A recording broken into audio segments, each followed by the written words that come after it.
Is that it? Oh, there we go. So yeah, we are continuing to go through this chapter two. I just have to get the slide capture on the front page. Again, how does how does different players see the house? And the challenge is, you need to kind of stay in your lane in the sense that um, it's pretty important not to provide things like quotes and stuff. Now, I just apparently there's a television show on HGTV, Home Inspector Tim or something. So believe it or so, maybe that's a good value. Except if you have, has anybody seen that show?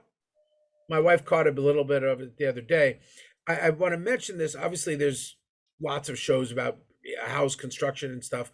I want to mention it because that guy is a New York home inspector, but he's also a contractor. And what he's doing, he's inspecting the houses, and then he's going out and getting quotes, and giving quotes for repairs. Now, I just want to remind you that's not what you officially do. Okay, for your home inspection, you're not putting a dollar value on things. You're isolating, identifying the problems. Now, once that's done, finish that task, then you put on your hat as a contractor or an architect or an engineer or somebody else or developer. But it's very important that you isolate your perception at different times. Because that television show is actually a pretty good one to watch. I caught a little bit of it. The guy's relatively smart, but again, I don't want I want you to make sure you understand the role in New York State of the inspector as not, you're not an assessor determining value, you're not an appraiser determining value. You are a person that is identifying problems with the building. Reading materials. There's just some insane study guides out there. I mean, I think the best study guides are what I do. I just have about 100, probably about 1,000 pictures on the Dropbox. And of course, you can, like I said, lots of videos are available. Flashcards are another good tool. The idea very quickly is Internachi and various other agencies, and I mean, there are companies that just make flashcards for like every profession. So there's plenty of ways to do this. I happen to like flashcards. I remember passing my architecture exam with flashcards. I was working 80 hours to 100 hours a week and holding onto the pole in the subway reading the flashcards when I could barely keep awake. And it helped. So again, a great technique for helping to pass the test, but it's only a starter for helping you be prepared to be a home inspector. Um, one of the key emphasis, I think this is going to have to tattoo into your forehead. Okay, really, this is so important. Under promise, over deliver. You hear that all the time, but that's really, really important in home inspection.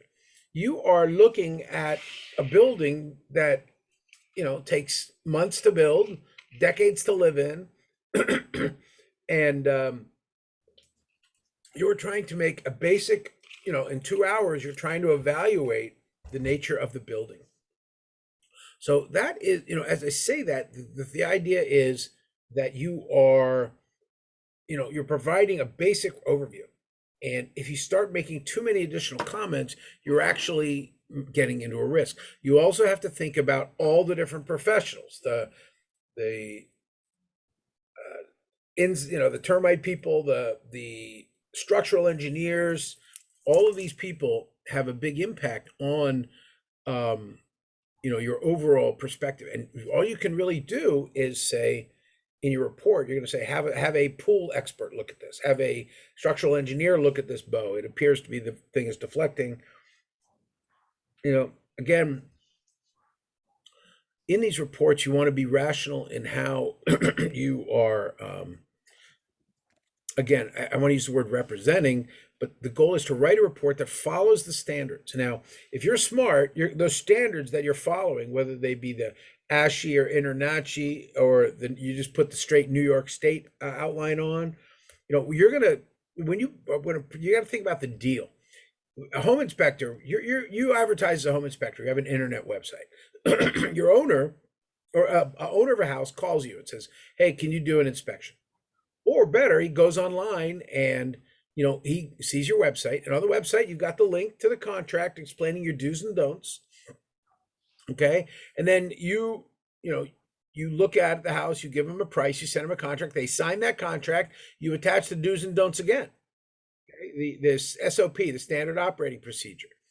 And then, third time's the charm, they send it back to you signed, and they've now signed that standard operating procedure. And then, most importantly, at the end, at the inspection, your inspection report is going to have the SOP written into the report. So you're going to, at many points, you're going to identify what those minimum standards are. The owner calls up and says, "Oh, you didn't inspect my pool. It's cracked, and there's $10,000 of damage. I just bought the house, and I got to pay $10,000 for that broken pool." And what do? You point to the SOP, the standard operating procedures, and it shows, "Hi, I'm inspecting the home. I'm inspecting the garages, but I do not inspect pools or things like that." Now, you could have paid an extra $100, and I would have taken a look at that pool. Perhaps that's a checkbox on your website. But since you didn't pay the $100, I didn't look at the pool. And no, I didn't see the crack. And I'm sorry for that $10,000 damage. And well, I'm not sorry, but I hope you have good luck repairing it because it wasn't in my inspection. Therefore, you can't sue me on it. Again, the lawsuit aspect of this is very real.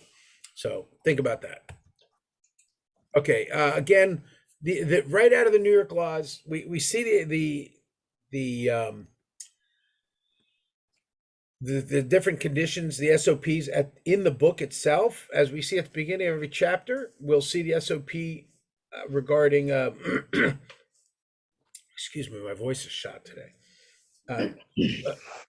We'll see the SOP regarding each chapter and the sections it covers. And as we do that, we want to make sure that you cover all the points. So let's look very quickly at the state. These are right from the New York State rules, which is basically, I believe, the InterNACHI standards. So I believe they're almost word for word one of the standards. I should set it side by side. But let's take a look. Home inspectors shall observe and report. This is last week's stuff, the site conditions. Observe and report the building perimeter for land grade and water drainage directly adjacent to the foundation. Now, this is very important. We don't deal with stuff that's 20 feet away from the house, but we look at the grading and water drainage directly around the house. And that's the key focus. You're focusing on the structure of the dwelling. There might be lots and lots of buildings on a site, and if you inspect them, you want to get more money for each one because you're taking liability for each one. Trees and vegetations, as we said, again, if I have trees near the house, particularly over the house, that's going to be part of my have a dilemma for me and part of my report, simply because I had the pleasure when I was about 12 years old of having a tree hit my bedroom. So I can speak from experience on that one.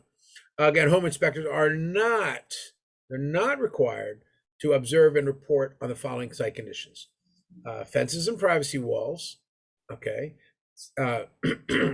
fences around the outside of the building, and you're not here to be determining the health of the trees. Again, where's the exceptions here? If I saw termites, would I inspect the fence? Yes. Would I put it in my report? Not necessarily. One thing I might note in the fence, for instance, though, is if I see obvious termite damage. That's one of the things I look at. Again, trees, shrubs, and other vegetation. Again, I'm not an arborist, and I'm smart enough to know that arborists actually have a pretty tough job. There's a lot to that. And general comments, my only concern about trees is, are they over the house? Health condition, if it's got a split branch, I might have a problem with that. Okay, we're going to talk about, part of that, the primary state requirement. The home inspector shall observe and report. Again, we're going to be on the inside looking for floors, walls, ceilings, and roofs. And obviously we're going to do that on the outside as well. So for the outside, for today's stuff, the home inspector shall observe and report on all exterior walls and finishings, flashing, and trim. By the way, if you can't wait and you have access to the Dropbox, the lecture is on the Dropbox. It's the HI-1-2 lecture.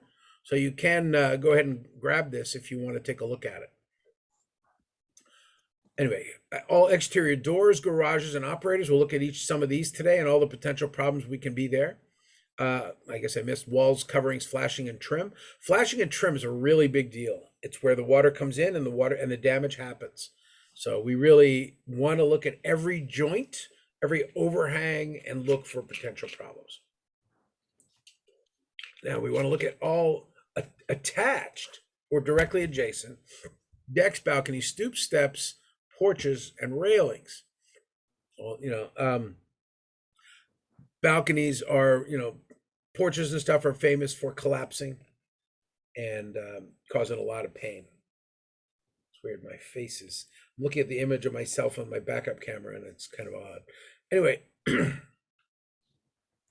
as we said, we also talked about at the exterior, we look at the adjacent walkways, patios, driveways, and on the subject property. And again, the condition of a representative number of windows. That means that's the touch and feel of the windows. Again, you might not be getting up on the second and third floor windows every time. It may not be cost effective, but you do want to make an observation to see from the outside, are they having moisture problems? Are they having bug problems? Are they cracked? Are they sealing? All these types of problems. Okay, exterior, and this is very important. In the exterior for today, the home inspector shall not, okay, we don't do screening, shutters, awnings, and seasonal accessories. This is important. Stuff that comes off during the season, it's not year round. That's not really part of the house. Those are really accessories, or you would even call them furniture. As I said, we don't do the fences. We do not do geological or soil conditions. Now, we do check if any of the soil conditions are causing erosion near the house. But again, I'm not going to do a detailed TR4 boring sample of the site when I'm going out there. That's a fancy drilling procedure that's used by civil engineers when you want to build a new building. Recreational facilities, that's I'm not going to comment that the swing is rusted or there's a bolt missing on the thing. I might point it out, but I probably won't put it in my report. Again, outbuildings, and the only outbuilding we're going to deal with is garages and carports. It's things that hold the car. You're not going to inspect tennis courts, hot tubs, jetted tubs, swimming pools, saunas, and other structures that would require specialized knowledge or test equipment. There's actually quite a bit of stuff. It's quite a lot of testing involved in inspecting a pool, or most importantly, a hot tub. If anybody's ever taken the hood off a hot tub and looked at all the piping and stuff inside, you don't want to certify that unless you really do a proper inspection. So all these things are not part of your inspection. You're not doing erosion control. You're not doing security locks and systems. Although I would remind you that when you are doing a home inspection, particularly if you're doing a home inspection alone, please make sure that you have gotten access. Usually for home inspection, you're going to meet somebody to walk through it. There are times when they will, sorry, rearranging my screen a bit. There are times when you might do a home inspection with nobody else around. Now, I'm really, really big on personal safety. So in particular, if you're doing a home inspection, obviously you'd ideally have somebody with you. But if you don't, and you're doing a home inspection alone, the security getting in is very important, A. B, it's very important that you let people know you're there in case you get hurt. So that's something to think about. I think this lady the other day in California, she was hanging off the side of a cliff for about half a day before somebody found her, but nobody knew where she was, but she got lucky. Again, locks and stuff are also important for another reason, which is if you enter into the house and you don't lock it back up on the way out, the house gets robbed, right? Bam, you're going to get hit. Okay, 9, you're not inspecting the presence of safety type glass or window seals or damaged glass. I disagree with that. If you are particularly thermal seals, if you see it, you can write it, but the challenge is, of course, that you don't want to certify the window damage, and again, glass also. What you see on the day of your observation, you might want to put pictures in it, but you don't want to be held to say that you're again, warranting the glass in any way. Because the next morning, over that night after you inspect, some little punk kid will come along and smash throw rocks at the house, and bam, you got $10,000 worth of damage, and they blame you. But luckily, you say A, I wasn't inspecting the glass, and B, I whip out my pictures to show how it was that day. Which gets to another point on pictures. Don't be afraid to get a body camera. Body cameras are a great, and now that memory storage is free, basically, body cameras are a really great way of recording your walkthrough. And hopefully you never need them, and you don't have to share them with anybody but yourself. But if somebody ever questions your actions there, or hey, did you steal that jewelry or something, that the body camera is a pretty good tool. Okay, back to the roof. The roof is so important. What we're going to cover today. The roof. Home inspectors shall observe and report where you can get to the roof. When the roof is accessible, there's a lot of debate on this. You're going to make comments on the roofing material and overall condition, the drainage systems. Remember, there's three things that destroy water. I shot that one. Three things that destroy buildings: water, water, and water. Okay? Water from above in a rain, water from below the foundation cracks, and water from inside from broken pipes. So making sure that roof is intact is so important. I think I mentioned I helped fix up Lord Baltimore's house in England several decades ago.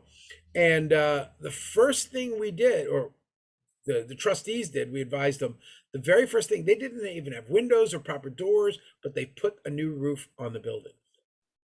And it's very, very important. The roof condition is actually, I gotta say, it's probably the most important thing you're gonna inspect. So again, what are you looking at? As we'll go through today, we'll think about the drainage systems, the flashing, the skylights, and any roof penetrations. Anytime somebody goes through the roof, you got a potential problem. Home inspector shall report on methods used to how did you observe the roof? Did you use a drone? Possibly illegal, but pretty prudent.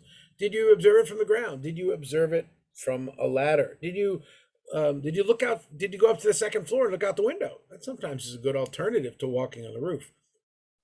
Again, just a quick reminder on walking on the roof. It is not required, but it is a differentiator. You can see a lot when you're on the roof, but on the other hand, you put yourself at risk, and it is, again, today with everything from binoculars to drones to whatever tools to pole-mounted cameras, you can see pretty much everything, not necessarily getting up on the roof. That said, I was walking on a bunch of roofs this week. Generally, the roof condition is so important.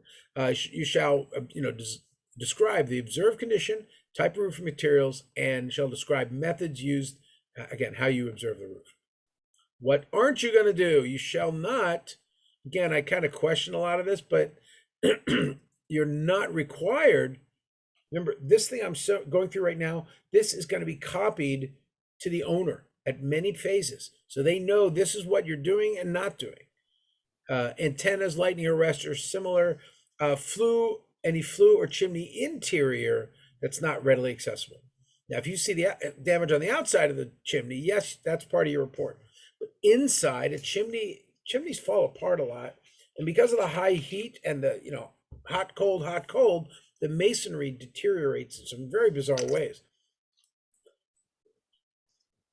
And from experience, one of the most interesting parts is when the chimney actually gets struck by lightning. And that happens quite frequently. And so that's one of the many challenges where you might see, if you can't get into the chimney, you'll be looking for clues either from the fireplace down below or from outside the chimney, or perhaps if you can look in the chimney, you'll look for damage. Again, they're not required to operate powered roof ventilators. Many of those are automatic these days. You don't have to turn them on. You're not going to certify them because they're usually very inaccessible or nearly inaccessible. And we'll talk about that when we're inside the roof. Home inspectors are not required, to determine the life expectancy. This is actually something owners really want to hear. They're also listing, you don't have to figure out if it's got 1, 2, 10, 20 years left. quick hints. It's a 50-year-old building, and if it looks like it hasn't been changed since day one, that 50-year-old, unless it's slate, that's probably at the end of its life, or metal. Actually, that metal can last that long.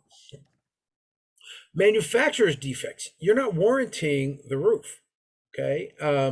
Installation methods. Did they use the right nails, for instance, is a problem? Are they lapping properly? Are they flashing properly? These are some of the things we want to look at. Home inspectors are not required to walk on or access the roof. Okay, if could result in damage to the roof or roofing material. I particularly mentioned that regarding not only slate but uh, ceramic terracotta roofs. I know a guy who actually stepped on a roof and smashed 3 terracotta tiles, and he stepped back off of it, but the owner saw him do it, and he had to pay about $500 to repair it. Anyway, there is a national exam on this. I'm not going to go through this directly. We'll go through this during the day. So we do want to focus on the primary aspects of inspection. Before I start on this, I do want to backstroke a little bit and ask, did we have any questions from last week? For the people who are in the home inspection class, do I have any questions thrown out my way regarding what we did last week, or 2 weeks ago, which was the exteriors and the site aspects? And I just went some of the requirements from the SOP today. I want you to understand what you're looking at, but you only report a kind of a subset of what you see. We'll actually look at some reports today as a starter. In fact, that's a good place to segue. I'm going to jump over to a report.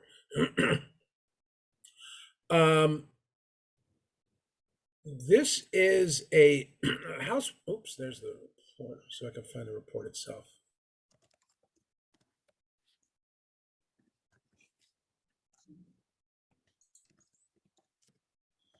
Hold on.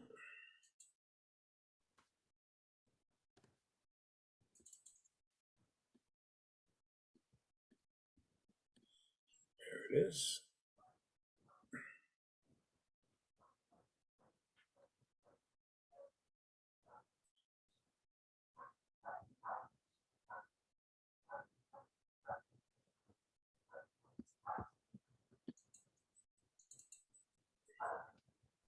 Okay, this is actually one of the reports online, and this is an inspector did this a couple of years ago, and it's an interesting report from actually the client's an architect, but he was smart enough to say, why don't I get a professional to look at this, not just me? And that was a good move because this home inspector up in Westchester did a pretty nice job. So this inspector walks through in about 2 hours. He's able to produce a good report. So as we see here, this is the inspector here is I guess is not apparently a home inspector, but he's working under home inspector. Actually, yes, he is. It looks like actually he had 2 home inspectors here. So they both list their license numbers, and in this case, they're members of InterNACHI. So that doesn't necessarily make a difference, except it helps to guide the standards by which the report's going to go. So again, automatic software, but the client's already typed this in. They've given you the name, number. It automatically fills into your software. This is the house itself. 1950s ranch, expanded ranch in Upper Westchester. My friend had just moved back from California, and he was doing this almost completely remote. So he wanted some pros to take a look. Now, in this case, this reporting system is this. I forget which program this is that did this. It's well, whatever. Again, this is a 62-page report they wrote in 2 hours in the field. Think about that. Okay. So again, we general states of stuff. Here we go. We talk about the initial information on the report. Is it occupied? Does that matter? What do we got? Phone numbers. Who are you going with? That's important to me. The broker is walking through, not the owner and not the buyer. And of course, the realtor is usually working for the owner, so he might be a little defensive. So you want to think about that impact.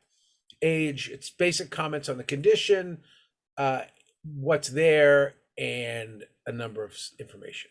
So here we go. Quickly, we're walking through pictures. As he walks through, he's making comments. 9-inch tiles, possible asbestos. Cellar pipe, almost definitely asbestos. See, he doesn't even say asbestos here. He just points it, because anybody with any eye knows that's probably an asbestos pipe, which means from a home inspector, you're going to put a note saying, please have somebody take a look at this as a potential problem. Now, this is another important, as we'll go to the interiors at another time, you can't inspect what you can't see, and you can't move stuff around. I am not going to move any furniture. I'm not going to move stuff out of the way to take pictures. So as he puts a general note, many wall and floor surfaces are obscured and couldn't be fully evaluated. That's a nice CYA. Because imagine if later on, when the buyer buys the property, and behind this wall and under this bed is a monstrous termite and water stain. Well, you put a report saying, I couldn't see it, because you can't move stuff around. And as you can see, sometimes the places are really loaded up. If anybody's ever seen a hoarder house, it's pretty amazing. You can't really evaluate the structure at all. I actually had to order, believe this or not, in Brooklyn Heights, I ordered a landmark building demolished because it was completely hoarder filled to the house, to the door, literally, and it was actually bowing the structure. So as a building commissioner in Brooklyn, I literally, it was going to destroy the buildings next to it as well. So we ordered it. We told them we were going to demolish this building if you don't clean it out. And she did clean it out, and the bowing went away for the most part. But hoarders are a very different beast, and you'll come across them in the business. This one's obviously not a hoarder, just a person with a lot of personal stuff. But what I don't want to see, of course, is the personal stuff really sitting right next to the furnace. That's not so bright. Actually, that wasn't a furnace, but you get the idea. Quick reviews. We don't care about the photos. Okay, the reports itself, the site. What does he say? So automatic software. First thing that's stated, the limitations. These are right up front, the do's and don'ts. Okay. Then he actually goes look at what the limitations are. Gates. He all he said is for fence. Appeared serviceable. That's about as generic as you're going to get. Quick comments, pretty basic.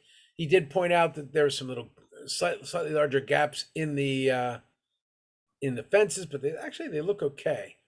But you can see how he's doing it with his finger to do the 4-inch sphere model, and that's a nice little photographic trick. Hey, look, it's less than 4 inches. Everything's okay in this part, as long as the wood's okay.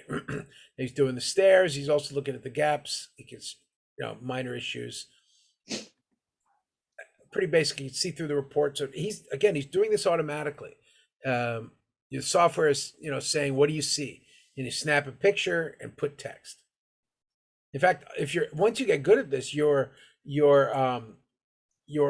comments can even be modularized too, and you'll be able to say, flashing. You'll have 20 automatic notes to put in. Oops! Just realized you can't see me. There's probably a nice view of my ceiling just now. Sorry, let me adjust myself a little bit. My screen is sitting a little low today.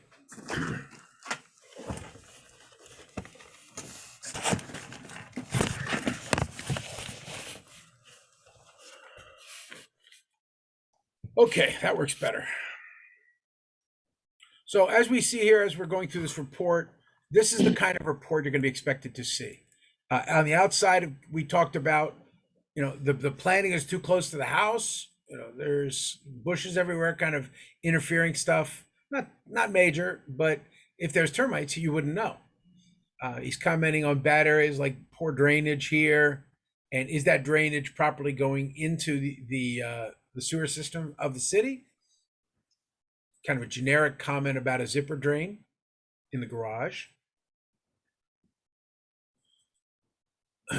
Out in the backyard, it looks like a hammock or something. He doesn't really care about that.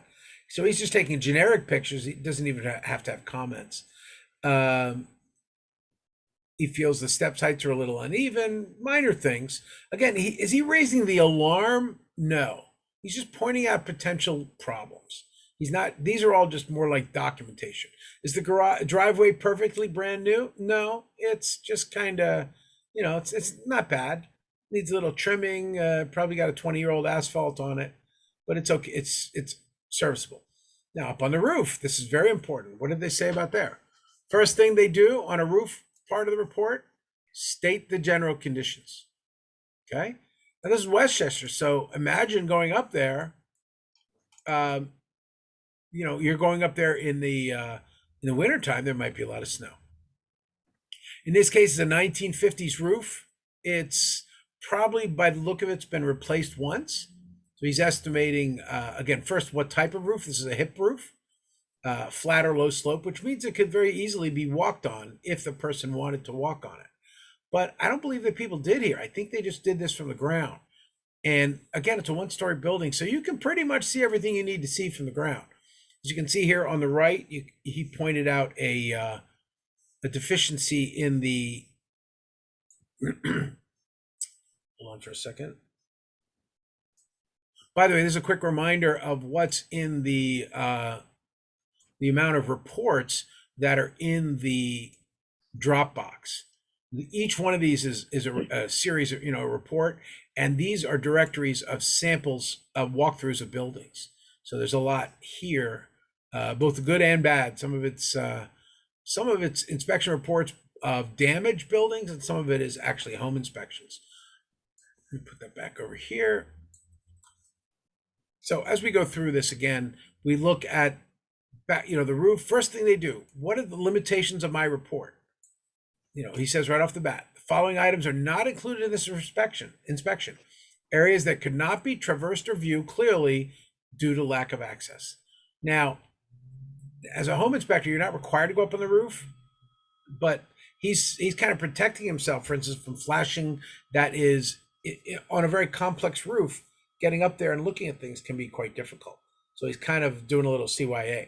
But he does see some problems here on the corner. And the corner, by the way, of course, is most vulnerable because that's where it's most exposed to wind conditions. So as you can see, a couple of tabs flipped up and broke off. Now that's relatively minor, but it could cause a little damage on that soffit underneath. Now, his general comment essentially is, now again, this picture may not show it as much, but obviously when you're in the field, you get a better picture for it. I can zoom in a bit. By the way, are you guys watching on a phone or a camera? I mean, phone or a computer?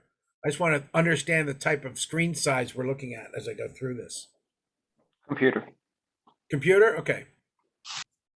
So I just, obviously, I think if you were watching on a smartphone all day, you'd kill your battery. So, but as again, this type of report, you can see he's stating. Okay.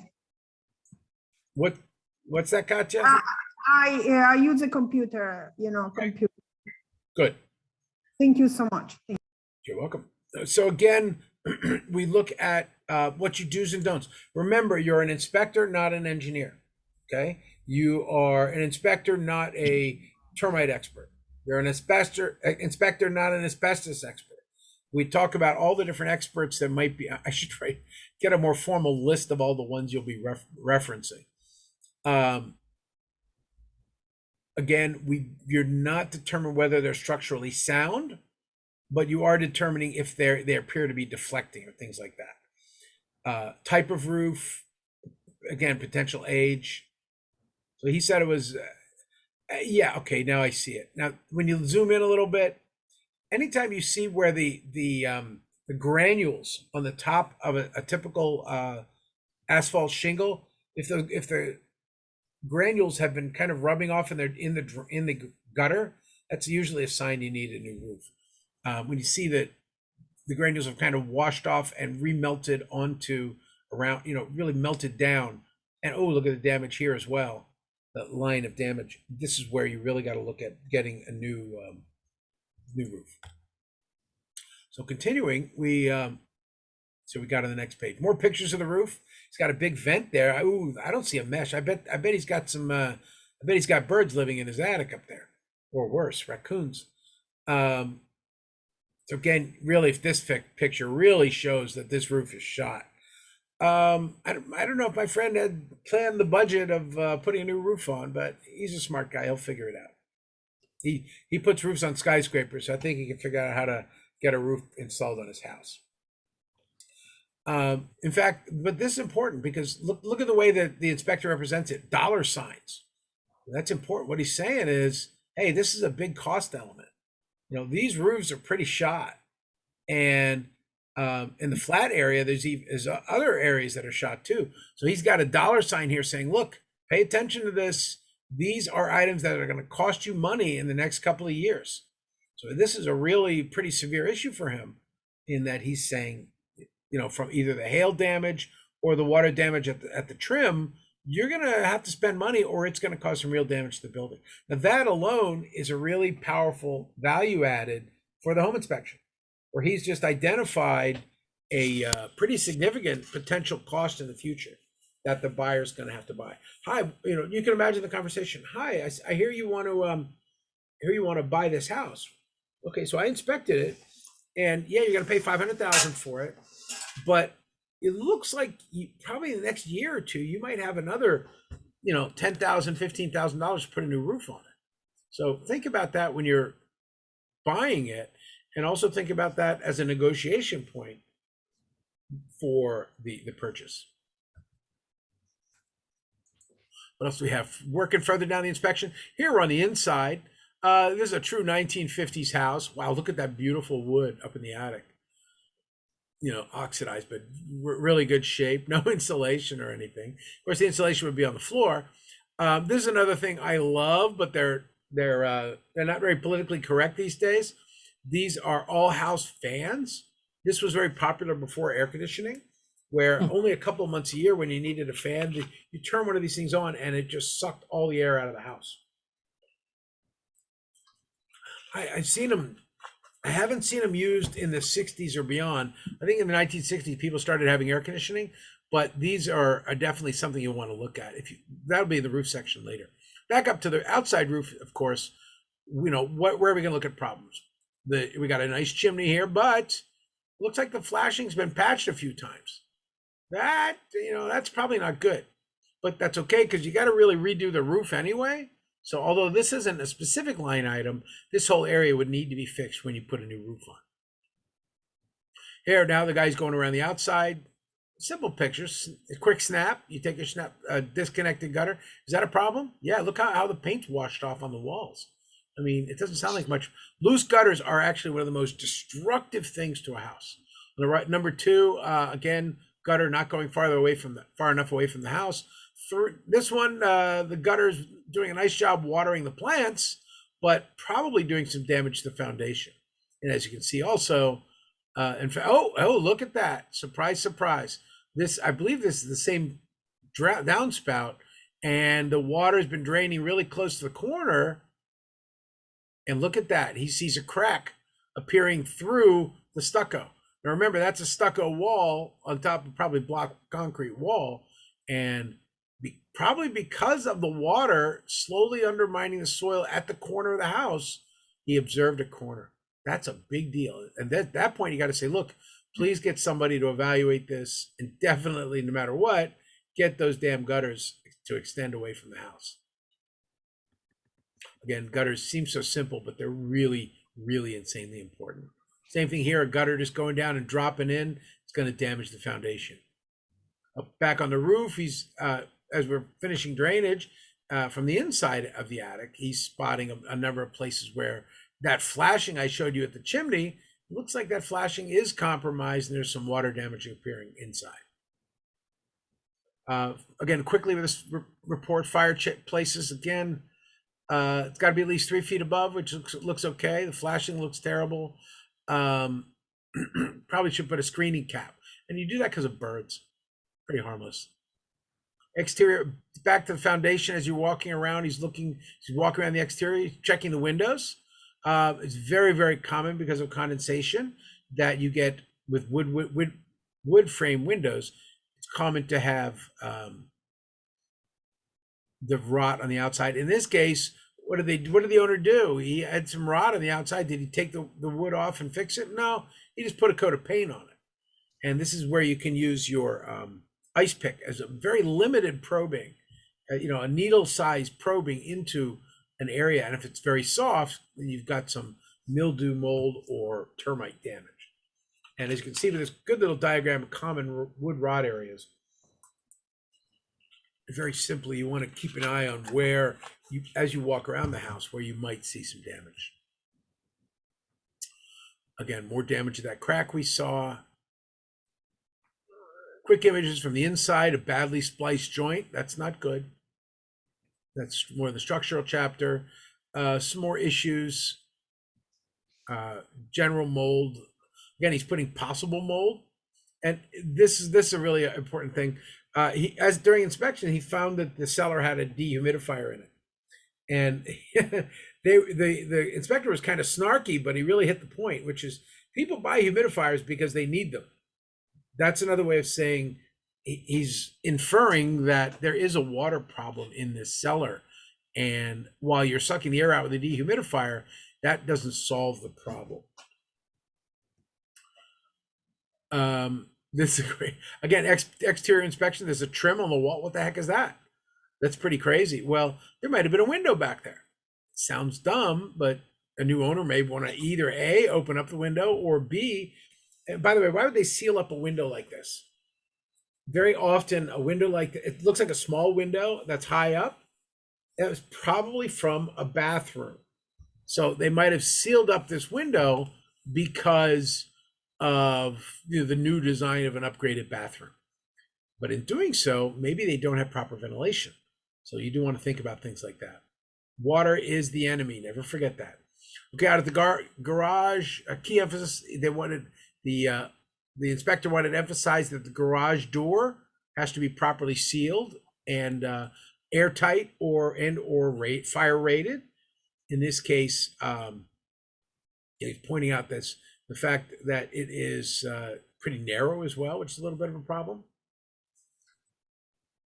So anyway, this is a typical inspection report. Most of the rest of this is interiors, which we'll cover at a later time. I'm going to look at this inspection again in next probably 2 weeks from now when we go through some of the other mechanical systems. As you can see, this building, those electrical outlets tell you that this is it's an older building, 1950s or so. While it's not in perfect shape, it definitely needs some work. Is it Brian? Yeah, what do you got? Hi, Derek. Hi, good morning. Sorry, I was a little bit late today. But I can't hear you, Derek. You're getting static. Oh, I'm sorry. Can you hear me now? Yeah. I said, do we need to check if the outlet has electricity just to tell them, or we just tell them what we see? Yeah, you're going to do this thing on most. We'll talk this in the electrical chapter, but you're going to have a tester. You're going to walk around and test a lot of the outlets. You're not required to test them all, but you should suggest to test some. I mentioned this because actually all night last night I had a GFCI outlet in my bathroom that's broken, and it was clicking all night because it won't reset. And that outlet will have to be repaired. Unfortunately, with my building, I won't do it as much as I could easily do it. I have to let the building do it. But I mentioned that again. Electrical inspection is, if you want to jump ahead, it's in chapter 7. The next chapter actually covers some of your procedures on electrical. And the idea is there's a lot of things that can go wrong with electrical, but in fact, I will jump to electrical for a very quick second. The biggest problem with electrical is most of it's behind the walls. So you can only infer if there are potential problems. And that's an important thing to emphasize, because that's true of all of a home inspection. You are inferring potential problems. And that inference is your goal, not being able to tell you. You're not certifying every potential problem. It's simply not possible. Let's see.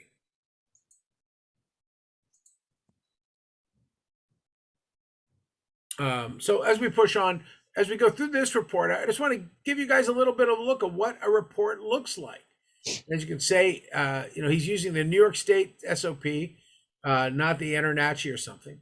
And people used to do the InterNACHI or ASHI, but I recommend they all use the straight New York State one. Most of the rest of the country does not have a state required mandated one, but this one does. So let's get. I think I won't spend any more time on that inspection, but I did want to give you guys a quick visual as to what a home inspection looks like, and the kind of the logic of it.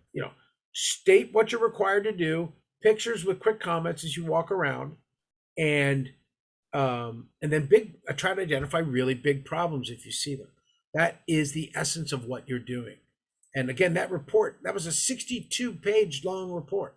Some of it is, a large majority of it is pre-formatted stuff, like the do's and don'ts, and maybe some of the diagrams he was using to explain potential problems. Those are, something you'll see. Again, there's a lot of software out there to write reports, or you can do an Excel spreadsheet or Word document and do it yourself. You can pretty much make the claim. My attitude is anything, if it helps you do it while you're walking around, that's a win. For heavy construction, you'll use things like Bluebeam or Procore, things like that. But for the home inspector, your job is to produce that report as quickly as possible. So let's take a look back out to exterior inspection. So again, as we said, we talked about the key terms, the industry standards, the scope and non-scope we've been covering. We think about procedures, general procedures necessary. Let me get my laser pointer out. There we go. And then, of course, there are a lot of practice tests in the book. And again, we'll go through some more inspections later.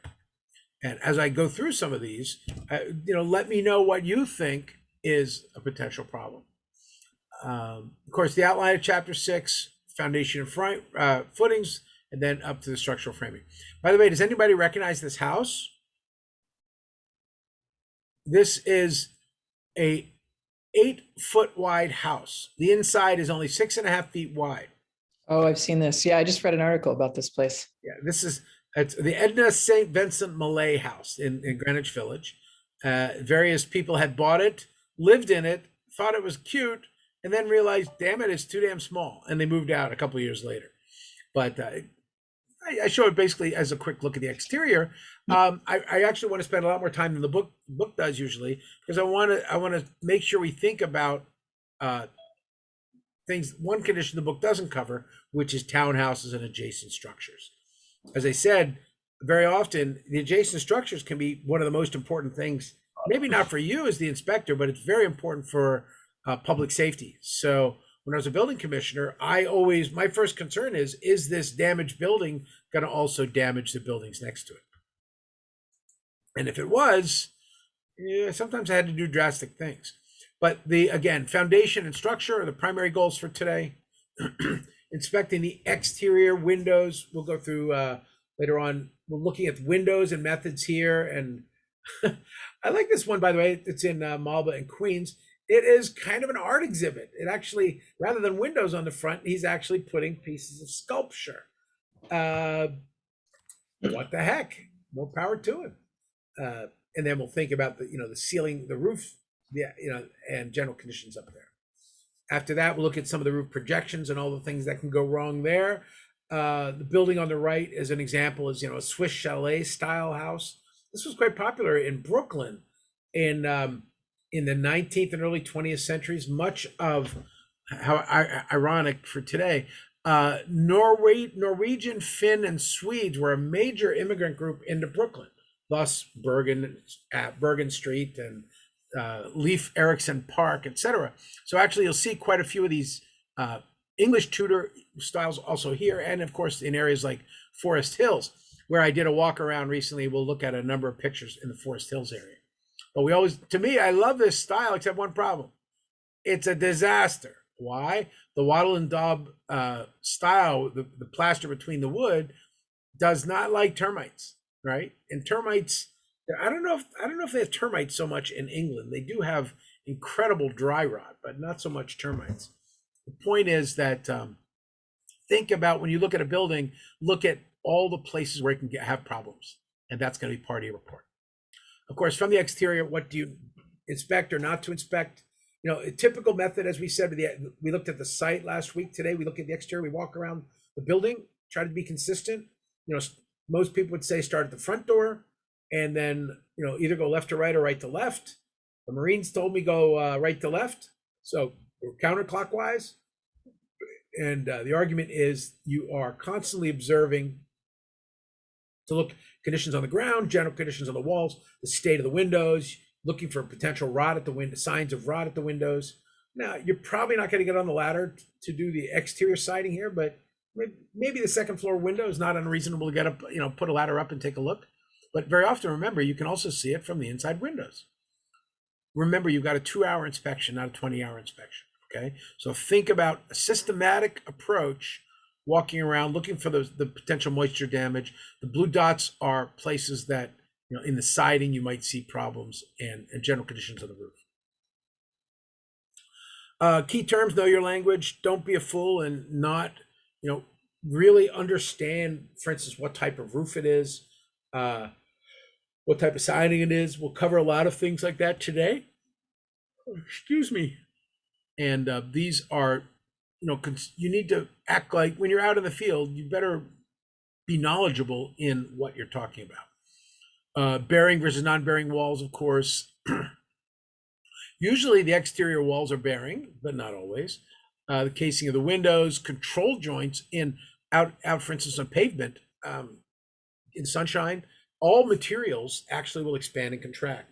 In fact, in a large building, you'll often have an earthquake joint, because literally a building can shake in an earthquake. I know that sounds crazy, but in houses as well, houses aren't usually required to have an earthquake joint, but as good practice, you want to think about properly connecting particular things like, you know, different structural types. Like in this case, the garage is framed one way and the house is framed in a different way. So where you connect those two spaces, having proper flashing, water management, and also expansion management can be a big deal. For instance, one quick thing I would notice here in this site is, hold on for a second. You know, for instance, the trusses right here are pushing against the side of the house. So if there's a heavy snow load, or it's a very hot day or something, or somebody's hanging stuff from the trusses on the inside, you would actually, the trusses would bow out, and they'd usually bow down rather than out, but other forces, the roof itself, might actually push into the adjacent buildings. So as you're walking around, you look at signs of movement. Buildings aren't supposed to move. That's my point. Counter flashing, crickets, the areas, for instance, between these two buildings where the water would come off of this roof and hit the other wall, making sure that water then drains down to the ground is very important. Double top plates, eaves, fascias, felt paper, which is not as much used anymore. Again, some of the key terms, these are all in the book. The issue here fundamentally is, excuse me, you know your parts, understand how the building might fail. I see 1,000 of these upstate, where these old wooden buildings from the 20th century just rot away. This one actually goes a little further. It looks like this building's been jacked up on concrete piers. In fact, that's an interesting structural thing that you're going to come across a lot in New York State and New York City these days. Because of Sandy, thousands of houses along the waterfronts have been jacked up. And be aware, as you're nearing the waterfront areas around New York, wherever in New York State, and it's not just the ocean waterfronts, it's also riverfronts. In fact, some of the worst flooding from Sandy was in river areas upstate. Not Sandy, but there was actually a tropical storm Eileen, the year before Sandy in 2011, that did unbelievable damage in the upper Hudson River, and or lower Hudson River, I guess, I don't know. Up past Albany, and tons and tons of houses were really badly damaged, and then they were jacked up like this. Or key terms, a little reminder of the nature of energy efficiency today. I had a great debate with an architect yesterday as we were talking. He's, whatever your politics, it's not, I'll leave that for another day. The issue, the debate we were having was essentially global warming. How much do we care as architects or engineers? Now, there's a lot of new codes, particularly in New York City, which is trying to lead the country in energy efficiency. And our debate was, well, it's adding a lot of it. These energy codes are adding a lot of money to the cost of houses. And the counter of that is, yeah, but once the houses are built, hopefully they'll be more efficient and they'll save money. And we see this constant battle of economics versus good design throughout history, and it informs a lot of what we do. Now, the downside is the newer buildings are stringently inspected, stringently this. The downside is they're very expensive, or much more expensive for cost. Again, that's the challenge today is, can we do everything in a way, and are all these new energy systems going to provide us with a building that works? And this is a great diagram. We'll talk about this more in the energy code sections, but this is in essence the way houses evolve. The 19th century houses were very simple, and you had a fireplace and you tried to keep dry. In the 20th century, we've added all sorts of gadgets to manage the heat and humidity and general conditions of the building. And in the 21st century, the goal will be a little more airtight buildings that are exchanging the heat from the water and air systems, using the sun, keeping heat in or cool in as much as you can. And of course, what they're finding out is each one of these had their advantages. And we think the 20th century stuff is crazy. There's lots of stuff can go wrong, and that's true. But the 21st century stuff, a lot of the newer buildings are actually having greater problems with mold. And these are challenges. In all things, it comes down to, as you're inspecting a property, it comes down to how well it's maintained. Maintenance is everything in a house, and your visual clues. Yeah, I'm sorry, what, Kate? No, just wondering why are 21st century new builds more prone to mold? Well, that's a general statement. There are many types of problems with every one of these classes. 21st century buildings in general are much more hermetically sealed. The insulations, particularly the foam insulations, are frequently, if not installed properly, can cause a lot of energy code issues. But all of these are things we have to work through: better installation, more standard installation, proper ventilation. These are things that'll be added as people are experimenting. One of my friends built the most about 10 years ago. He built the most energy efficient building in New Jersey. It was amazing. He was so proud of it. It had all the green materials. But unfortunately, the insulation, for instance, settled inside the walls. And you'll see thermal images of similar conditions later in the lecture. And when these experimental technologies, whether it be because of poor contractors or poor materials that were good for perhaps an airplane but not for a house, we understand how these things evolve. And in this case, my friend was actually sued he lost several $100,000 because his super energy efficient house that he built, again, for whatever reason, the insulation settlement meant that it wasn't as insulated as he promised. And and this gets to another issue. The guys who bought that experimental house were really almost looking to sue him. So you got intent versus performance. I do know a specific project. I can't mention the name, but there's about 12 houses that are net zero houses, which I really respect. The passive house standard up near Albany. Now, the passive house standard was developed in Europe for the most part, which is really, they don't have summers for them, with few exceptions, in the Swiss Alps and Austria, where a lot of the passive house standards started. But again, these are generalizations. But the point is, broadly, we want to appreciate all the different types of buildings as they move forward. Some of these buildings that, for instance, are better insulated, they'll also be smaller. They won't be allowed to, for instance, in New York City, if you add insulation in a new building, you actually lose a lot of the floor area of a building. The Bank of America Tower, I'll look at in the M12 construction class. That building, if it were properly insulated by today's standards, would lose about 35,000 square feet of prime office space. But back to, on a case-by-case basis, for this 21st century, I may have shown you in another class, I'll show you a picture of the day I inspected the Gary Tower down in Lower Manhattan. In this case, it was a construction failure where the the wood materials, construction materials fell off the building. But at a later date, there's an even bigger worry. And if anybody's acquainted with in England, there was a great tragedy a couple of years ago called the Grenfell Towers fire. As a building expert, I pay very deep attention to when skyscrapers catch on fire. And in this case, the brand new energy efficient insulation on the outside of the building actually caught on fire, and about 150 people died. And we're actually seeing that all over the Gulf, where a lot of the foam insulations that are wonder materials, they're great, cheap, light, resilient to sun, but they catch fire. And even worse, a lot of the panel systems, like happened at Grenfell Tower, they thought it was super energy efficient, and which it was, but they didn't realize that the insulation that was wrapped with aluminum, the aluminum actually would be in 7 seconds, the fire would go through the aluminum.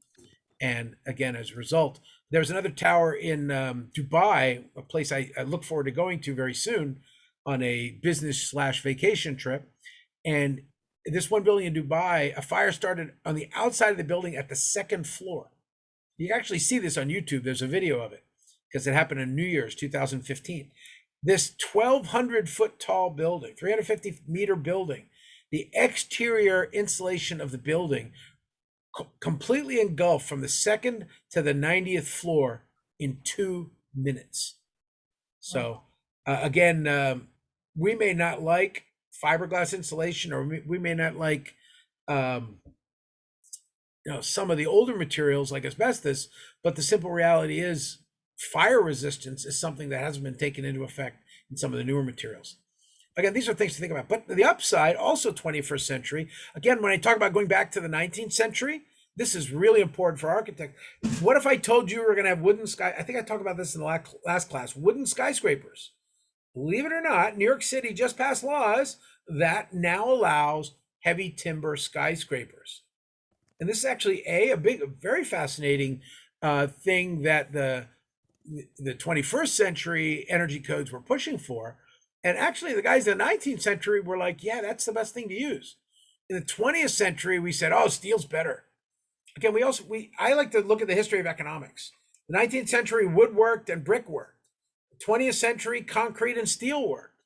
Today, concrete is considered a very non-green material, with a few exceptions. And steel, although its price went down 99% from the 19th century, steel obviously has been found to have some weaknesses in certain parts of strategy.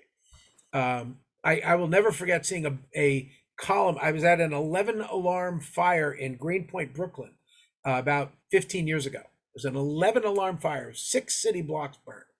And in the middle of the fire, an area that had been on fire constantly for 3 days, these old 19th century columns of old heavy timber from upstate New York, these heavy timbered columns were 18 by 18. They had only lost 1 inch in charring. So they were still perfectly structurally sound after 3 days of being on fire. So anyway, generally, as we learn about existing construction, I want you to think about this, what is old is new again theme. Because it's so important for you to understand this old house, the old house stuff. And I'll actually show you a good one I did in the Bronx last year, where some of the old methods are really brilliant. My mantra was always very simple with housing, which was very often people say that all the old buildings were built better. And I always remind them, it's not that the old buildings were built better. It's that at all times, there's some buildings that are built well and some buildings that are not built well. Or more importantly, some are maintained and some are not. And only the ones that were well built and maintained do we see today. We don't see the thousands and thousands of crappy shacks that have burned or torn down over the years because they're gone. You kind of wonder, looking forward, looking at today's construction, how many of how many of these buildings will be around 50 years from now. I'm staring out from my office on 57th Street to a small sea of skyscrapers on Lexington Avenue. And some of these buildings are 100 years old. And one I helped design 20 years ago on Park Avenue, I can see that's only 20 years old, and it's I don't know. I hope it makes 100 years. I hope it makes it several hundred years. But in the end, all buildings are only going to make it if they are properly maintained. And your observation is as much about maintenance of the property as well as the overall construction of the property. I talk too much, but Kate, did I answer your question? No. Kind of hit a few subjects on that, but No, I'm not sure I understood why. Is it because they're so hermetically sealed that mold becomes an issue where moisture yes, is? yes. This is one of the big debates of people that are doing it so far is ventilation issues. The four-season nature of the New York climate has been a big issue, and improper installation, which causes water buildup that shouldn't occur. At the thermal barrier, if you don't manage moisture, you're going to have problems. But again, things like everybody's up until 12 years ago, you were not allowed to use spray-on isonine foams in New York City. In fact, I actually vacated a building in Williamsburg that had used it and done a very poor job. And I didn't vacate it because of me. I vacated because the fire department also had seen it, and they were like, "Brian, this thing's a fire trap. They've got kids playing in this space, and the foam is wide open. If anything goes wrong, this whole space goes up in 10 seconds." So actually, it was illegal in New York City up until much later than the rest of the country. And while they have improved the formulas for fire spread, it's still a major, major fire problem. That's a fire, and then back to mold. Again, anytime you create a hermetically sealed space and you don't exchange air, Vitruvius said it 2,000 years ago, buildings have to breathe. He said it's the humors, he called them humors from the Roman perspective. The vapors and humors of a building need to breathe. And managing that is actually quite important. And this is actually why I went to Vegas 2 weeks ago, because in Las Vegas, the trade show was actually about exactly this, which is managing the mechanical and ventilation systems of new buildings has become so important. And so I just spent a lot of time just reviewing some of the new systems for that. And the buildings as our buildings become computers, we can really manage things like moisture and even mold and in detection very easily.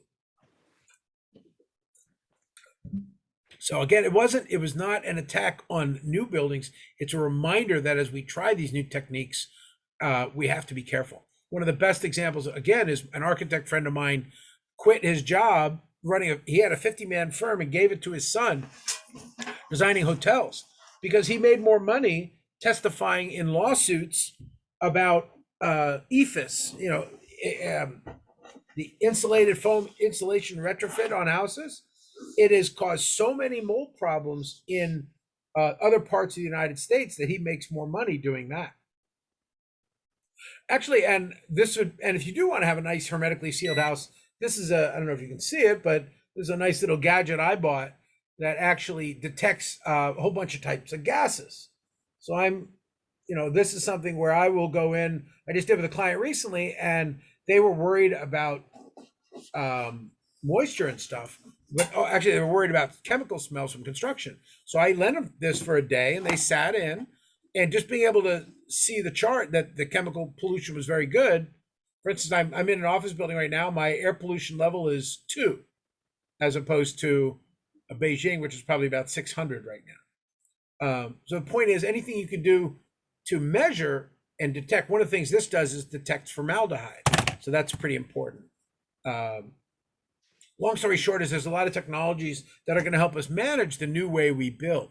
But each one of the older buildings has pluses and minuses. So as we get to older buildings, we jump to a typical diagram from the SPADA book, which is often used as a benchmark for both the New York State real estate and inspection tests, because this lady apparently wrote both tests. Now this, of course, very similar to the house I just showed you, my friend's house up in Westchester. This is a typical frame, a single story plus cellar house. These parts should not be unfamiliar to you. You should know this diagram backwards and forwards. If you don't understand anything here, you've got to get pushing on the basics of building construction. As I go through this part, even the salespeople have to know this chart. This is actually from the salesperson's book. We think about water, water, and water. Water from the foundation, the amazing pressure that water can exert on a building. And I can't even tell you how many crushed footings I've seen, or not footings, but, well, a couple cases footings, but crushed foundation walls I've seen because of that incredible force of water. And sadly, also I mentioned Bay Ridge problem a couple of years ago, reminding how there's a lot of life safety in this. Guys were actually digging out a cellar like this, or from the outside of the house, to put better drainage on the outside of, actually it wasn't a house, it was outside of a school and in Bay Ridge, and they didn't take the soil seriously, and the soil actually pushed forward and crushed both of them. It was a father and a son. So again, the power of water on a building is just unbelievable. And particularly with different types of soils like clay that can expand and be unstable, you can have challenges. Again, from the footing, we talk about older houses may not even have a concrete slab. Remembering concrete was expensive. 120 years ago, concrete was more expensive than blocks and bricks. Almost, I think it wasn't more expensive than steel, but it was pretty expensive. But from 1900, probably 1910 on, concrete became a very useful system. Although along the way they were using other systems. Some guys believe that all the new skyscrapers, instead of being built with concrete, he wanted to build them with brick arches. If anybody's ever heard of the Guastavino arches, these are about a half dozen buildings in New York City, particularly Grand Central Station or the vaults underneath the 59th Street Bridge. These tile arch systems were actually proposed as an alternative to concrete. In hindsight, that might have been a good idea because the tiles actually do pretty good, whereas concrete over time tends to have some structural problems with spalling. Anyway, moving on, we talk about this general diagram. The foundation, once you got to the top of the foundation, you're going to have a sill plate bolted on. We'll go through more pictures of this later. And with that sill plate, you're going to put the joists. One of the most challenging on older houses is the joists. The joists often were, I'm going to gently say the world was full of 150-pound people as opposed to 250-pound people years ago. So houses were built much lighter. I dealt with a building on Pacific Street in Brooklyn once, and it must have been built for, I don't know, it was crazy, but the floor actually was 2x6s, and it was spanning about 18 feet. So the floor was literally sinking 6 inches in the middle.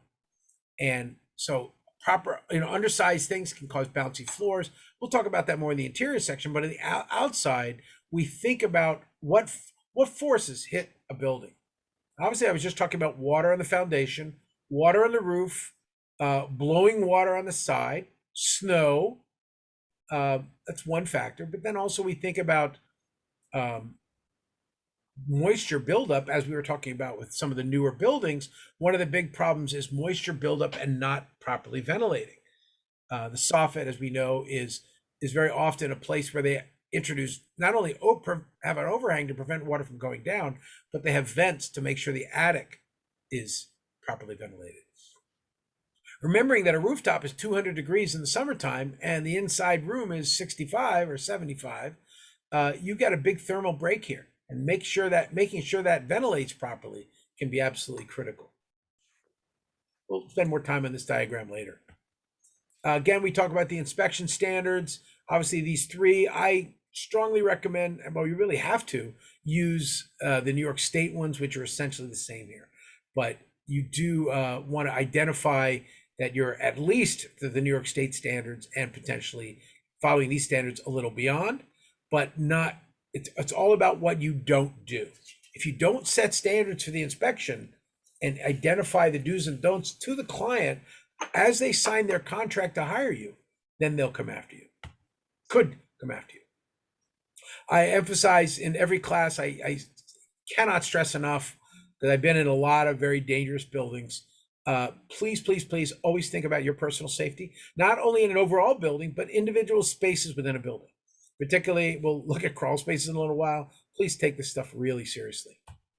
Again, what happens with buildings over time? There's a building on Fulton Street years ago. It was, I can't show you all the graffiti down here because it's kind of racist and a lot of other nasty things and let's just say it's nasty. Big picture is, though, look at that. Look at the fire damage inside. But guess what? This can be repaired. Now, there we are later, right? So fixed up pretty well. Now, well, it has been fixed up. Obviously it's not perfect anymore. But how would you know that this building had a fire before?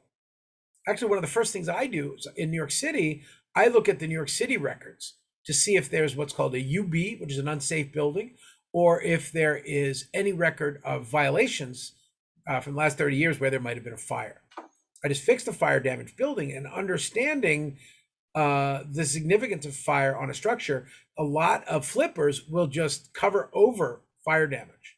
And that's going to be something I really, really stress is you want to keep an eye on it at all times. Back to structure, we think about, we talked about this in the site as well, we think about how the water flows around the building. Now, again, one of the things you're required to think about is how the water is at this interface, how the water is going to affect your building, but I don't care about how it's affecting the rest of the site for the most part. I just want to know if it's going to cause a problem. One of the classic problems, of course, in the slope condition is that cracked wall. The cracked footing as part of the building settles. This is actually what we saw a minute ago on the drain, where a drain was, the corner drain was settling, and potential problem. So old versus new construction, I think we just had a great discussion, or I guess I was talking about it. Feel free to kick in at any time. Kate, as a general comment, I hope I didn't talk over you. And to all of you, I want to, I hope you guys know I'm trying to encourage dialogue, but I guess when I get on a roll, I keep going.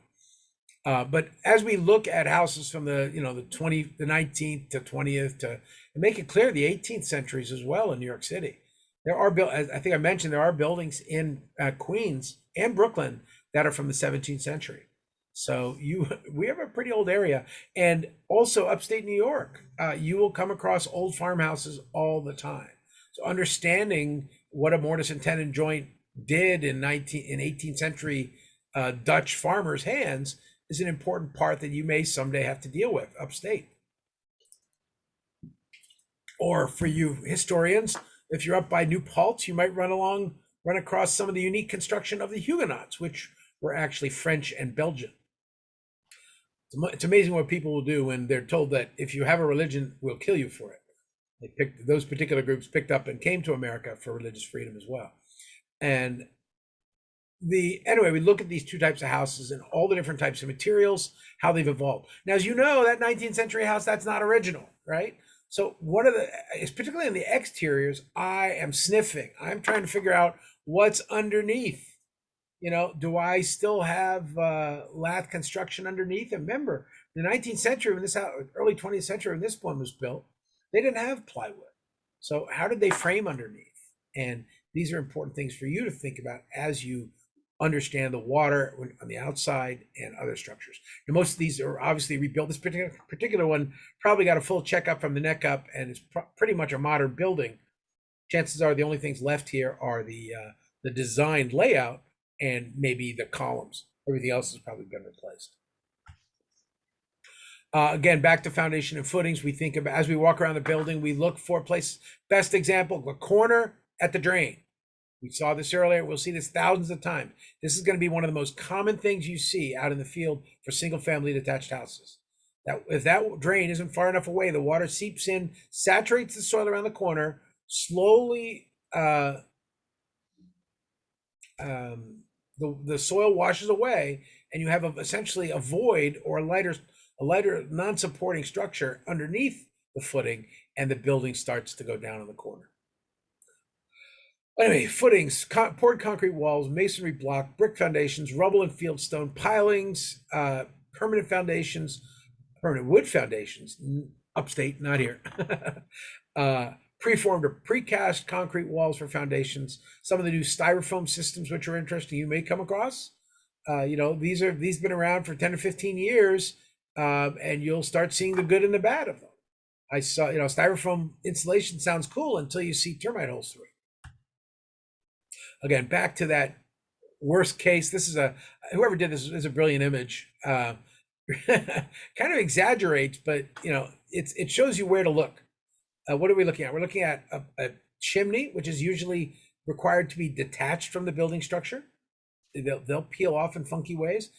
We have settlement here at a window where the window's created a weak spot in the wall, and the wall is somewhat subsiding. And probably another one of my favorite things, besides the downspouts to check for foundation cracks, we are looking at an addition that, it's in vertically, it's called a soft story. In I forget what they call it specifically in horizontal buildings, but clearly, as you might imagine, this might have been added later on different settlement of soil, or it might weigh a lot more, and you could have cracking around there.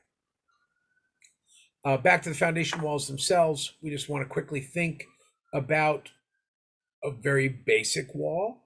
Everything here can be different. The columns might be wood columns. Those are kind of scary. Often replaced with steel. I saw one in a basement the other day. There was a cast iron column from the probably 1900.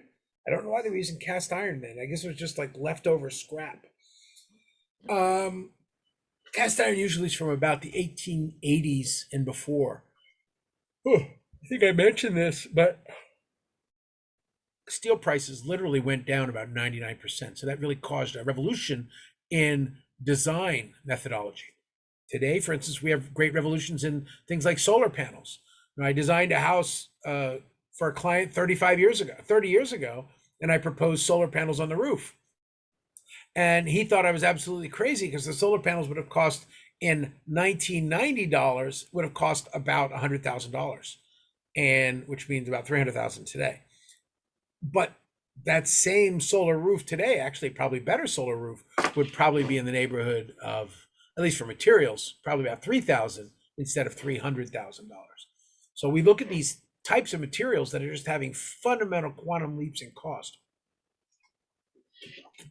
For you Wall Streeters out there, you might know the research of Kathy Wood of ARK Investments. She talks about how certain technologies may jump in massive cost reduction. So again, you'll see that in the evolution of the building design. Cinder blocks were used in the early part of the century because we had a lot of coal fire plants in New York City. Luckily, most of the all of the coal fire plants are gone. And so that is not as common. But today we might have things, instead of cinder blocks with leftover coal ash, we might be seeing things like aircrete, where we're dealing with concrete blocks that are bubbled in with styrofoam. And there's lots of neat technologies that are out there. Again, when you think about a typical foundation, there isn't a typical foundation. Well, in the last 50 years is what this represents, where you were dealing with essentially a concrete block wall or poured concrete wall. Girders, which could be a light steel girder or a wood truss girder, or a wood girder, and then typical wood joists running across. Every one of these materials has changed. The girders can be lots of different materials today. The walls, think about all the materials you might have for a foundation wall: rubble stone, concrete block, brick foundation walls, and on. Lots of variations on it. Field stone, of course, is one of my favorites, except it needs to be maintained. And I just saw a fieldstone foundation. Again, talk about the economics of things like concrete. Concrete was really expensive. And no, I'm not talking, full disclosure, I negotiated with the concrete unions for 2 years. So we do have the most expensive concrete in the United States in New York City. And why that happens is for other stories. But long story short, concrete is a material, again, since Roman times, but it has been coming back into favor. And like other issues, massive technology leaps. Down the street from me right now is a building, 432 Park Avenue, and they're designing with a concrete design strength of 16,000 PSI versus 5,000 in 10 years ago. So these changes actually are, you're starting to see these, not only obviously the high rises aren't that important, but you're going to see these changes on residential buildings as well, where you're seeing a lot of neat new technologies. One of my favorites is carbon fiber, where actually you're starting to see carbon fiber reinforcement on houses. You can take a plywood wood frame house, add a carbon fiber sheet on the outside of the house, and it'll take a Cat 5 storm. Again, lots of very fascinating stuff coming up. Ironically, some of the best fireproofing things are you actually can't put them in, because one of the parts of building codes is that fire departments are able to rescue you. And anyway, we won't go too far into that. So we talk about the evolution of building materials in a typical foundation over the years. Waterproofing used to be just a layer of mud and some trench drains on the bottom. Today, as we'll see later, the trench drains have gotten very sophisticated. They're really good at pulling water away, but in everything, it's all about maintenance. You can have the best system in the world, but if it's not properly maintained, it's a churn and burn. It's gone. Foundations, today, a modern building would do something like this. They would have gravel, and then they would have a vapor barrier, and then you would have the concrete slab.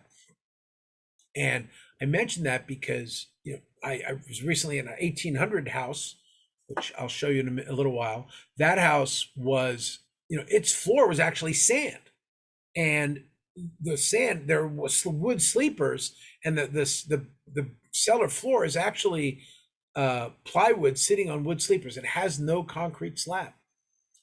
My first opinion was, oh my God, it must be a disaster for rats.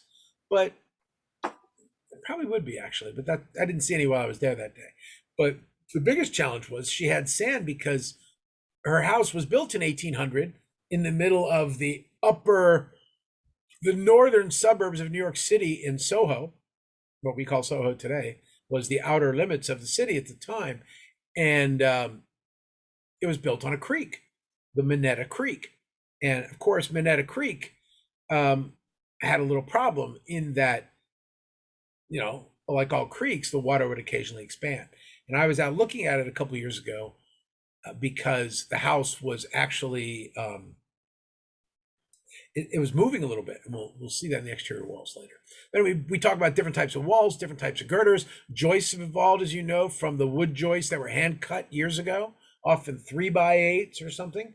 And then we moved to the standardized lumber of the 2x system. The key thing is to make it brace properly. The decking has changed, of course, from slat wood to plywood, and now from plywood to, people are using OSB a lot, which I hate, but it's actually a pretty good material. And most importantly, it's cost effective. You learn a lot by understanding a developer's methods on how they make cost decisions in buildings. You'll learn a lot in terms of what you'll see 20 years down the road when you do a home inspection. Anyway, let's keep moving. Also, framing. Actually, I'll talk about that for a second. Wood framing is, of course, the standard for the book, but in the New York City area, and I say this because I was just reviewing some plans for a building out in the Hamptons, and this building in the Hamptons actually uses steel studs. So that is also a very interesting data set.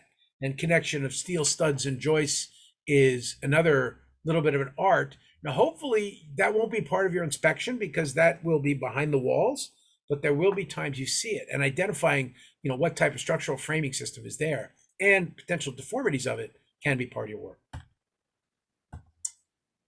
Okay, I just realized I've been talking for a while. It's 10:44. I'm going to take a little break. Does anybody have questions before we take a 10-minute break?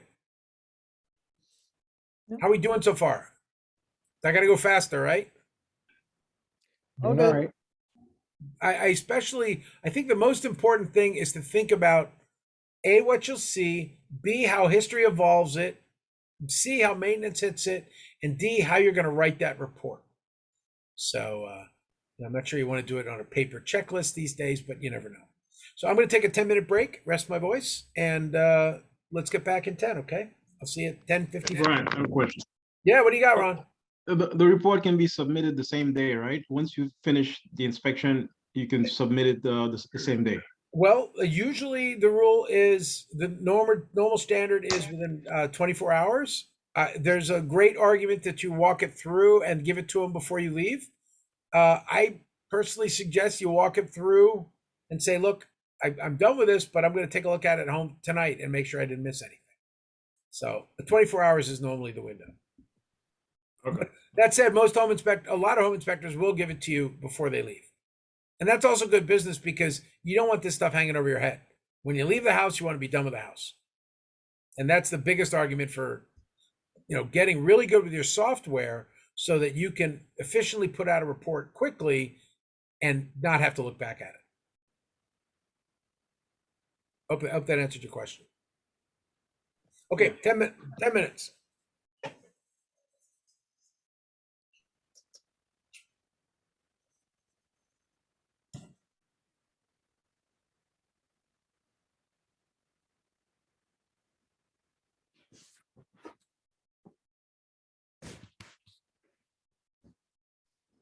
So let me pause the recording. On. Hey, just trying to be able to, in case anybody misses a lecture or wants us listen to it again, I've got these things recorded for you. Again, as we walk around the building, we look for any kinds of damage. Let's kind of punch through a little faster here. I got 400 slides to go. And a lot more after that. Again, as I talked earlier about building jacking, this is something you'll see in more common in the New York City area in the future. You will, this is in process, so you won't be inspecting it at this point as a home inspector. You might actually in some cases. And of course, if you did come across this in a real condition, or maybe a part of the building is under construction, you've got to note it as such and take pictures because you're not really responsible for stuff that's under construction. As we walk around the building, we have talked about the plants and water on the right side, water buildup, and you can see the mildew on the ground as a real good observation. As you can, and one of the most important things is people forget brick is not waterproof. Brick actually gets soaked, and even worse, it freezes. So having a building breathe properly is very, very important. In this case, the building is, the drainage is, just a relatively small detail. The concrete sloping towards the building, and that can cause a lot of damage. Those are things you want to look for. Again, we look for, you probably aren't going to do it. You would suggest that they provide a wood destroying insect report. They're not pest inspectors, they're New York State licenses, again, pest exterminators. But as an inspector itself, you might get a certification to look for stuff. Again, I think that's a big value added. You're not responsible to say there are or aren't termites, but you would usually say they're suspected. Again, more types of wall cracks and conditions. Shrinking, curing, settlement, all of these are different types of problems. The V-shaped ones are usually the most problematic because they indicate that the building is twisting and turning or settling and causing issues like that. Again, it's natural for concrete to have a few cracks. Which ones matter is going to be a question we're going to look at. Concrete, of course, shrinks as it cures. So if you're dealing with poured concrete walls, they'll have certain types of cracks. As I said, corners are perhaps the most threatening part. Any L-shaped sections of a building or the foundation, this is where you can look for potential cracks. We'll come back to this later, but stair-step cracks, again, in masonry are the diagonal cracks are the ones that indicate there's settlement. Again, if it's more than a quarter of an inch, I would say I'd start worrying at a little less than a quarter of an inch. Key element here is that other types of cracking, you've got to ask yourself, what's the freeze thaw condition of the space you're looking at? Now, for instance, if there's an area that has a lot of water buildup that doesn't drain around the building, you may know that a footing is 4 feet deep in New York City, or in some cases 4 or 6 to 5 feet thick in other parts of the state. And the reason why is pretty simple, which is that's literally how much the ground can freeze. We haven't had any real severe freezes this year. I mean, nothing major. It's, when I say severe, I mean, -10, -15, -20 Fahrenheit. These are when you start seeing, really deep penetrating ground freezing, and that causes a heave. And of course, that can break the building's foundation.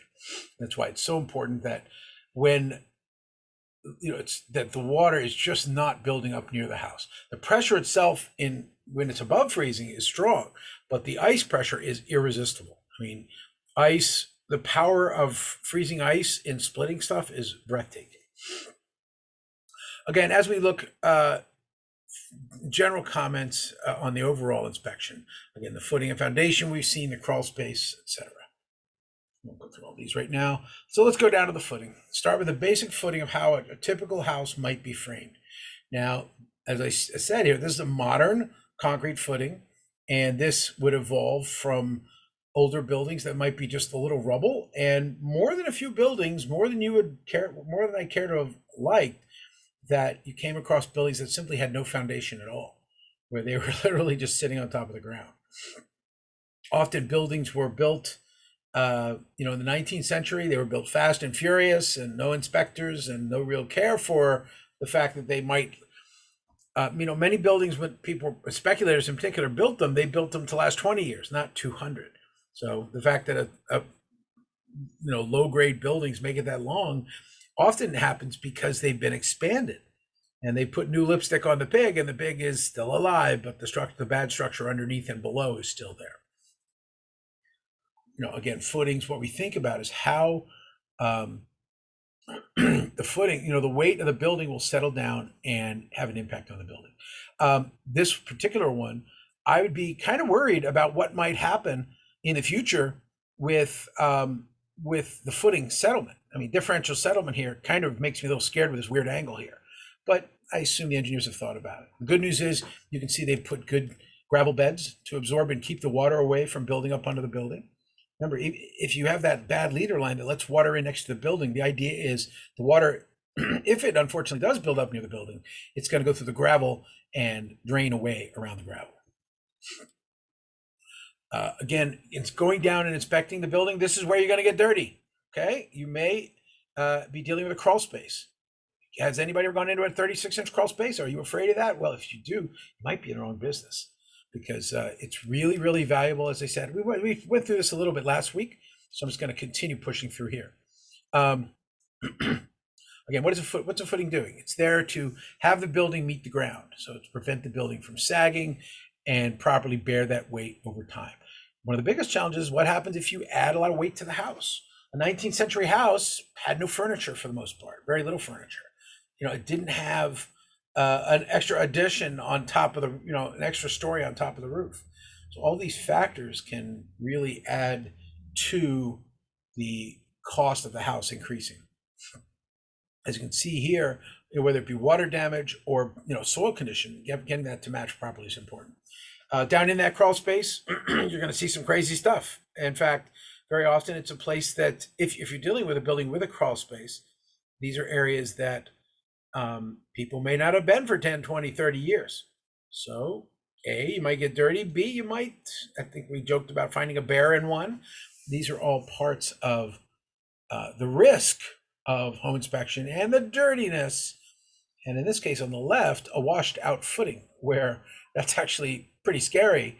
And in fact, in this case, the building was actually going under some real damage because soil had washed out from under the footing. Quick reminder on poured walls. Again, I think I went through this last week, but I just want to go through it quickly. When is a crack a crack? When does it matter? Again, there's a poured wall.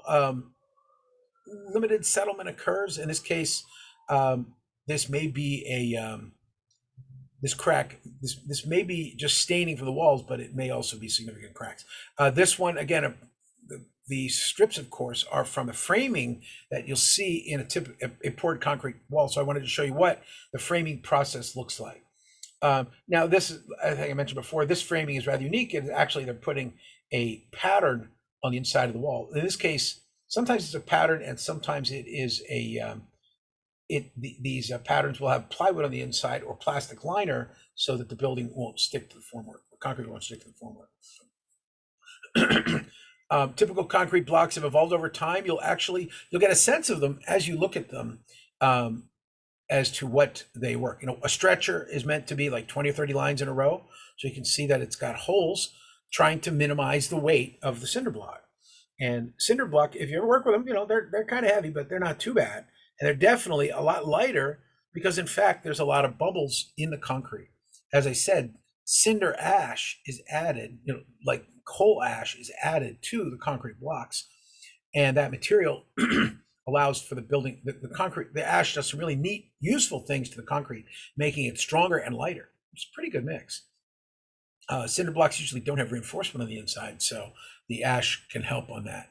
The cinder blocks, of course, modular. We all know 15 and a quarter plus a 3/4 joint is, or 5/16, whatever, you know, and the net goal is to have every 16 inches for your joints. I read a great analysis the other day that actually the inch system that we all talk about and everybody hates, the so-called imperial system. I just saw a software program recently that no longer calls it imperial math. They call it English measurement. So I thought that was rather humorous. I guess there's not much of an empire left. But with the cinder blocks, we look at this 16-inch module. Ironically, it is, well, we won't get into that, but some would say these modules actually go all the way back to the time of Babylon. Actually, some of the very early leaders came up with some of the measurements we know today, and some of them say it was just kind of random, left over from the British court in the 17th century. The point is, these formworks each have a purpose. Of course, a typical wall would have stretchers, as lightweight as possible. Remember I said concrete, like bricks, they're not waterproof.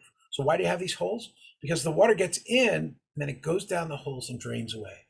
And that is really quite magical. Now you do actually have the option in certain parts of the building where you're going to fill in these holes to make them solid, to make them more structurally sound, and put rebar in them to make connections. Other ideas, you can see how a specialized concrete thing is set to allow for it's a full length brick, but it has a notch to allow for a door, because obviously that'd be kind of ridiculous to cut it out. And you get the idea. Headers, this one is cut to have a sill, and that header right there, the sill is so that the headers of a joist hanger go there. Back to the foundations, we think about, what do we think? 3 things: water, water, water, right? Where does water give us problems here? Underneath the slab. One of the challenges of low-lying areas in particular is the water in, let's say, a heavy rainstorm, when the area around your house floods, the water underneath will actually push up and shatter your slab. And this can be quite annoying and quite expensive, and actually probably a really good sign that you should not be living on that floor, because that means that section of the floor is actually underwater. Again, major storms can happen any time. We also think about water, of course, pushing this way from the outside. And there's very good design here where the water, yes, it's going to go through the bricks, but once it gets past the bricks, it's going to drip down in a excuse me, in through a mesh or just a gap, and then it'll be carried out, down to the drain, where the drain is going to take it away from the house. Again, this area, you want it to be as dry as possible during a snowstorm. And also, of course, you start thinking about wind. We'll talk about more about the structures later, but I mentioned the wind because yesterday in England, my son is in Scotland right now, and in southern England, they actually had wind gusts up to over 120 miles an hour. So that's like a Cat 3 hurricane hitting London. I mention that because, of course, no place is exempt from storms. And most building codes are designed for about 98% of problems. And very often it's that extra 2% that gives us a lot of grief. And that damage from that 2% is what you're looking for as you're walking around a house. Typical brick foundations, again, in this case, you're going to put a brick veneer on the outside of the house. It's always important to remember this. Actually, this is a really important discussion. Is the house brick veneer, or is the house brick structure. Okay, the difference would be a brick veneer is only one wythe. A thickness of wall, a thickness of brick is called a wythe, wythe. So one wythe brick is usually attached to the wood, and this is a structure that's actually used on skyscrapers as well. And very sadly, unfortunately, sometimes in this case with a wooden backing, you can imagine it won't end well for the wood over time. In New York City, we have the same problem. Actually, they do it on 50-story skyscrapers, where this brick can fall off, and yeah, it doesn't end well. There's a lot. I ordered.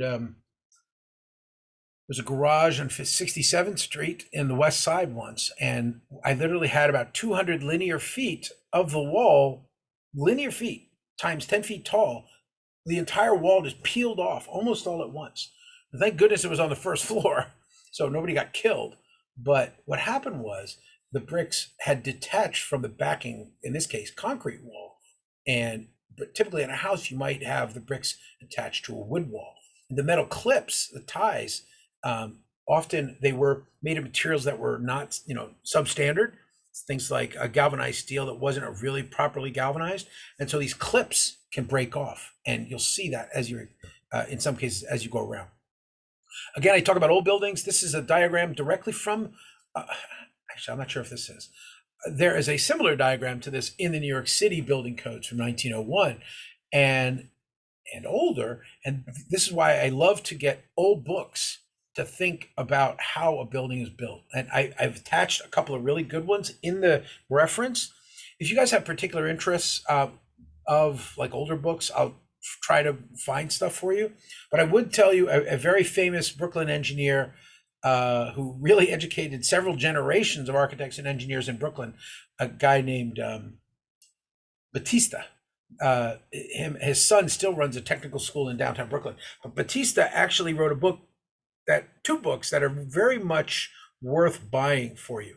One is called Why Buildings Stand Up, and you might guess the other one is called Why Buildings Fall Down. And understanding that it's really priceless. Again, that's more of a structural engineering perspective, but it gives you a great insight onto what you might see as you walk around. Again, here we have, just areas of brick where the mortar mix is actually quite important. I told you that that brick can get wet, and now mortar can get wet also. Now, a lime mortar is usually best used with brick, because it will basically erode at the same rate as the brick. It's not as good, but that's okay, because often you'll see something similar to this. Actually, you see really up above here, where the mortar has been retouched, and it actually is doing better than the brick, versus this lime mortar, where it literally has just washed out. And you can, if you see this in the structural parts of the building, you're going to be putting a note in your inspection, observed, brick deterioration in the cellar, depending on its severity, you would say suggest repointing or suggest having an engineer review for structure. But again, brick was a very common thing. They would literally put slabs of granite down in the ground as a foundation for a building. We looked at these earlier. Again, the fieldstone walls as something you might see in older buildings. Like I said, I actually saw one of these in a 1910 building. So it's not. On the other hand, my 1910 building may have been built on the foundation of a building from before, because this was in Coney Island, and Coney Island's actually been settled for quite a long time. Again, multi-material walls. What would we look for here? Obviously, there's a bunch of problems here. One is that there's no proper capping here at the sill, and in this case, it's literally open to the building beyond. But this is where you would find an addition. It happens all the time where, the 18th century house gets an extension into the 19th century. They just brick up the window that would have been done, and then they extend into the backyard. So this is something you'll see. And when you do see this is a really big culprit for potential problems. So, again, we look at fieldstone.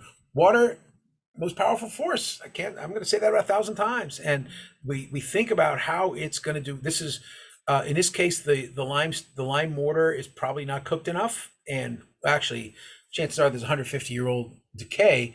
The simple fact is, if water runs over masonry, it's going to fail. And that's why buildings have soffits, so the water doesn't directly run over the stone. Again, if you don't believe in erosion, I'll show you a picture of the Grand Canyon. You'll get the idea really fast. Although this time when I went out to Vegas, it was at nighttime, so I didn't get to see the Grand Canyon, which is much to my chagrin. But if you ever do hike the Grand Canyon, you'll definitely get an appreciation for water erosion as a force. Again, we talk about that corner of the cellar. I think this is one of the most important things to inspect. And this is all about the water coming in this area. Now, these guys have tried to fix this by putting a sump pump in the corner. You should always you'll be checking the sump pump to see if it's basically working. We'll go through that later. But the cracks around windows. I just advised an owner called yesterday from the Bronx. He'd cut an illegal door into the cellar of his building, and he got banged. DOB caught him, so he's got a violation. He's got to legalize it. He wanted me to do it. I said no way. But another architect in Brooklyn, in the Bronx, is doing it. Named Derek. Is that you, Derek? But that architect, what he's doing is, the problem essentially is when you cut. I was explaining to the architect on my end that when you cut a hole in an existing structure, you make it much weaker. Think about cardboard again. I use cardboard as a metaphor for a lot of construction issues because cardboard is a diaphragm structure. It relies on the existing diagram. And anytime you cut away on the structure, you create weak points. So in building, you're going to observing for weak points like corners and turns and penetrations. Those are the things that get worse over time. Again, we talked about veneer as a type of stone. This type of cracking, we went through this last week quickly, but cracking here is, this is clearly a problem. In fairness, this is on top of a steel structure. So this is probably the problem here is where the steel and the brick are not moving together. And usually between steel and brick, most of the time steel wins. So this is you may see this in houses where the brick and the wall fight. And again, brick can win a lot, but once it fails, remember this: wood bends and compresses, tension and compression. Brick does not do tension. Brick does 0 for tension, which means you can't stretch it. So if you compress it, fine, it's really strong. But if you bend it, it's going to break. By the way, that's the reason why arches are so important, because arches span a space, but there's no tension. There's only compression. For all you engineers out there. Again, where can buildings fail? It's really, really important to walk around if you're in a neighborhood. I particularly was advising one recently on Classen Avenue in Bed-Stuy, and there was a house that was boarded up on the street, and right next to it was a house that I'm sure just recently sold for $3 or $4 million. But the house next to it was, the boarding probably was having animals inside, etc. So you always want to think about A, what's next to you, but B, you may be asked to be inspecting this vacant building. I know I've said this 1,000 times: safety, safety, safety. We talk about earthquakes as a little bit of an extreme, but think about it. As we talk about the footings going around the perimeter of the building, as we've looked for settlement, we have looked for water areas around the buildings, and when they become a potential problem for the home buyer, we also look for things like these piers, which are ways of propping up a building. This is what piers might look like on the outside of a building. These are repair piers versus this on the right side, which is initial design piers. This is the way if you're building in a in a flood zone or in an area with marshy soil, which is very common in New York City, believe it or not. Brooklyn, Staten Island have a lot of this. Queens has a lot of this. You'll actually be required to build a foundation that actually works like a truss. And so these piles go into the ground to create structural bearing. And then really the walls are a beam between the two pile points rather than footings, which would tend to bear the load of themselves. So think about how the building's touching the ground if you can see it as you walk around. In this case, again, quick reminder on hydrostatic pressure: water wins. Oh, by the way, water wins. Particularly if you're in a low water table area, if the water table is above the bottom of your footing, you've got to really think about how to manage this. And from a home inspector's perspective, you've got to look to see for telltales of damage. In fact, after Sandy, most of the buildings, as a matter of pride, they kept their marks as what their high water mark had been. Hydrostatic, we think today about retrofit, but again, we've looked around the perimeter of the house to all the damage that can occur, and making sure it drains away is so important. This is a quick retrofit underway. I think we showed this last week. The what it would look like. You can see the window wells, they've got good, strong reinforcement around them, and a drain at the bottom of the window well going down into the trench drain gravel at the bottom. And that's a really good image of how to make it work. Again, sump pumps on the interior and their impact on the exterior, they often will drain the water from around the building, take it inside, and then pump it away. I've also seen sump pumps that are mounted outside of the house in a little trench. I really like that design. I thought that was good because I never like bringing water into a house. And again, the goal, no matter what, is to bring it away from that. That is not a sanitary water. That's it's a non-potable water that you might get that is draining away, whether it be from the pump inside the house or outside. When I advised on a property in Red Hook, the water had gone, in this diagram, the water had gone to here. It had gone to 6 inches above the bottom of the joist. So this literally, the cellar was a bathtub. And honestly, because they were 3 feet above sea level in Red Hook, and the storm had been a storm surge of plus 15 feet, again, you can't really defend against that. In fact, in this case, this was a very old building in New York City. In national laws today, you're not allowed in flood zones to build any cellar underground unless it is signed off by an engineer as waterproof. And here's the secret. Only idiot engineers ever sign off for waterproof because it's a nearly impossible thing to sign off. In fact, we had about 10 building commissioners go out to look at a certified building at 2 Gold Street in Manhattan, where they absolutely promised in 2010 that their design was the best thing possible for water resistance. And they built a gate at the entry to the garage, and then the garage went down. And this building, 2 Gold Street, is actually about 300 yards inland in Manhattan from the water. But when the storm Sandy hit, the storm came in, lapped over these walls that were built, and flooded the 400 unit garage. So the poor engineer who had certified it was flood proof, I don't want to be his insurance company. Again, leaders. I can't stress enough as you're walking around the outside of the house, so important. Definitely want to put this in your comments if the drains are anything less than perfectly away from the house. Be a pain about this, okay? Again, I just reviewed a house in Brooklyn where the drains from the neighbor's house were actually draining into my client's lot. I mentioned this permanent wood. This is upstate. You'll see these. Not really allowed in the New York City building codes. These are obviously here where it's touching gravel. I can almost accept that. The concept of permanent wood foundations is essentially A, the buildings aren't going to last for 100 years, and B, it's a lightweight construction, and C, it is designed to be areas that are you might have a very large frost heave. Foundations today, especially in remote areas, just like foundation walls above grade, it's not uncommon to see pre-made foundations or pre-formed foundations being installed in exotic locations. Here, you got to bring you pour the footing, can't get around that. But for the walls, instead of bringing formwork and everything else, and that's a lot of labor and transportation, instead you're just going to get your footing in place and then bring a crane truck and drop the pieces in place. This is, again, a lot of neat technologies. Modular has really, really kicked up in the last couple of years. I don't know if anybody follows Elon Musk, but he was bragging that he was living in a modular house. I forget that company, but it's really cool. And long story short is we are going to be moving towards houses that are much more modular and pre-built.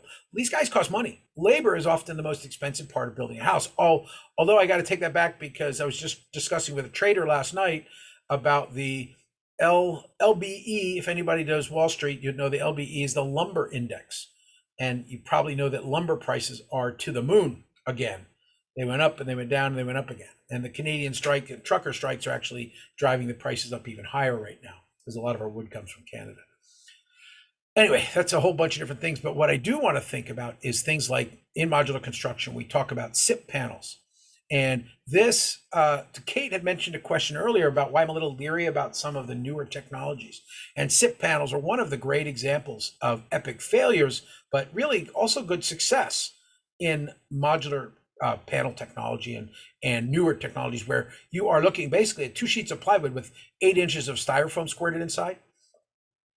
These things, if they are maintained and they get proper drainage, can really give some unbelievable performance. I mean, look at this roof section right here. That's pretty, I mean, I think from an architect standpoint, this is a pretty sexy arrangement. You've got fantastic, I mean, I love metal roofing generally because it's just reliable as heck. And in this case, it's injection molded just like an airplane with insulation. But what if I told you this insulation is not fireproof? Now, the general, whoa, I don't know what just happened there. That was weird. Again, I'm a little paranoid on fireproof, but also, now in this case, this insulation, if it gets wet, I'm probably not concerned. But this plywood, this OSB plywood, over time, water seeps into these systems through the joints, and this plywood just completely melts, or the OSB just melts. So these are things you want to really keep an eye out for if you come across a house with a split system. In fact, this old house, if you guys ever watch the Bob Vila shows, if you catch one of them, he actually, 10 or 15 years ago, they did a modular house in Yonkers that I understand has since pretty much fallen apart. But I got to be careful with that. I got to double check. There have been a number of cases where, again, these modular things, and you can say with any type of construction, if it's not put together properly, you're going to have problems. But the neat thing is you are literally coming to a time where modularity is going to be a big deal. I'll show you a eBay house in a few minutes regarding modular construction. Again, you're going to come across this system more and more. Now, this I like. This is styrofoam that I don't care about mold because this is styrofoam in the foundation. Now, if you're building at grade or with no footing, then that 50-degree soil that's underneath your building is a really big energy drain. I actually view it as a positive in our climate, where that 55-degree soil is going to be plus, really benefiting you over time. But again, the goal of newer codes, as you might have seen in earlier diagrams, you want to now insulate any type of touching of your building with the soil. Now that said, you're not going to put styrofoam underneath the footings because they're bearing onto the soil. So obviously you don't want styrofoam underneath them, but you are going to put styrofoam underneath the non-bearing floor slabs. We'll see some more interest on that. Again, back to the nature of rebar. Most of the time, this type of detail you're never going to see in a home inspection. This is the pouring of the footings. It's a reminder of how a continuous concrete pour with steel inside can offer a lot of strength, but not a lot of expense. On the left side are a couple of column details that you'll see all the time. What's the problem here? The big picture is, of course, are you going to have water corrosion? My mom's house, we got to cut away the wood panels on the bottom of the column on the outside of the building because they've rotted where the wood column meets the ground. Obviously, on a typical day, the wood is, you see these steel bases embedded in concrete, and then the wood attaches to it. If all goes well, you are going to minimize that contact and draft over time. But this, obviously, the termites can just walk right up to it here. So that's a problem. As well as snow conditions. Particularly in areas where you get a lot of snow, snow is a really big factor in home inspection design in the exterior of the house. Whether it be the siding, but most importantly, the columns and stuff. This is actually, if I'm building north of New York City, I don't really want my deck to be attached to the house at all. I want it to be independent because it's really, the deck failure can be a real problem. Again, quick reminder of, as we saw the rebar in that footing, the rebar not, that has spalled and broken away. This spalling is very important and a very, as you're walking around, you want to keep an eye out for this. This spalling is where the concrete, which is not waterproof, water seeps through over time. Again, it's most of the problem where, if you look carefully here in this picture, you see stains where it's a little darker here, right? So what happened? The water pretty typically has stain marks there.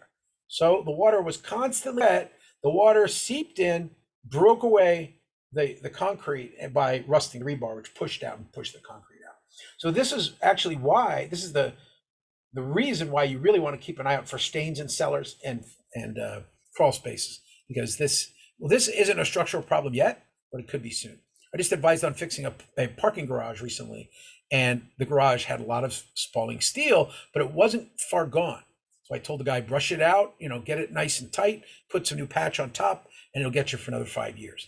And he did. He did a good job. And I probably I can't show you the before and after there because it's kind of involved in a lawsuit.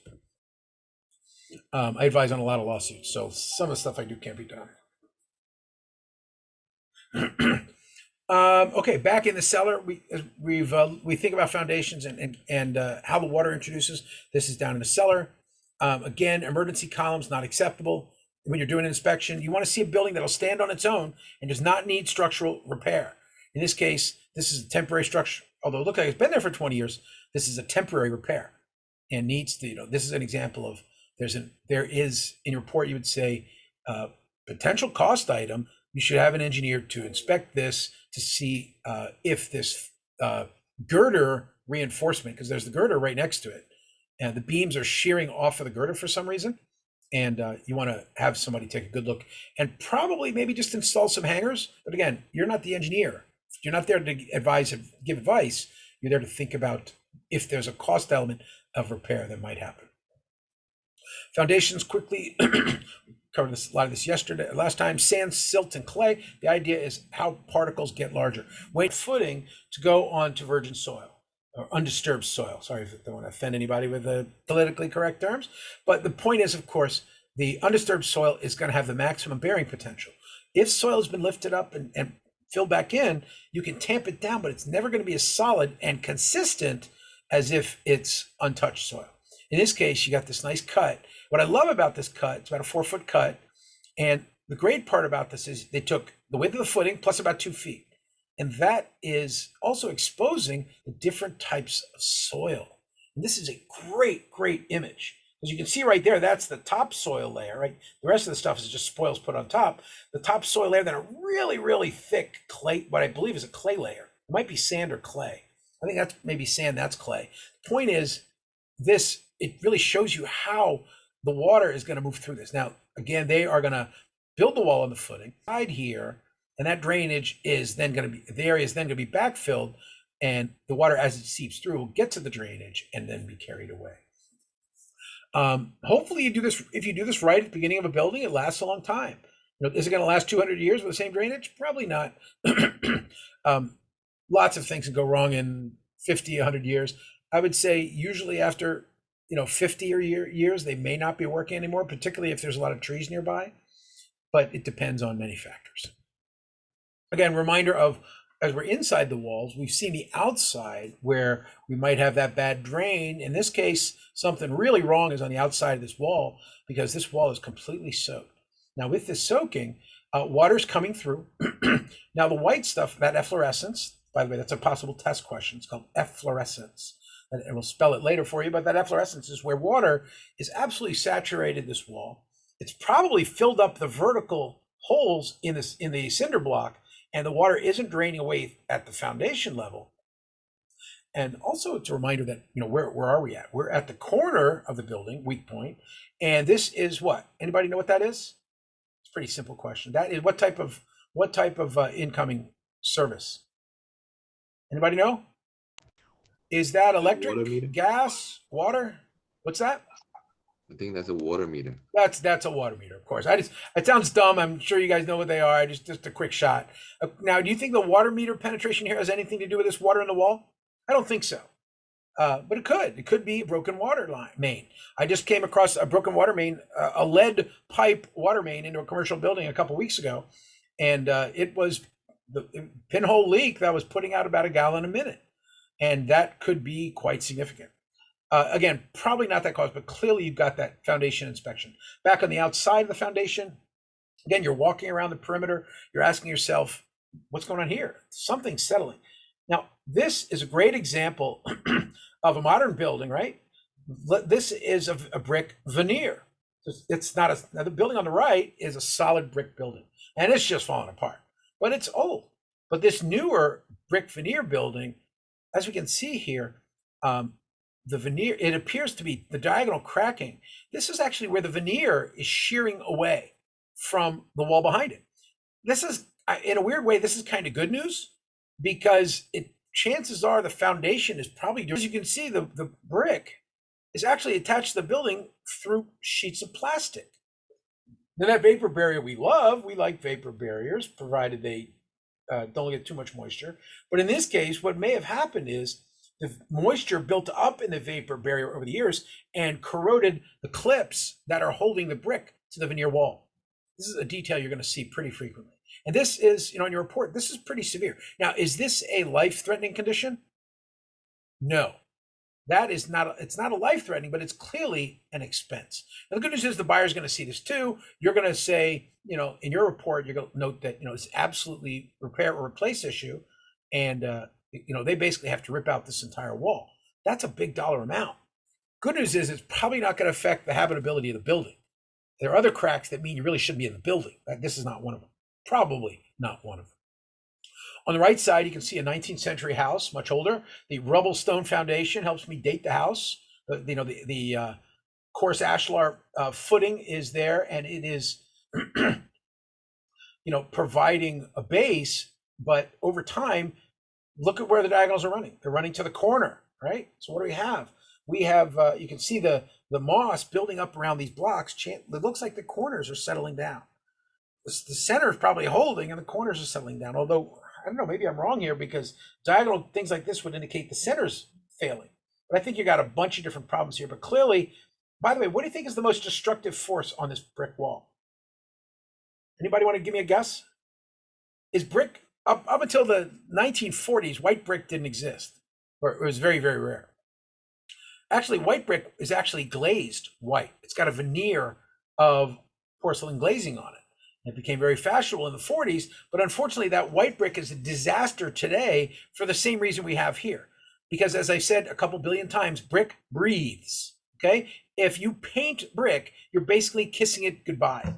I tell people, anytime you get a coat of paint on a brick, you basically put a 20-year timer on that brick. People often paint because they want to hide imperfections. It's the worst thing you can do, because the paint stops the brick from breathing. And once that happens, the water still goes. As you can see, the water here has probably been seeping through the brick, unable to get through the paint, and it ended up where it could at the lower sections on the corner. So painted brick, anytime you see painted brick, I raised major flags. This one's a veneer, but this one actually in a way makes me more scared, because I can't see how deteriorated the brick is. Back to that foundation inspection, when do we care? This crack's over a ½ inch. Again, if it's in a wall, I got a problem. If it's in a floor, I still got a problem, but not quite as much. As you can see, some of the crack. One of the things you'll often see with siding is that it hides cracks. In this case, a crack is trees we went through. Trees are incredibly powerful forces for shattering buildings. Here's our drainage thing again. On the right. Again, horizontal cracking, another good diagram. We think about that incredible force on a wall. This is why walls often will have vertical buttresses as an attempt to stop it. More just absolutely devastating horizontal cracking. This one is water pressure. On the right side, this is actually probably not water pressure as much as it is, because you can see the patches on top of it, on the band, like a concrete band here. What may be happening here is this is at the joists of the floor, and you may have moisture building up in interstitial between the floors. There's that drain, how a drain properly works around a building. Okay, how would you mark these on your inspection report when you're down in the crawl space? Anybody want to take a crack at, are these significant? Yeah, this is risky. I'd say both of them are pretty significant. This one here, anytime I have a vertical element that's not properly braced, I mean, that's a repair or replace, definitely. The one on the right is slow erosion. Seen this about 1 million times. And, this is just the water. As you can see here, the water it's wetter inside the bricks than on the outside of the bricks, which means these bricks are just absolutely saturated. So they've just kind of worked their way. Anybody, what do you think happened here? I would venture to say, good chance this hole was actually caused by an animal, where the animal saw the soft point and kind of made it bigger. So that's also a reminder why you got to be careful in those crawl spaces. Again, as you're doing basements and cellars, 2 words, by the way, basement and cellar. What's the difference? Anybody know? There's a very specific legal difference in New York. A cellar is more than 50% below grade. A basement is less than 50% below grade. A base, if you're a 1 inch below grade, you're a basement. Okay? If you're 8 feet tall on the inside, if you're 4'1" below grade, you are now a cellar. Or subcellar or whatever, however many levels you go down. You may, and don't think you're not going to come across houses that have, again, I've talked about this before, 2 and 3 cellars.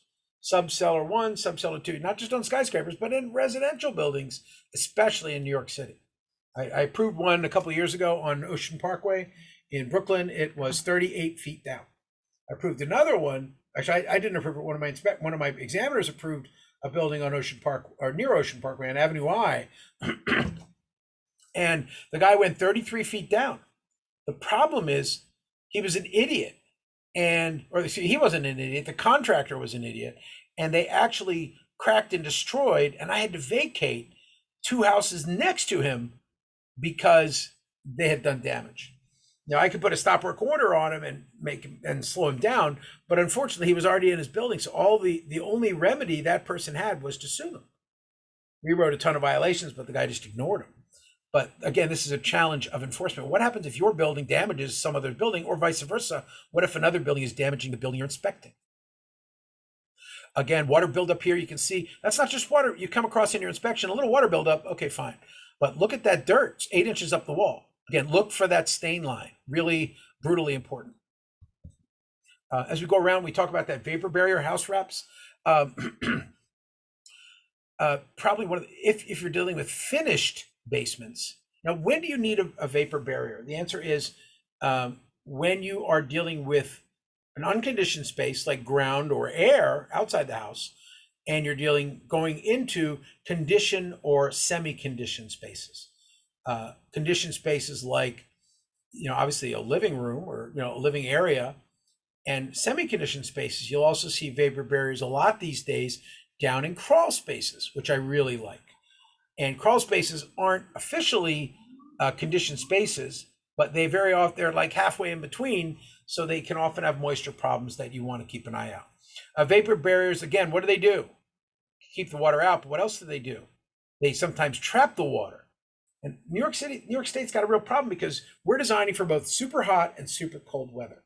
And so normally a vapor barrier, let's think quickly, everybody remembers when a plastic, a vapor barrier is in place, when does the moisture show up? Does it show up on the cold side or the hot side? Anybody know? In a vapor barrier, of course, you all know this, it's a cold pipe, and hot air hits the cold pipe. You may know that air at 100 degrees has twice as much water as air at 50 degrees.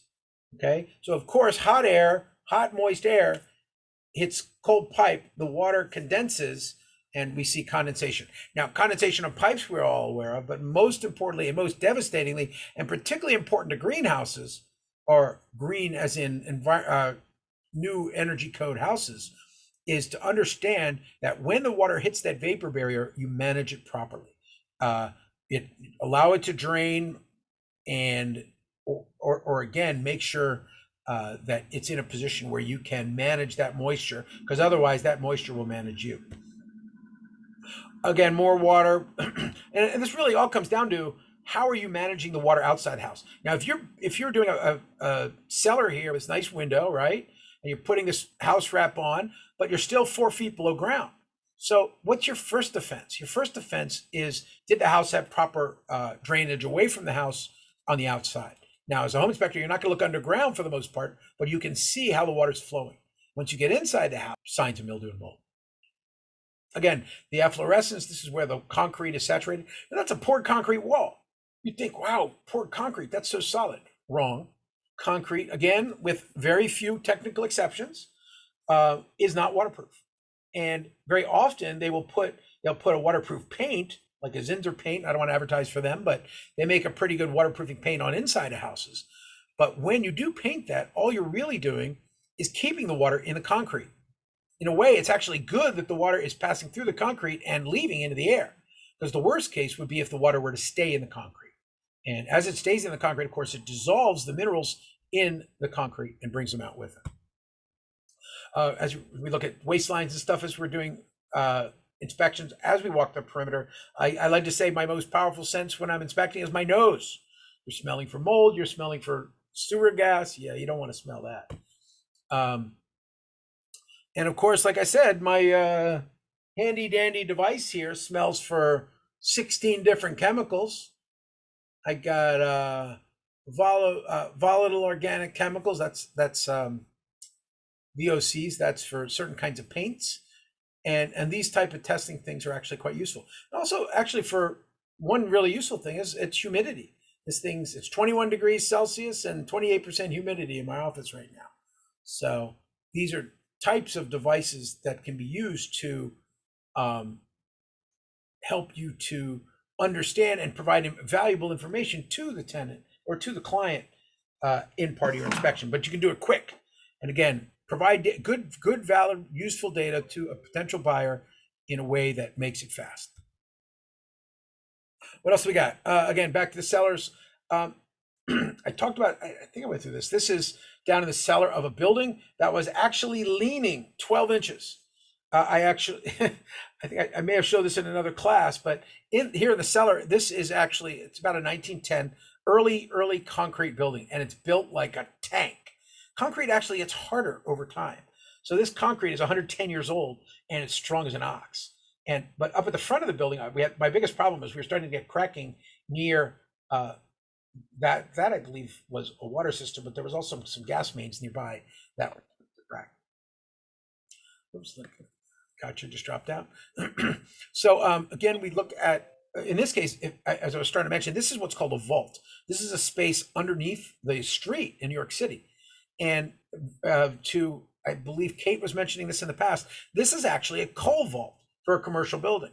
When this building was originally built in 1910, the boiler was probably powered by coal, and this was where they would bring the coal in. Now, the residential buildings, of course, you might want it in the back because you wanted to not have your building look improper at any time. Little reminder of the perceptions. Again, water. What do we deal with it? We think about mold, and when you're going around that basement or cellar, is it draining properly? If you see something like this, drainage trench around the wall, that's actually good. That means somebody's paying attention to the drainage. That's okay. You can't beat the fact that the water, the water's building up outside. But in this case, they put a trench system around the perimeter, so when the water does come through the wall, it gets built up. So this wall is really saturated. Now, actually, what you would do in your inspection, if you see this much efflorescence, although it's being managed, you would say to the potential buyer, there is definitely signs of water penetration, and you may, I would say, repair or replace, where you think about retrenching the outside of this wall and putting better exterior drainage to prevent the water from getting to the wall, where you then have to pick it up through interior drainage. Because remember, by the time it gets to this trench, the water has already passed through and corroded your concrete. So that this kind of defensive strategy is good and cheap, but it tells me that there's water damage inside. On the left side, of course, this is what a house looks like after about 48 hours of wet mold conditions, and you don't want to be there. I also remind you, if you are inspecting a moldy building, definitely you want to have a bunny suit, Tyvek outfit ready to go in your inspection kit. If you understand that this might be a mold conditioned building, you might want the inspection kit also for inspecting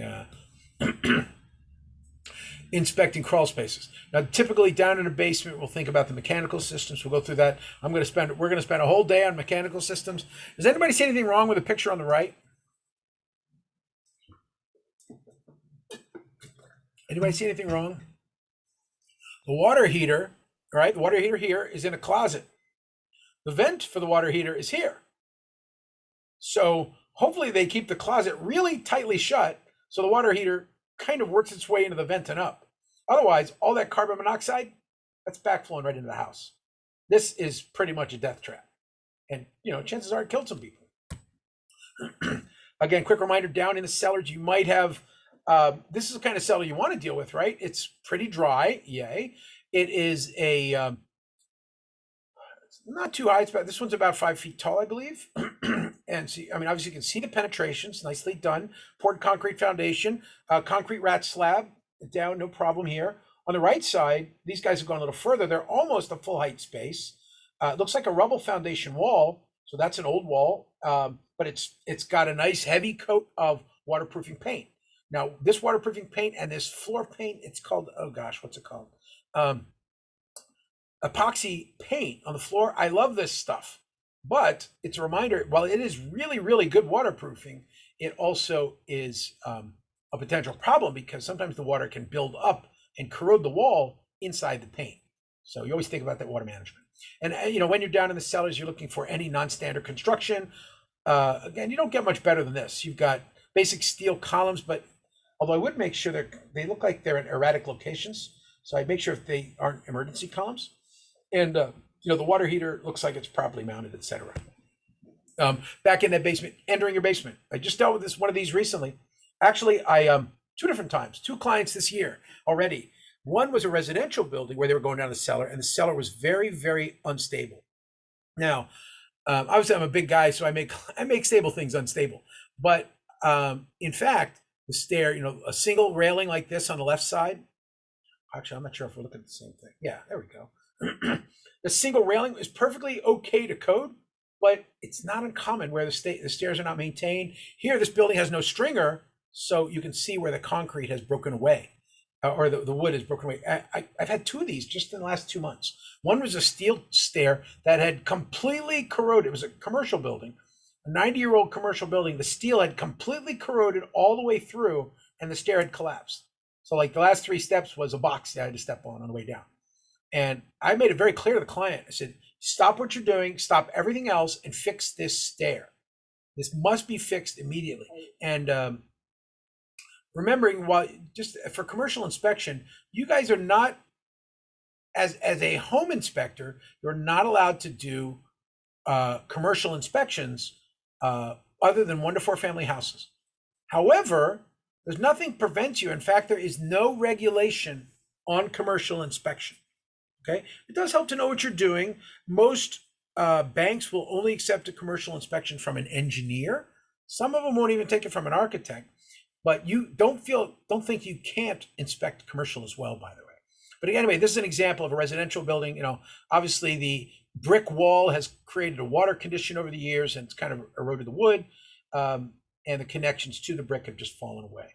Very, very common. And a reminder to you, always know your way out. And this is actually very important. This is a big debate I defended in federal court recently, explaining that old building codes were perfectly okay with only having 1 way out of a cellar. And today, of course, even in residential buildings, you should have 2 ways out of a cellar. And commercial, two complete, not only ways out, they're technically called means of egress, which means they have to be properly reinforced, etc.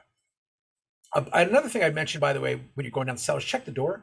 Very often this door is dilapidated or damaged. If there's a fire downstairs, that door is really important.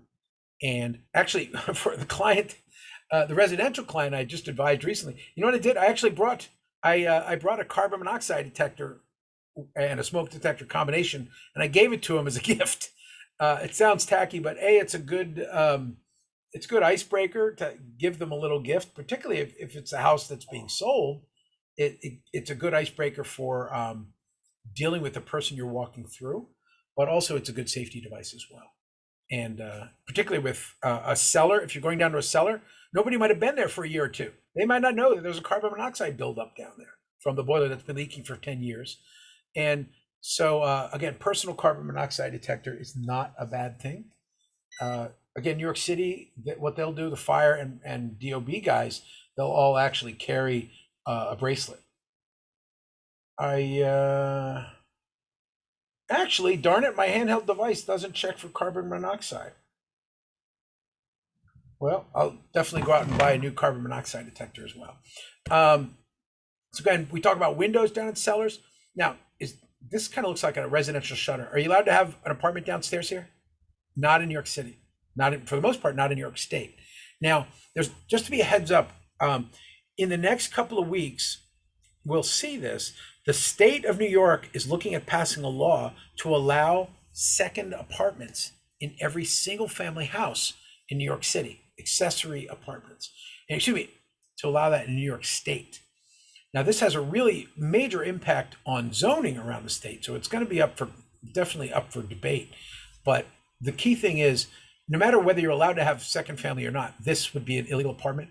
I always ask the question, is it okay to have this vent to let light into the occupiable space? Yes, totally okay. Are you allowed to have a bedroom down there? No. Why? Simple question. Can a firefighter get through that window, get you, and get out? If the answer is no, it's not a legal apartment. Okay, that's one of many ways to say it. Again, what do you do when we talked about what do you do when you're inspecting a place that appears to be illegal? It's a great challenge. Again, the guy I got off the phone with the other day, he was describing his place as, 3-family, and his bank had sworn it was 3-family. I said, dude, you got to sue your bank because that's not a 3-family. And he's like, well, how do you know? It was a project up in the Bronx. And I said, well, because I used to be commissioner for the Bronx, and I can see on the code that this is a 2-family house. And he wasn't very happy. I just knocked a couple $100,000 off the value of his property. But he was lucky. At least I wasn't the DOB. But actually, the DOB got him already. So he was calling me because he had violations. So he got the double bad news. A, he had to pay the city several $1,000s for fines for that illegal apartment. B, he had to remove the apartment. And C, then he had to realize that it was a 2-family, not a 3-family, which further hurt the value. So he had been doing that, putting a door in the building to try to increase the value before he sold the property. In fact, he destroyed the value of the property because people thought it was a 3-family, but when the DOB wrote the violations, the building was officially declared a 2-family. Anyway, back to cellar windows. They're places where water can get in. I love this one here. This is a great way to do windows underground. Why? What does this defend against? Snow, right? Water, heavy rain or drainage comes down in, and usually these pits will have a second drain underneath. In this case, you deflect most of the water.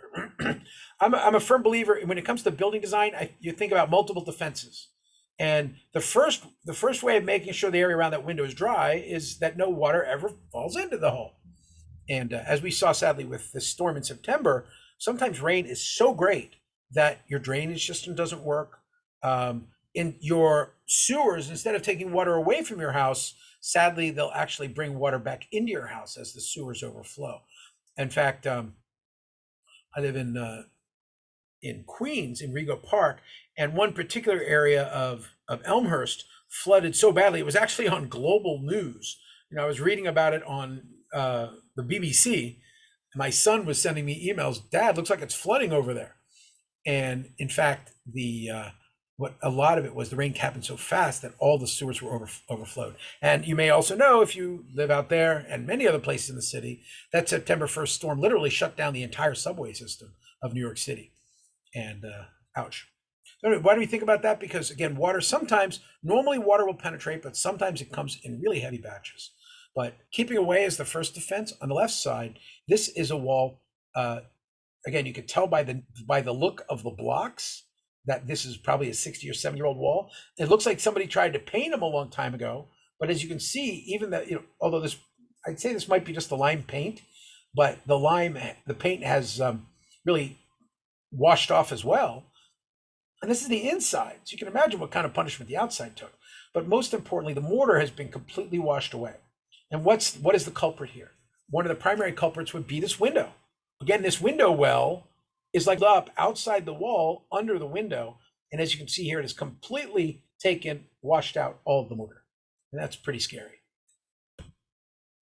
Back to cellar mold. We looked at some pictures earlier with a vapor barrier. Why are vapor barriers a question?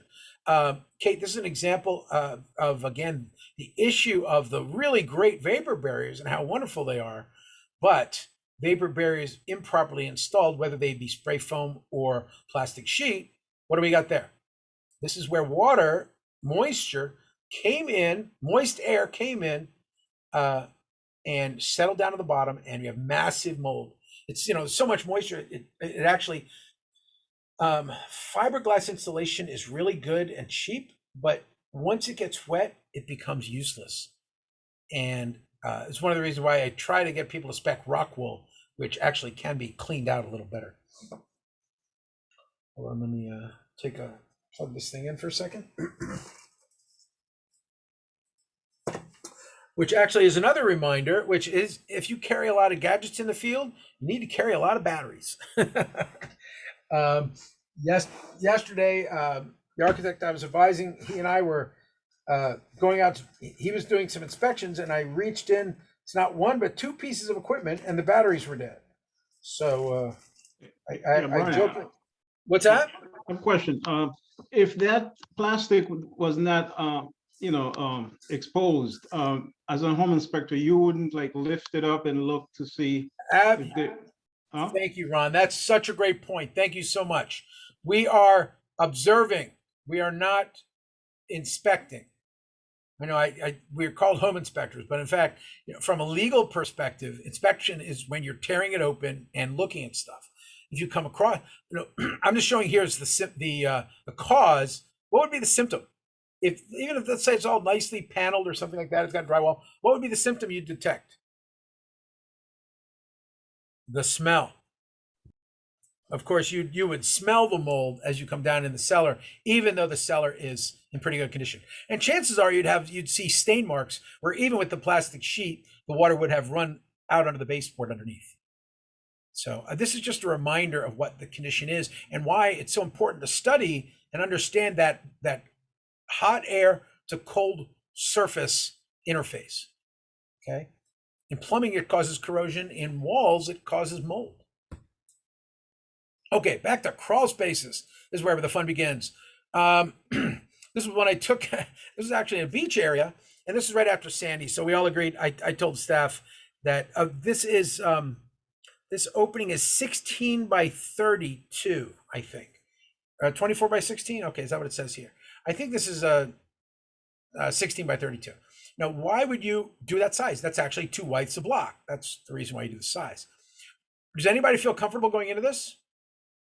Well, I got to tell you, the guy on the right, is he crazy? No, he's actually doing his job. In fact, a good home inspector is going to try to go into these places. Okay. Again, use your discretion. If you don't feel comfortable, don't do it. But I'm hiring this guy, not a person that's going to whine and cry. Okay. This is the guy I want to hire because he's going in and he's looking underneath. And look at the crap he's dealing with. Look at all that green stain on the white. That tells me there's some real issues on water damage. Okay. And this is, again, the SOP does not say you should enter a space less than 36 inches, but, and you want to make that clear in your SOP as you reveal it, but getting into the access can be very, very important. This one is right on the edge. It's only about 24 or 30 inches tall. It's enough that they go down and stash cans, but even this guy wasn't going too far underneath. But hey, think about the plumber he's got to redo. Actually, this picture has a bunch of things to look at. First of all, what kind of siding is this on the right? That's probably an asbestos board siding from the 1960s or 70s. The concrete work shows that it's also 60 or 70 years old. This door here, this gap is a disaster waiting to happen. Obviously, it's been replaced a couple times, but not the best way to seal a cellar. And also, it's a reminder that the crawl space under your house is really open to the elements. Hopefully, it's dry down there, but if it's not dry, it's even more of a hell space. Again, a little reminder of the crawl space. And would you go down in this space? Actually, I'd be down here. This is about 40 inches tall and it's filthy. It's got 1 inch of standing water, right? Would you think you'd want to be down in a space like this? This is a space you got to really try to get down into. In this case, you can see really badly done ventilation ducts. You can really inspect the plumbing and see the potential problems there. We'll talk about that in another class. You can see how they added what looks like they added an additional plumbing fixture somewhere along the way. And also for structural purposes, you see the water, the general condition of the mortar in the walls, and also these vertical, I want to call them concrete. These piles may be brick with plaster on top. Again, types of things you might see in a crawl space like this, which is bad DIY temporary structures. Is this acceptable? Somebody put a telephone pole down here to reinforce the cellar. And you can see the wood's pretty new, right? And somebody came back and kind of added a little reinforcement, like the wood wasn't doing its job. So somebody's really got to look at that. This would be this type of picture. I would say, again, temporary replacement, not anchored properly, needs to be reviewed by an engineer. And same thing here. I got to tell you though, I have seen buildings. I actually did not vacate a building in Greenpoint, Brooklyn once, because while the building was really in bad shape up above, and the owner had literally vandalized the building to try to get the rent controlled tenants out. I'm not kidding on that one. The building itself was actually held up by in the middle of the foundation was a tree trunk, and it must have been 30 inches in diameter. This one's only about 12. The one I saw was about 30 inches in diameter, and that tree trunk had been, effectively cut off in the 1880s when this house was built, and they literally built the house on top of the trunk of the building, which was great because while the 1880s wood frame 4-story 16-unit apartment building was collapsing above, in fact, the wood was there. I mean, the tree stump was actually still structurally amazingly strong and holding the building up. Sounds dumb, technically not allowed by code, but in the 1880s when that was built, the town of Bushwick, which is what Greenpoint was, yes, there was actually a town of Bushwick. There was actually a town of East Williamsburg, believe it or not. And of course, most importantly, the 4-story 16-family homes made of wood would never, ever, ever be allowed today. But bottom line, in this particular case, again, you got a stump. Not good, not acceptable. You definitely want to put it as a repair or replace as a non-standard. But if you look carefully, it actually has its own footing. So somebody actually thought about it a little bit. Again, remember, what you say on a report, the owner doesn't have to do a damn thing about it. The owner may look at your pictures and say, okay, the home inspector did call out the problem, but I don't think it's that big of a problem. Or, so you're giving them the option. You're not ordering them to do anything. Again, DIY, people, if you're down in a crawl space for a cellar and you got a problem, you just fix it any way you can. In this case, the foundation had started cracking, and no, that's not a chimney. That's a bunch of bricks piled up until they get to the point where they're picking up the load on the ceiling joists. On the right side, same thing. Let's face it, that's a pretty fast way to fix things. I'm not faulting them at one level.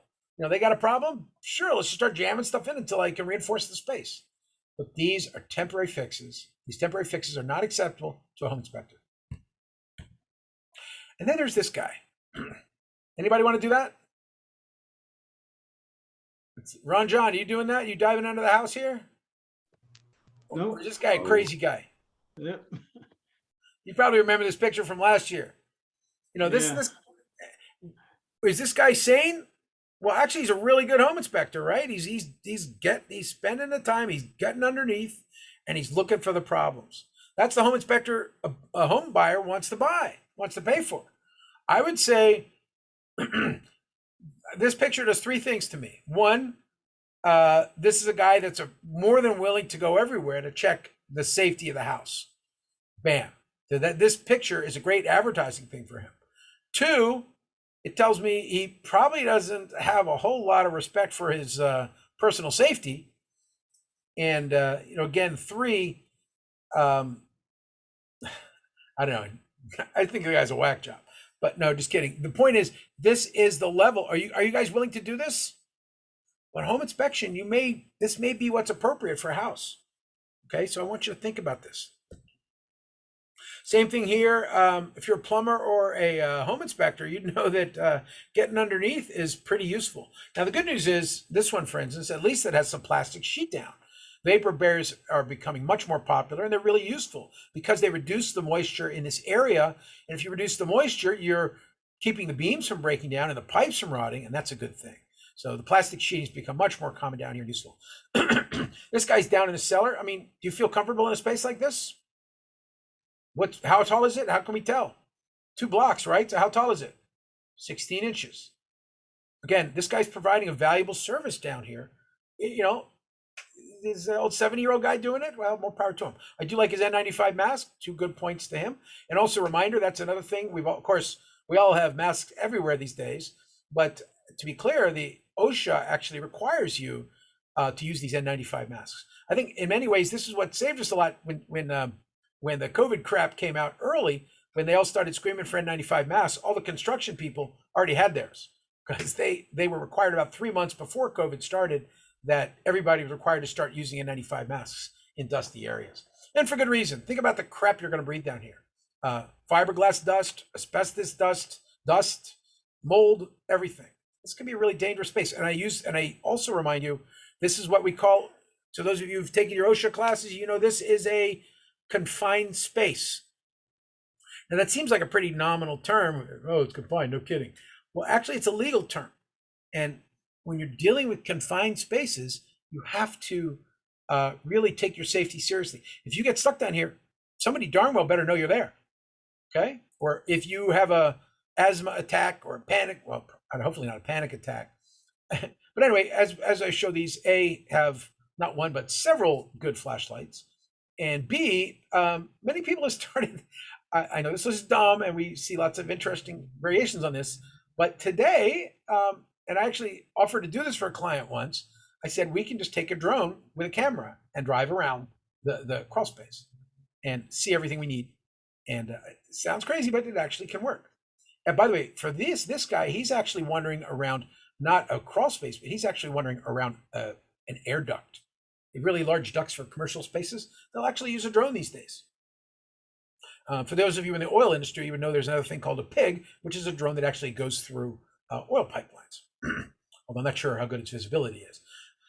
Big picture is that when you're down there, think about safety, think about using technology to replace it, think about the crap you might see. What are we looking at on the left? This is fiberglass that was either poorly installed. In this case, what happened here, there was a flood. The water had gone up, flooded up to the underside of the joist. Once the fiberglass gets wet, it just falls to the ground. Okay, so that is, that's one type of problem. If you see that there's been flooding damage, I mean, wow, that's a big deal. This stuff you have to put in your report, repair, replace the insulation. Now, in this case, they were trying several different ways to insulate the house. They're kind of putting, you can see they were gluing a 1-inch rigid board on the exterior walls, and you can see some of that fell off. And they were using fiberglass on the underside of the joist, because remember, what are you trying to insulate? You insulate when there is a change in temperature. The cellar, or the crawl space, in theory, is the same temperature as the ground and the air outside. And therefore, your insulation is in that delta, which is the crawl space up to the conditioned space. The conditioned space on a cold day, of course, the hot air is on top, so the moisture would be above, but the air is usually very dry. Down below, on a super hot summer day, you've got water building up, and this might be, rather than a flood, what can happen here is super humid air from a hot summer week comes in, moisture condenses on the insulation that's adjacent to the air conditioned space above. That moisture builds up and just pulls the fiberglass down. On the right side, of course, is my friend the beer keg, where somebody decided to put a beer keg in to hold up the foundation of the house. The scary part is it worked.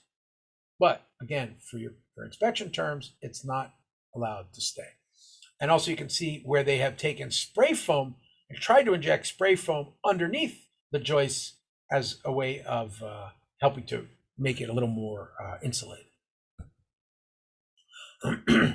Again, the fiberglass, again, this is a place where it got wet. The fiberglass insulation got wet and they just fell down. And as you can also see in here, you've got lots of leaves and stuff. So clearly this is a crawl space you really don't want to go into, because somewhere along the way the venting has allowed leaves in, and if it's big enough to allow leaves in, it's definitely big enough to allow animals in. Again, what's your tolerance for your crawl spaces? Sometimes buildings are literally sitting just on rocks. It's a little crazy, but believe me, it happens. Hold on for a second.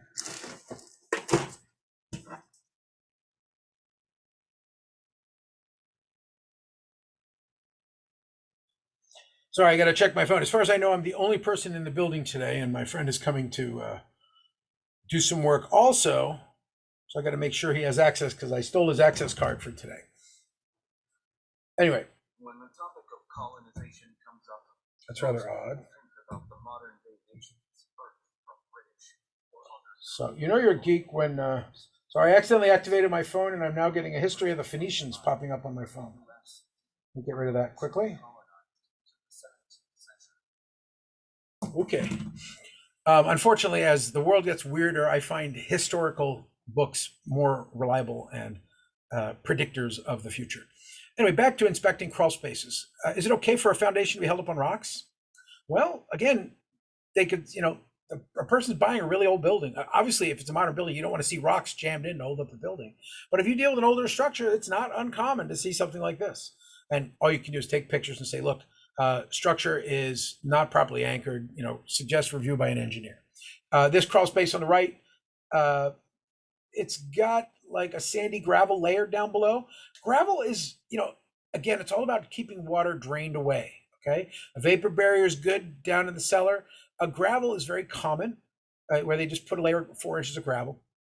Over time, it gets, contaminated, but it's a pretty good way of draining. And as you can see, the gravel has worked pretty well because, in fact, the joist, looking at this wooden column, you can assume, and the nature of the concrete, I'm going to make a quick assumption that this structure is, 50 to 70 years old.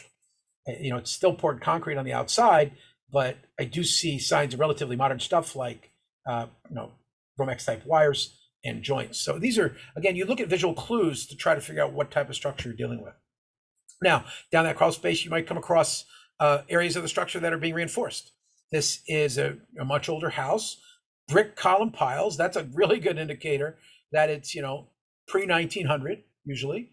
In this case, this is an interesting call. How would you call this inspection? Well, you clearly want to take a picture and say, look, it's an old building and they have, reinforcement has been done in the cellar area. I take pictures of this. These are technically temporary jacks. Bottle jacks are temporary, but these are obviously put in to be permanent. You've got a proper gravel pad because that prevents drainage. On the right side, you can see actually how these things are mounted when they're being put in permanently. They put a little prefabricated concrete block, and that's acting essentially as the footer, and then they jack it up into place. The block itself is sitting on gravel, and as you jack it up, the block compresses into the gravel, and you've got a pretty nice bed. Technically, these are repairs.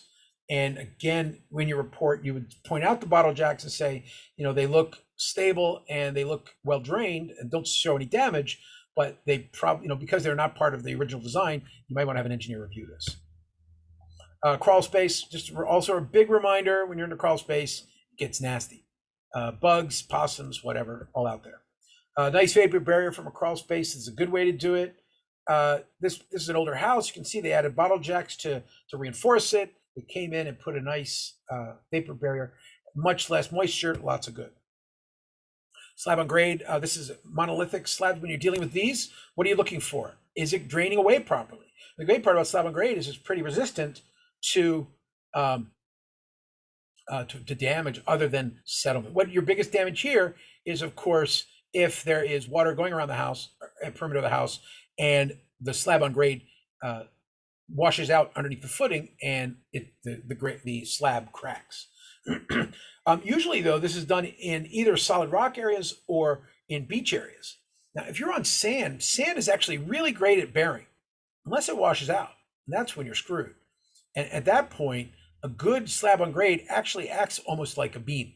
And therefore, if there are any voids, the slab on grade will kind of bridge them a little better than a regular slab. Again, the pouring of a slab on grade, this is just a floating slab or regular construction. In this case, again, an on-grade slab. You can see that the utilities have been poured, or the utility sleeves have been put in before you pour the concrete. And looking for these sleeves is actually a good indicator. It's actually one of the first places you're going to start when you start an inspection. I know a lot of people will say the best place when you're doing an interior inspection is to start at the incoming water service. And I think that's a good strategy. Back to, type of slab damage again. When you deal with that slab on grade, you've got pressure going down here. And if the soil washes out underneath, while you have reinforcement and mesh, it can snap right at the joints. And why? This is often used for cars, the garage slab.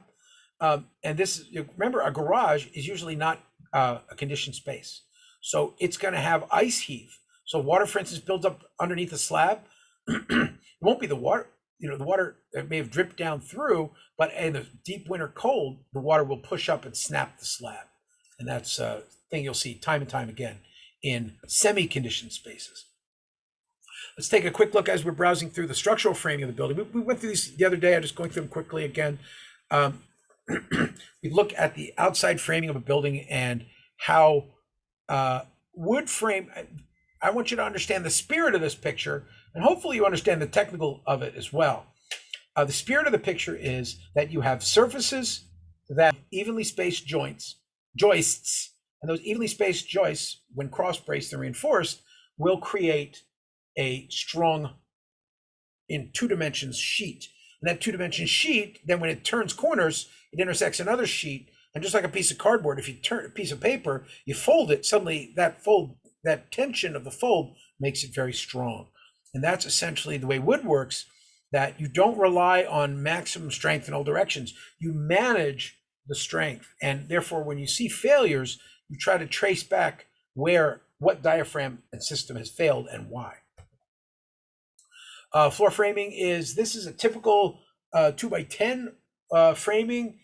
In New York City, you can have at least 5 different ones. You can have typical 2x10 framing. You can have steel joist framing. Older buildings will have 3x framing, 3x8 or 3x10. These are much thicker joists, and this was very, very common in the 19th century. If you're doing older buildings, the beam or the joists are again literally about 3 inches across, and that makes them much stronger and actually much more expensive because they're hard to get these days. But the 3x really add strength. I think I mentioned the time where I dealt with a helicopter crashing on top of a building in Brooklyn, and the 3x structural system actually worked as a spring and kept the building and the helicopter from collapsing, and probably prevented a good chunk of that block from blowing up. Because if that helicopter hadn't hit that really strong roof and strong upper deck, the helicopter would have fallen down and probably exploded. Instead, the helicopter passengers actually walked away from the crash. Again, roof framing or floor framing, as we talk about the framing systems, as we've gone from the concrete, we're now moving up to the wood. We talk about that sill connection. The sill can be pretty complex. Today with energy code, one of the things we want to think about is how with newer buildings, you'll often see plastic sheet here, and that is they're trying to make a thermal break, for instance, between the concrete and the wood. They're still physically connected, but you want even just a simple plastic break will keep a lot of radiating heat, either prevent it from leaving or heating. Much of the energy code is about transitioning between materials and understanding that things like concrete and wood also will let a lot of energy out. So you have to manage the perimeter of your building so that there's a limited amount of exposure between materials so that there's not as much conduction of heat. Actually, tonight it'll be below freezing, so I'll be going out with my thermal camera and taking some more pictures and looking at all the inefficient buildings and how energy leaks from the roofs. Where I am in Rego Park, I'm probably going to go to Astoria tonight because there's a lot of wood frame buildings. So on the way home, I'm going to be looking at these 19th century buildings with my thermal camera and taking pictures to see where the energy is just flowing right through the building. You can learn a lot about energy efficiency through this. And this is actually, as was talked about earlier with Kate, it was very important to think about how we're going to be building buildings in the future more energy efficient. But I look at that interface between hot and cold. Not only is energy being wasted, but also it's a time, as I said earlier, where moisture, where you have that hot-cold interface, and that's where you're having potential buildup of water. And that water buildup, if not properly drained, is doomed. We'll go through insulation later. Let me get to that. So again, back to floor framing. In this case, the left side, they're using a really great material called Paralam, where this isn't wood. This is actually, let me rephrase that. Let's say that better. This is not straight cut timber. This is an engineered product where they are using veneers of wood, in some cases, 20 or 30 veneers in parallel for what's called parallam wood, and that's actually easier to make for them because they can use, they can put a lot of bad lumber to good use, because if you use one joist and it has a knot, that joist is shot. That joist has a defect. But if you use that one joist and combine it with 20 other joists, the problems and the knots cancel themselves out, and you get a much, much stronger element. The TJI joists that come today are interesting, but they're also quite flammable. So again, and go back to the structure aspect. We've gone from, in this case, we're sitting on concrete wall and transitioning to wood. On the left side, we're doing the second floor, where we're going from vertical wood studs to a header, a double top plate, and then on that top plate, we're mounting the next floor up. In this case, again, they're going to have a large girder going across. So obviously there's a big column, either 3 or 4 studs, or perhaps a steel column in there. 4-inch steel tube would be suggested personally. And at that point, you're transitioning to the next floor. The key thing is that you want to be economical in your construction. So these guys used a parallam beam, which may have costed $500 or maybe $200, versus, let's say, a steel beam on the right. Now, in the 1960s and 70s, these steel beams were really cheap. Today, they're a lot more expensive, but again, they're really good at anchoring a house. I got to say, with this particular one, I don't like it because it doesn't look like it's pocketing very well into the concrete, but I assume they made that work properly. But again, you can see the girders then have joists running off of them. So the joist will typically land on a wall or a girder. If you're really fancy, you actually have 3 levels. You have a girder, then a beam, then a joist. And older buildings, you'll actually see a very sophisticated arrangement of structure so they can transfer it down. So that sill plate is so important. We look at this for a bunch of reasons. Oh, and actually, here's good. You see the proper sill plate here. You see a simple plastic sheet. Why? Because the concrete is one temperature, the wood is often near conditioned space and another temperature.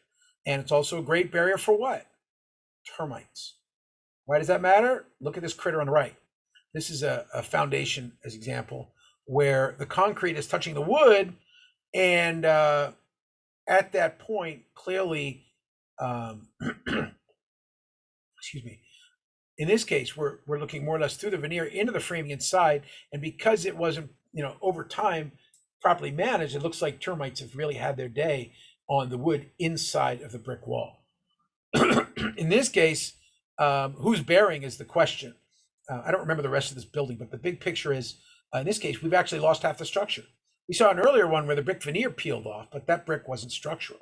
In this case, we see the brick veneer on the outside of the wall, but for some reason, probably because the moisture was building up between the wood wall and the brick, and it wasn't draining properly, the moisture probably fed the termites, and the rest of the damage is history.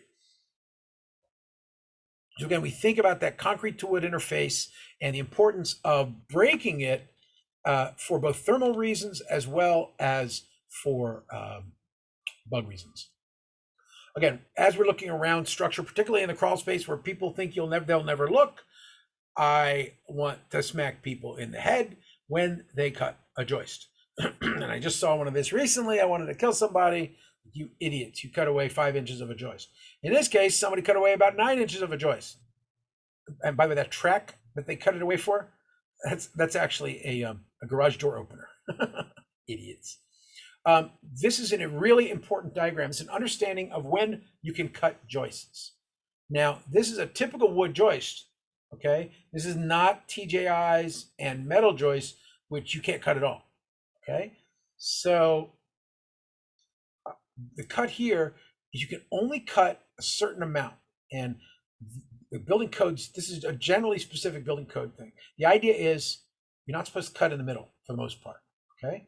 Now, notches are different from holes because of the fiber nature of a joist.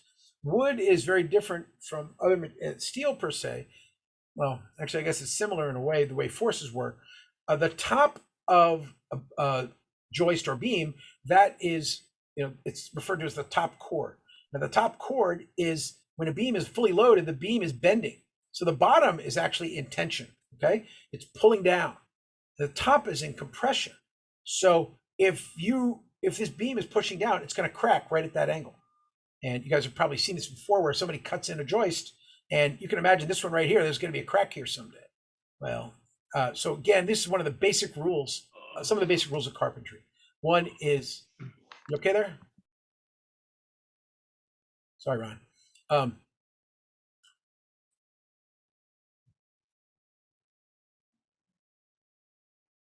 just realized my second camera's on. Don't need that one. Anyway, that's my check screen. So back to the fun. Again, when you're looking at wood, you want to look how they've cut away the wood as we go through the framing.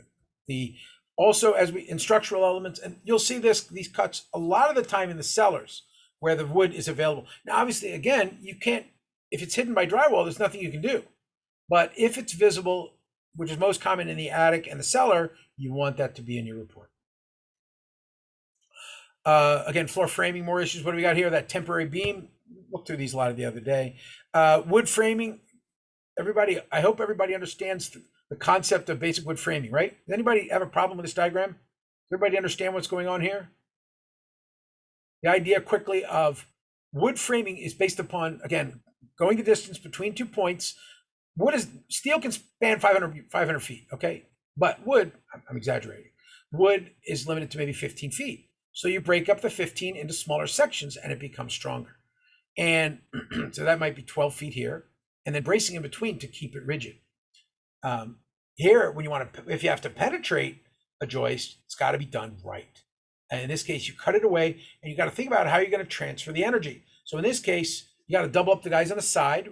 Really, these guys don't carry any load anymore.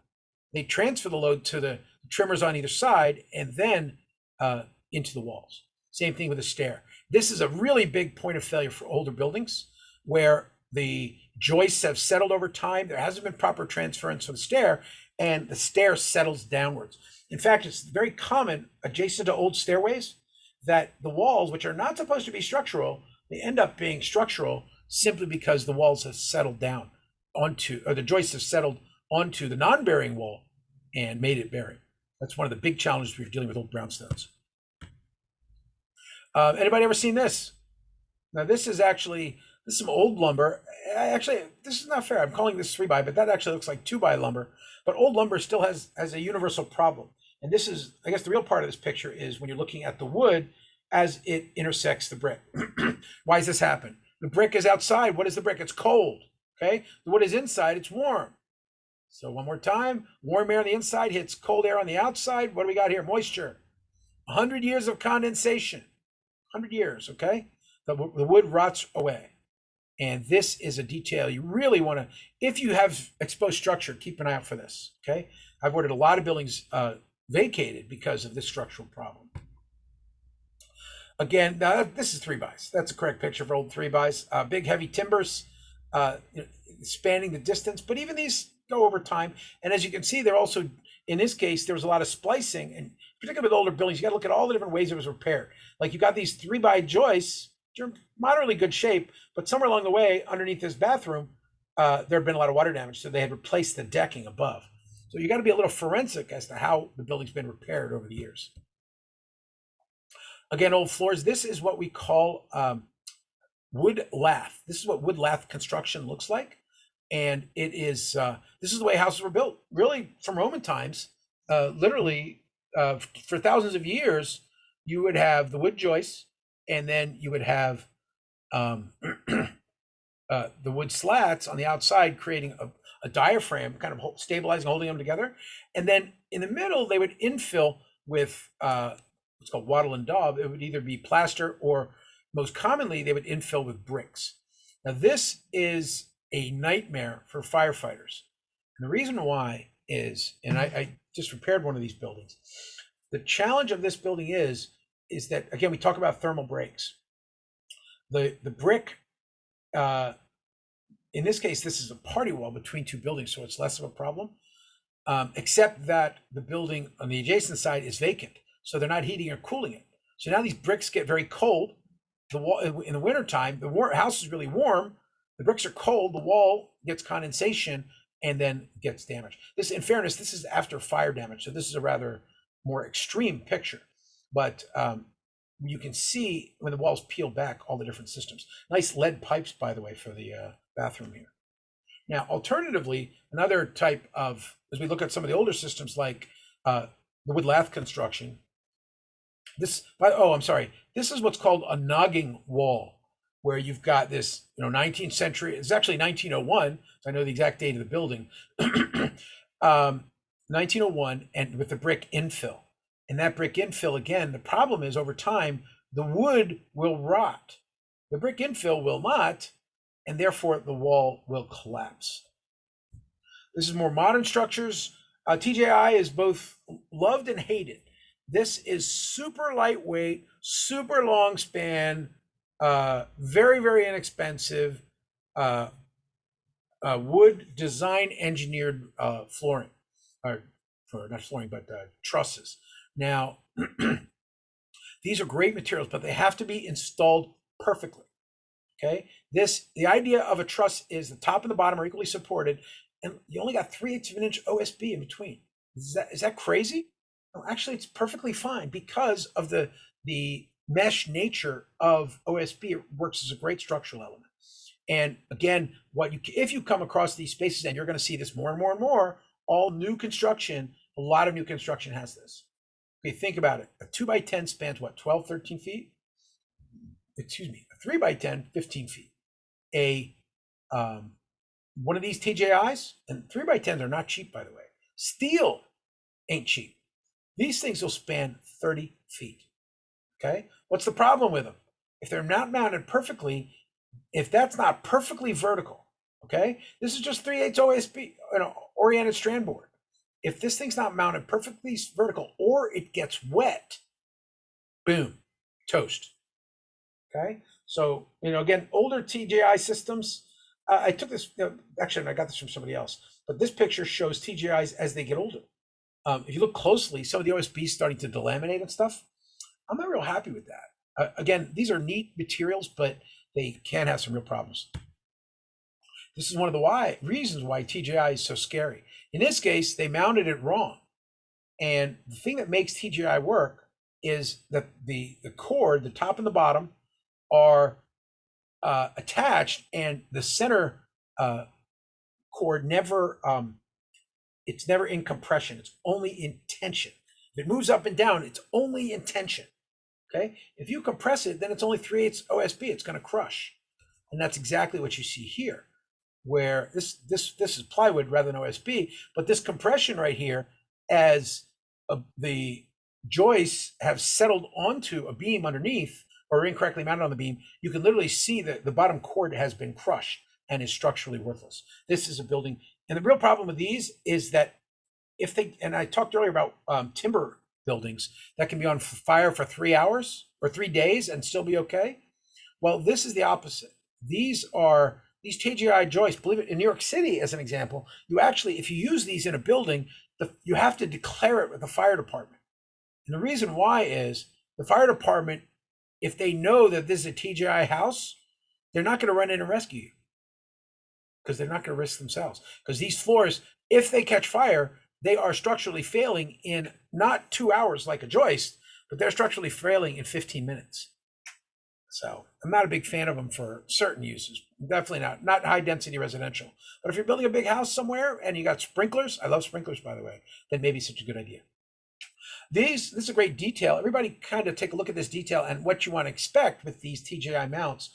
Like steel joists, you'll see in a minute, these things have to be hung perfectly so that center cord is never in compression, because then it's useless. So the goal is to make sure it never rolls. So you got to have blocks everywhere to keep it stable. It's all about keeping that cord solid.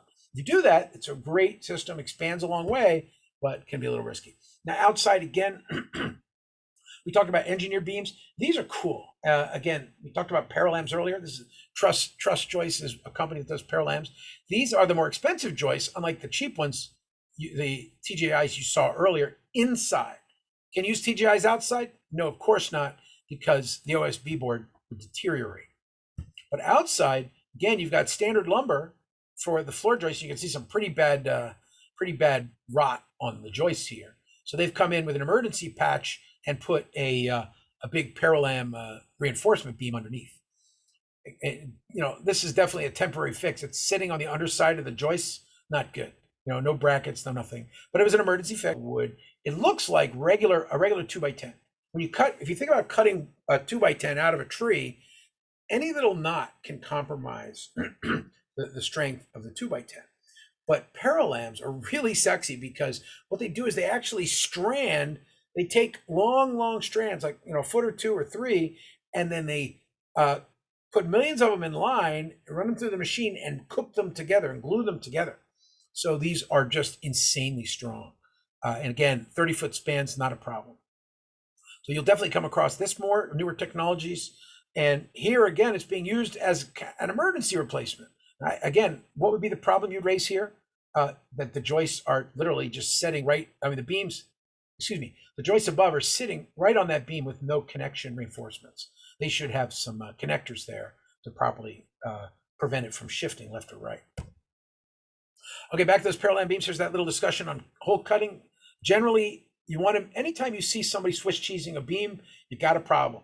Whether it be wood or steel or any material, you want to make sure the cuts are not ridiculous. The rule of thirds is a basic area for cuts, but you know, within the third area, you again, the top and the bottom are compression and tension, and just like that parallam beam, the center is usually under less stress, and that's where you can make your cuts. Why would you make a round cut rather than square? Because it's going to be less. The energy flows, the tension flows around a circular one versus hitting the corner of a rectangular cut and breaking it.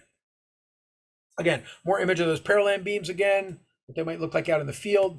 And as we go through the floors, particularly in that crawl space, we look at what might go wrong. This, again, as a home inspector, you have very limited capacity to tear apart the building and do stuff. But there's times when you can just, you know, reasonable inspection.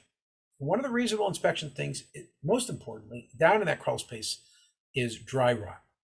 Now, I saw dry rot in a church in England that was, I think it must have been 8 feet wide. It looked literally like a sci-fi monster. And it had just literally eaten the basement of this 18th century church. And in this case, what we have is a joist that's been very wet for a very long time. The mildew and the dry rot has eaten away the joist so badly. And remember, this is the underside of the joist, which is in tension. So that's really important to be strong, that you could literally put a pencil through the dry rot with just the force of the pencil. Now, the good news is if you look a little past it, you can see a brand new pressure treated piece of wood behind it. So they've already sistered the joist to reinforce it. But, you know, clearly this, you know, the fact that this damage has occurred and maybe elsewhere where you can't see it as a home inspector, you need that on your report. More water damage. Again, one of the good tools you can have. Now, obviously this one's wet. Picture says 1,000 words here. But another tool, again, I'm not advertising for these guys or anything, but there are many types of moisture meters. I made the mistake of lending mine to a student last year, and I guess I got to get a new one. 2-pin moisture meters, they're going to detect the amount of moisture inside of wood. And if it's more than 10, 15%, you definitely want to log it as water buildup. Sometimes you might have a corner, for instance, where the drywall inside a building is, you know, looks a little darker, and you put that moisture meter in, it comes up with 40% moisture, and you know that underneath the paint is a lot of moisture building up. And the good news is, again, with these moisture meters, they're very inexpensive. You're only putting 2 little pins inside. There is actually a pinless one as well, but the 2 pins are good because they'll go through the paint. And often, as I said before, the paint is often sealing in moisture. I put this in once into a wall, and when I pulled out the pins, I had like a 50% moisture behind. It was really bad because it was a leaking ceiling.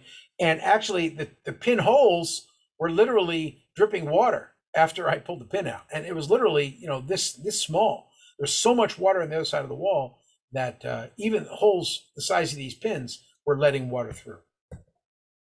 Again, more foundation images and sagging beams. More rotten wood. These are 3-bys again, my lovely 3-bys. Brooklyn runs on these, and there's one place in Brooklyn that you can still get these, and those guys charge a fortune for them. Again, this is typical construction from the early 20th century. In this case, you've got what looks like a poured concrete wall behind, probably a pretty early one, on the basement, but up at the ground level, you've got a sill plate. You can see the sill plate. By the way, you see no insulation anywhere, of course, because they didn't have any back then. And then you've got the 3x sitting on the sill. In this case, the water damage is inside. What would cause the water damage here? As you can see by the really big cut here, there's only one trade that's this ridiculous, and that's, of course, the plumbers, because they'll cut through anything and not care. Can you cut through wood like this? Yes, only if you strengthen up around it. Okay. Sometimes you got. I just advised a guy today, or this week. He's putting a. He wants to. His clients are building a very fancy multi-million-dollar loft, and they're saying we want to move the bathroom somewhere else. And my friend, just as an architect, he just draws the picture about moving the bathroom to 25 feet away. And I told him, and he got a letter from the architect, or the architect of the building, and said, please explain how you're going to route the plumbing underneath the floor, into the waste lines, because it's going to go down into, under the ceiling and into the person below you's $5 million apartment. And the person with the $5 million apartment below really doesn't want plumbing fixtures now running through his master bedroom. So I told him, dude, you really can't do this. He wasn't very happy, but he was glad he found out before construction started. So again, routing floors, bathrooms and kitchens are the most problematic area. If you see them, this is a repair replace situation. There's the joists again on the right side. This is a reminder of structure. In this case, somebody was an idiot where the original building was just block walls, so no big deal. But they apparently never put a lintel above the door. Typically, you may not need a lintel for less than 4 feet. Or actually, there may be a lintel in here and it's deformed, because somewhere along the way later, they put wood joists into pockets here. And it looks like they cut the pockets in, and it's not probably original construction. Actually, I'm sorry, it's not wood joists, it's steel seat channels and for the deck above. And as you can see, the weight of that deck pushed down and broke the door, the blocks above the door, because there wasn't a proper lintel spanning the door. You can learn a lot about construction by looking at very old buildings. I was looking at some 4,000-year-old buildings the other day in the Aegean area, and you see the cracking and mistakes made, and also some really ingenious solutions made 4,000 years ago when they didn't have the same equipment. Well, today, luckily, we have steel. Again, at the beginning of the 20th century, steel changed everything with a 99% reduction in price. And a simple steel joist can often carry the load of an entire house.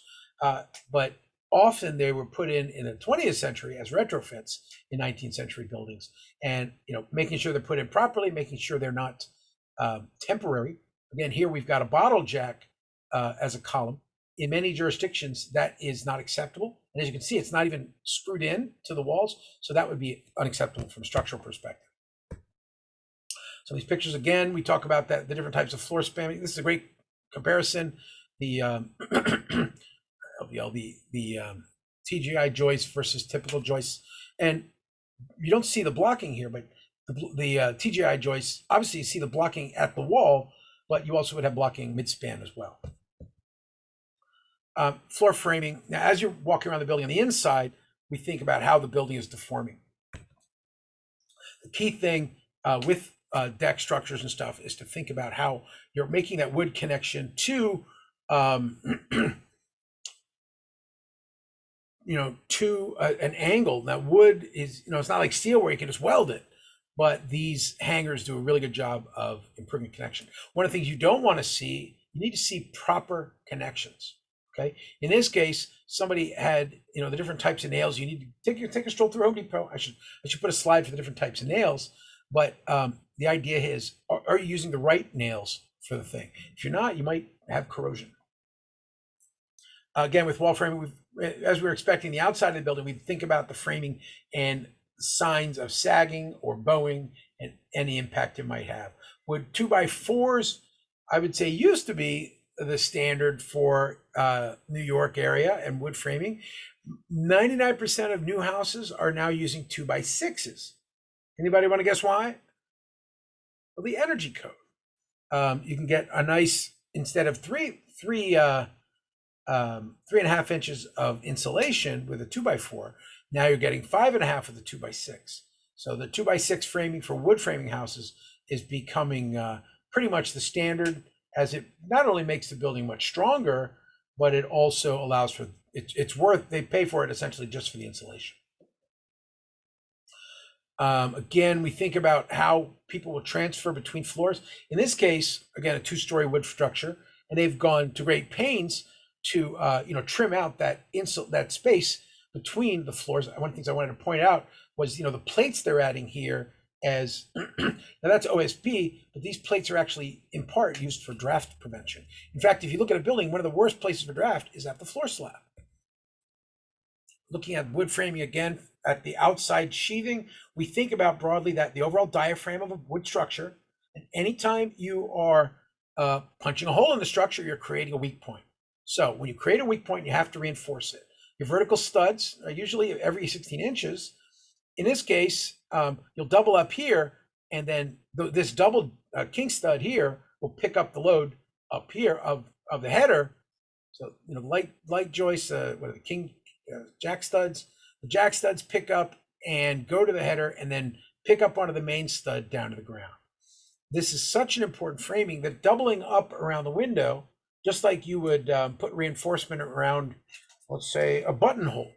If you look at a buttonhole, they've folded it back and kind of stitched it a couple extra times. The idea of diaphragm reinforcement is essentially the same. And pretty simple. Again, where can it fail? Water, water, and water. Okay. I particularly worry about this one because of the OSB. God, I hate that stuff. I mean, I respect it, but I don't trust it. Inside the house, we talk about some of the framing. This is both roof structure as well as the primary structure of the building. I emphasize strongly, be wary of clients that say they watch all the home shows and the home renovation shows, because most of those, a large amount of the people who have their houses renovated by those things on television, the people don't know what they're doing. Only recently have I seen those shows where the people are saying, yes, and the engineer reviewed this, and we're putting a beam over that new opening that we made in the house. And I didn't hear that much in the past.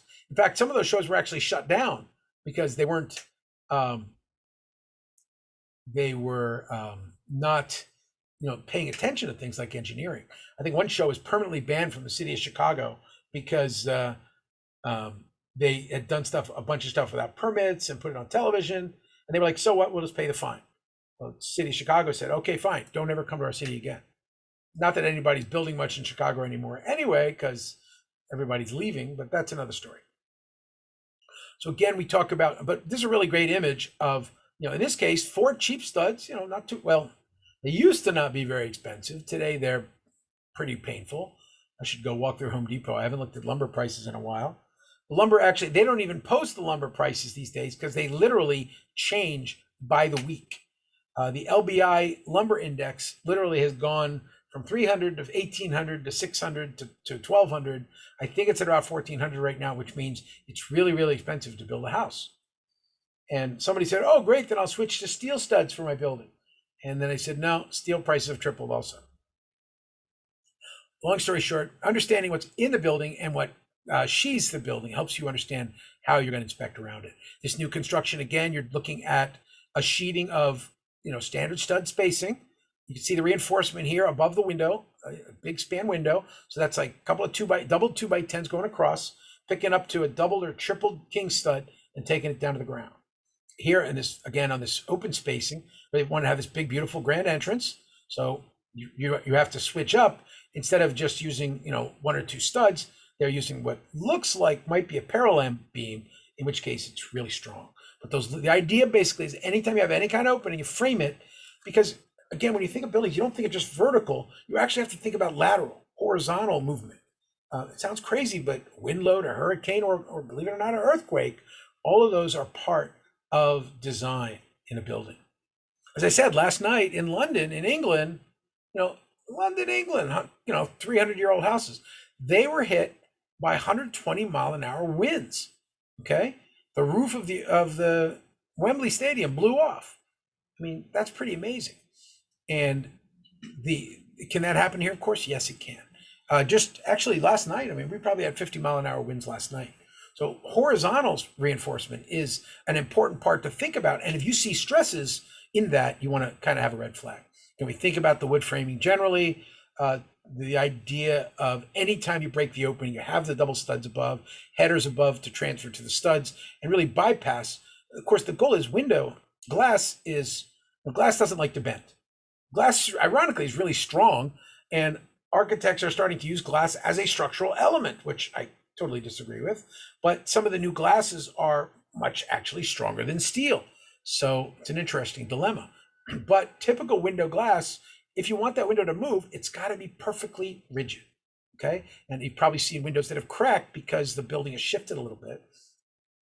Typical housing glass is usually 1/8 basic, maybe double pane. So it's not exactly structural. So it's so important that it doesn't bend. And by the way, glass, technically, here's a little physics tidbit. Glass is actually, when you see a piece of glass, it officially and technically is a liquid from a physics point of view. And actually, concrete is too. So these are things to think about when you do design.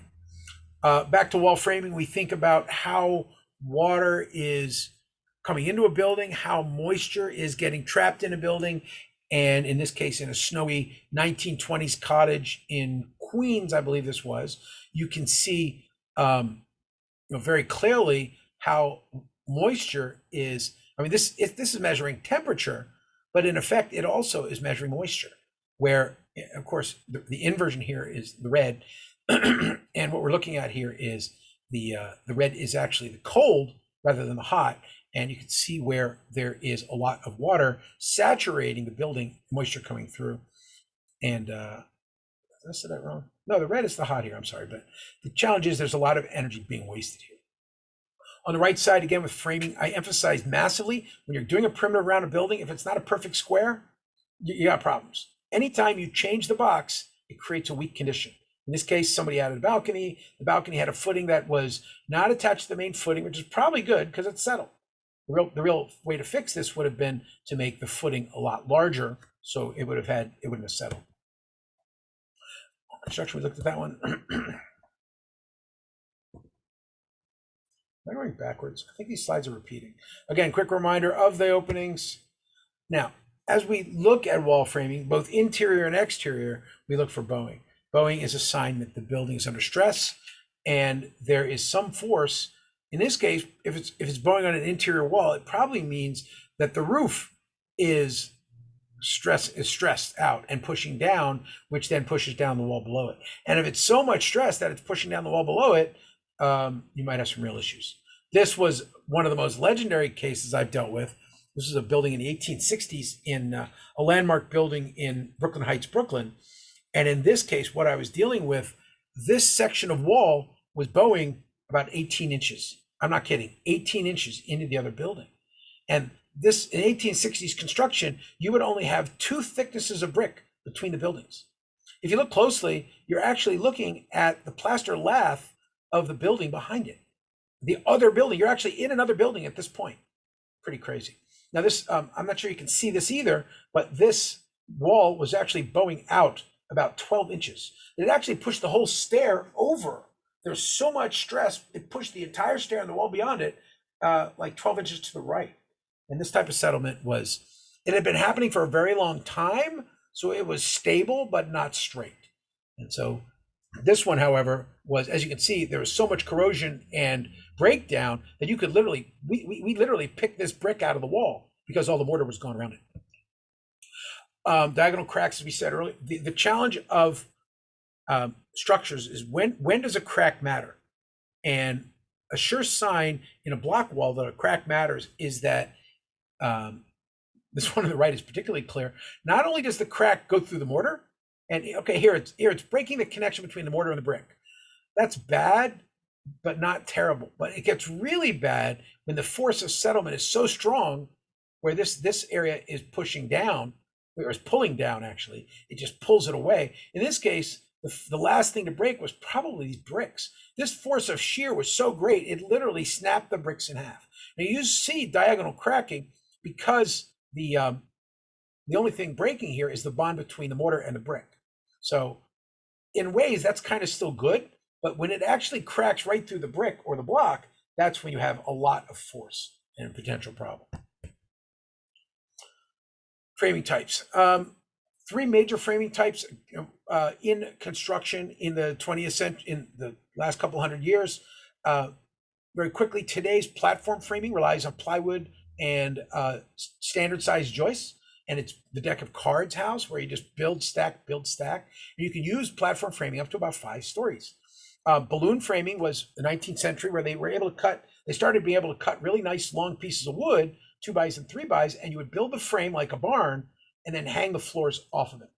Again, this is a good type of structure. It was probably more expensive than today, but over time, the wood does decay and bend and shrink, and these buildings do start deforming. A lot of these, quite honestly, you don't see them as much anymore because they've been torn down.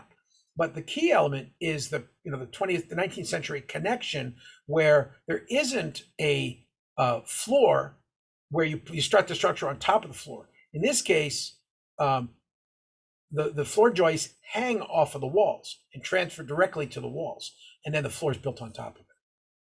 The older post and beam structures, these were, back in the day where if you needed a beam, you cut a tree down in your front yard. And again, it sounds crazy, but that, lumber that's the way it was. Big elements where the lumber was actually cut. A lumberman was a guy who actually took a tree and cut it down to 4x12.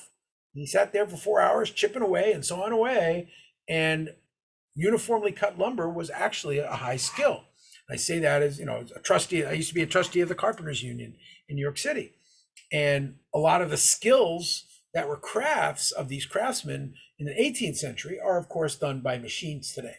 And that's, I guess, sounds like a common echo, right? These poor guys that used to be millwrights are now, they don't care anymore because you just order your wood from, I don't think Amazon delivers wood yet, but I'm sure the lumber yards will gladly take its place. So again, we think about older post and beam construction where you would, build the structure, no plywood. So you would hang the floors off of the beams and you would infill between the beams with wood or brick or wattle and daub plaster. That would be your construction type. And also typically windows were actually very rare. In fact, in the 17th century, 16th to 17th centuries, beginning of New York City, or a little before, windows were incredibly expensive.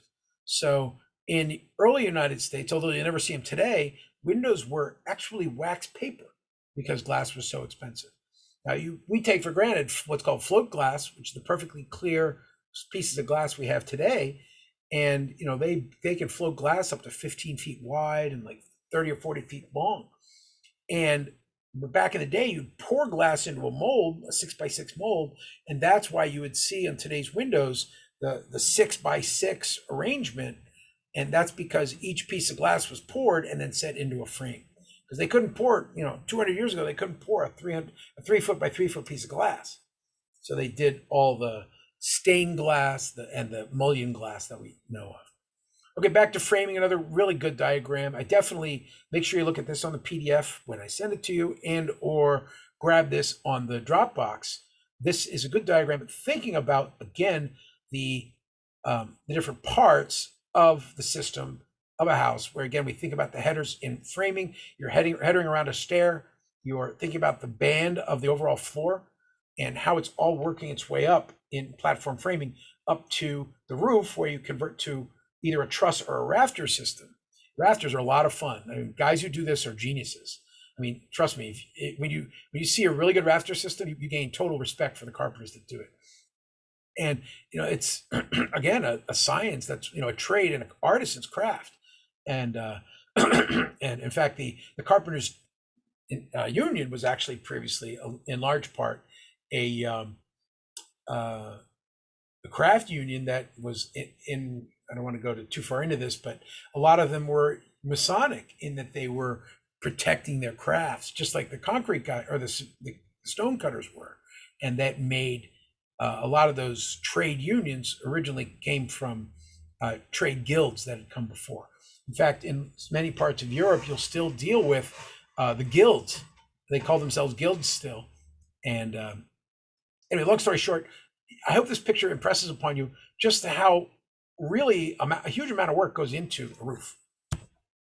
But again, the goal is understanding how to transfer energy. In this case, a very simple transfer of energy around a window frame, getting it down properly. Look at all these parts, and they all matter. Their job is to make sure that window is never under stress. Platform versus balloon. This is a good diagram as well. It talks about the platform structures of today. Again, from the foundation wall, you sit on that you get the joists and then the subfloor on the foundation wall. And you go up to the next floor, you put a double top plate and you put a deck on, and then you put the next one up. Now, balloon framing, conversely, again, this is probably a test question, guys, so please pay attention to this. Balloon versus platform framing. The question might say, a wood frame structural system where the floor above is sets on the subfloor of the floor below it, and then the structure starts on top of the subfloor, that would be platform framing. And the balloon framing question might say, balloon framing is a 19th century system where the floor joists are hung off of the wall studs in a way that makes them more dependent on the wall, and it also is a way where they do not use, or the structure never it goes onto the subfloor. The structure is the floor structural elements go straight into the wall structural elements. Again, frame, we saw that one again. This is another quick image on balloon framing, that comparison. Again, the floors are hung off of the joists. And this again, you can see the craftsmanship involved with this. And I was just looking at some Japanese 1,000-year-old wood buildings the other day, and what made the pagodas. There's one pagoda in Japan that its center spine is actually from the 6th century. And with that, we think about how wood, if properly maintained and properly managed, can last a very long time. But the goal is to allow it to move and understand that the system has it has some flexibility to it. And of course, in Japan, as you may know, they are actually building wooden skyscrapers today. And you're like, are you crazy? Well, actually, I speak from experience. I was in Tokyo one day, and I was doing a connecting flight. I arranged 24 hours in Tokyo. And while I was in the airport, we actually got hit by a 7.0 earthquake. And Japan gets a 7.0 like once a week. They just absolutely get crapped up by earthquakes. And the amazing thing was, A, I wasn't worried because I know how incredible their engineering is. But B, their engineering's worked like that for thousands of years. And in fact, if you look at Rome today, the Roman architecture is in large part destroyed because of course, earthquakes and things like that. The design, wood actually allows the flexibility that a lot of stone design does not. So building, flexibility into structures is so important. Again, back to balloon framing. Here we are kind of balloon framing. This is actually not showing it as much as I'd like, but what you don't see here is, again, this is a hybrid where the joists are actually coming into the wall. So actually, you'd more or less call this platform framing, but the above this, actually, I should have showed, above this was the joists hanging off of, in this case, the joists are hanging off of a brick wall, and there's no stud framing here around the perimeter. It's just going straight into the wall. Again, on the right side is a picture of that. Again, the 3x10 joists, very nice, good, strong, and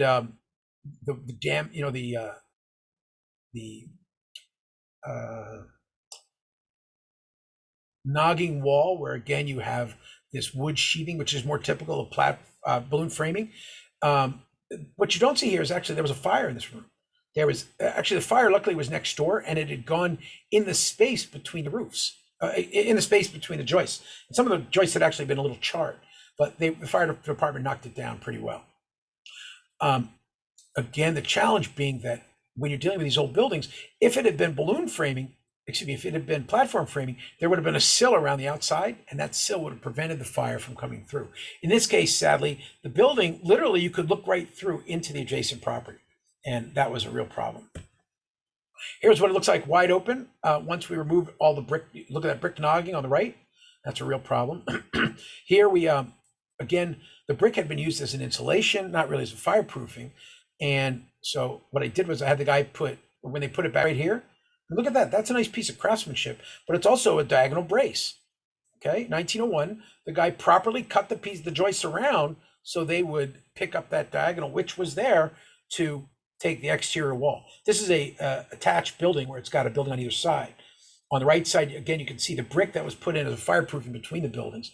On this side, on the left side, you are looking at the old wooden boards, and on the other side of that board is the other building.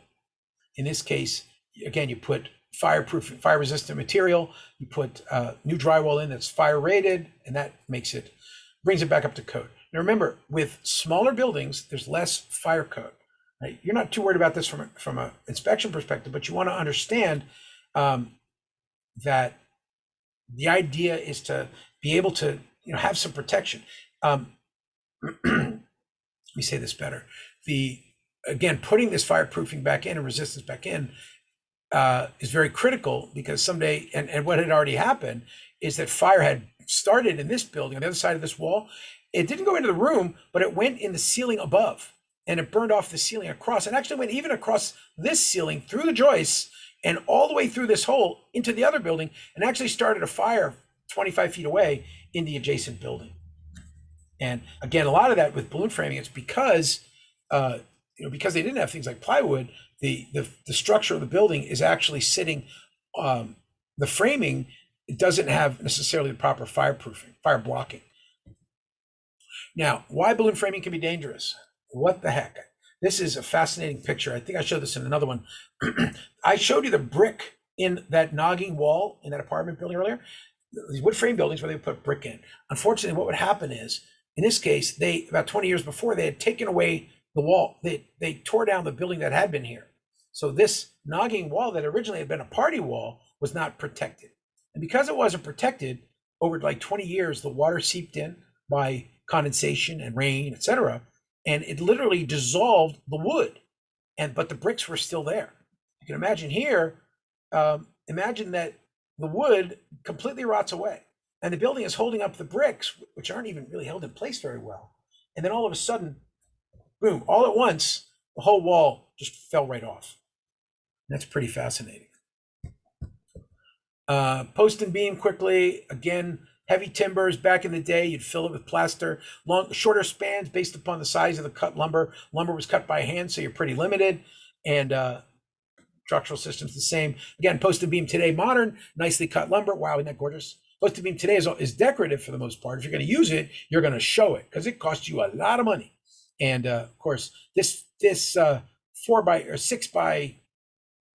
by 10 by 12 foot piece is going to drop you better side of $500. You can, if it's a high grade cut of lumber. So I mean, this is a much more expensive way to do things, but definitely interesting. Now, in some parts of the country, you don't have to insulate spaces. Let's say California or stuff. You might have just the roof straight out. A lot of the new German stuff, a lot of new technologies coming out today, you would actually leave the roof underside exposed, and you put all the insulation above it. And the reason why is you can always see the wood. One of the worst things in the world is if you hide wood behind insulation or something, and that actually makes it much more prone to destruction by rotting. Very quickly, another on the right, another really cool post and beam. The left side, that is actually St. Patrick's Cathedral. I was up doing an engineering tour with St. Patrick's Cathedral. This is above St. Patrick's Cathedral. If you're a Catholic or if you're just a New Yorker and you go into a church, most churches are built like this. It looks like a beautiful stone ceiling, but in fact, no, it's actually plaster. And this is actually looking down on the plaster ceiling, and it gives you an interesting perspective of how it's framed. Also, you can see this steel girder, when put in probably 1860s, that steel girder was probably insanely expensive, but it was the key element that held up the roof. You actually have wood girders, 150-year-old wood girders that are holding up the roof. And chances are those wood girders are going to be around for a very long time. The reason why we're up there, one of the things we were looking at was fire prevention. This is cool, but if there were ever a fire up here, it wouldn't be pretty. And also, if to those of you who studied Notre Dame fire a couple years ago in Paris, of course, you can see that once a fire starts up here, it doesn't go out easily. More cool poster beam framing. That's an old barn, I believe. That's pretty nice, huh?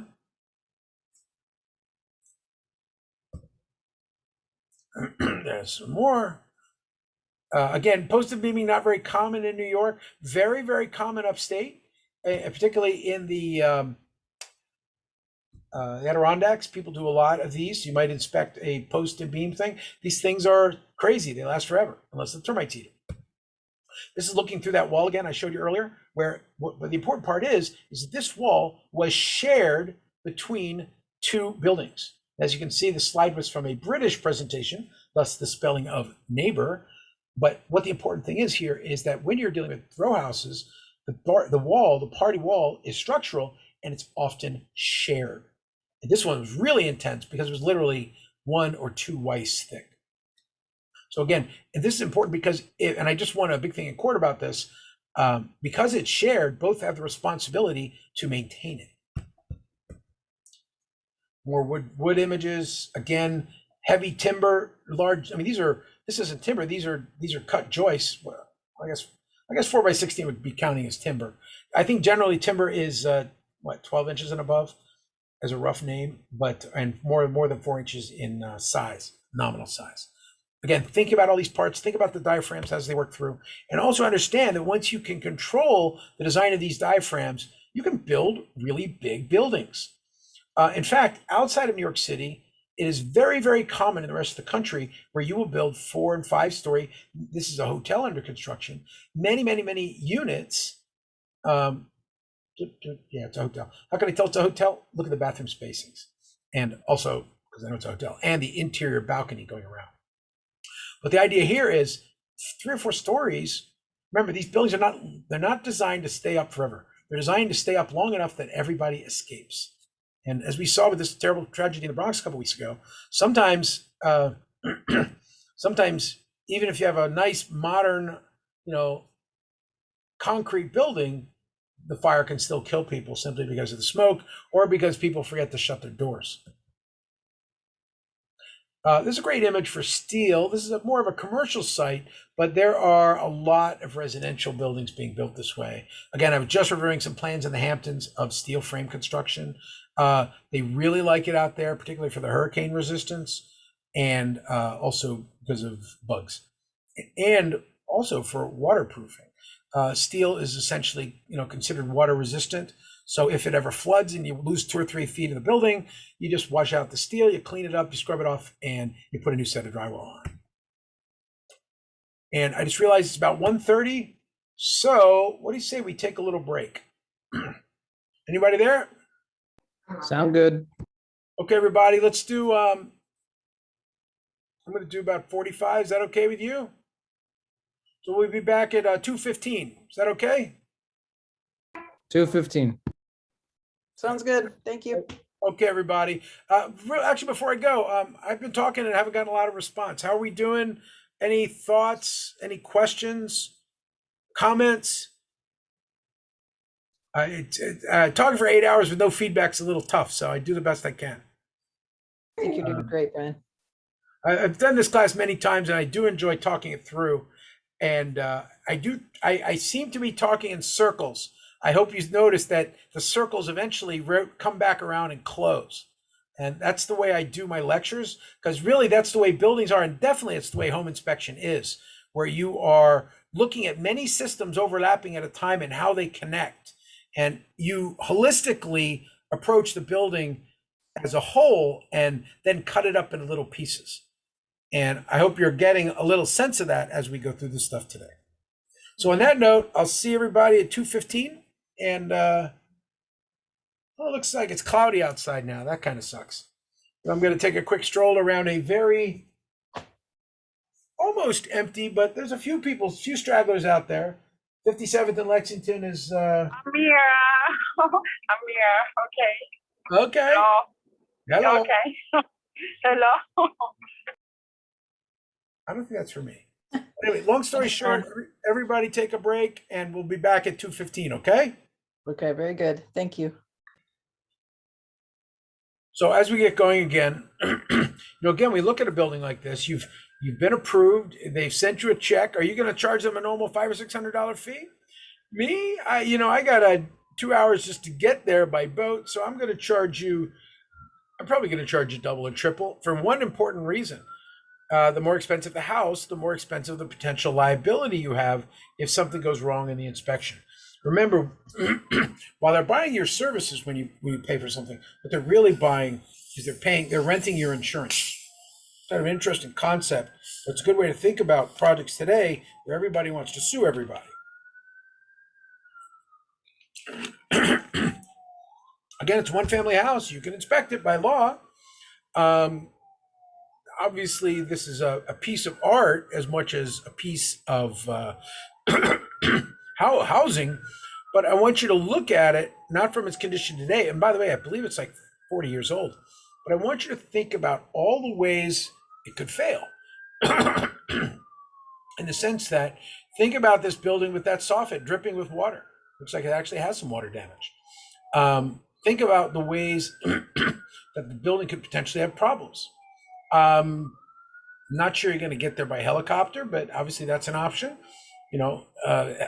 This that little building there is an outbuilding, but it's actually part of the structure. So really, you're inspecting two houses. It's probably a guest house, but clearly you're going to be commenting on the exterior. You're going to say, look, this is a I can't inspect the docks and the waterfronts or the structures as connected to the stone, but as generally no dangerous conditions were observed. I would say that in the woodwork on the inside, I'd be looking for water damage. Wood is beautiful, but when it gets wet, it can be painful. Again, this wood looks to be beautifully maintained. Excuse me. The kitchen, same thing. You're going to check the cabinets, check the fixtures, bath. You're going to make sure that shower works and drains properly. Check underneath. I think underneath is rock, so you're not going to have to worry about too much leakage. The Frank Lloyd Wright style chairs and rocks are very, very interesting. If anybody knows Frank Lloyd Wright's style, I don't think he did this building. I believe one of his students or later employees did it, but it does give you a very interesting perspective. I guess it's a Martian landing pad or something, right? But again, it's one family, and you think about it just like any different type of style or structure. One of the things I'd be worried about here is things like that cantilever out over the water,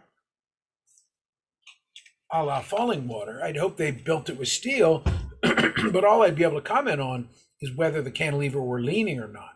I'd be very limited in my other comments.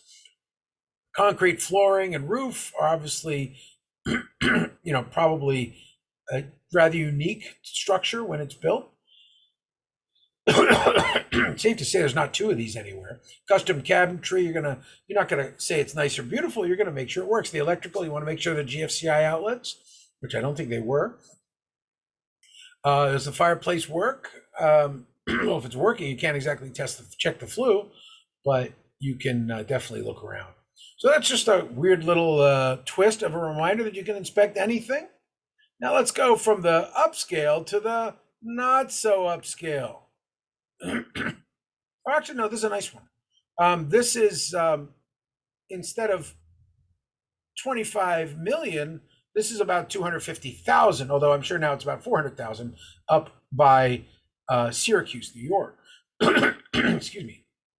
It's right on the perimeter of Syracuse University. And it, again, as we look at it, how would we approach and walk around this building? Excuse me for the coughing. We see, a little, obviously a little bit of trim would be in order, but nothing major. Kitchen, 1970s. Make sure that they don't have to be fancy, but you do want to make sure they're operable.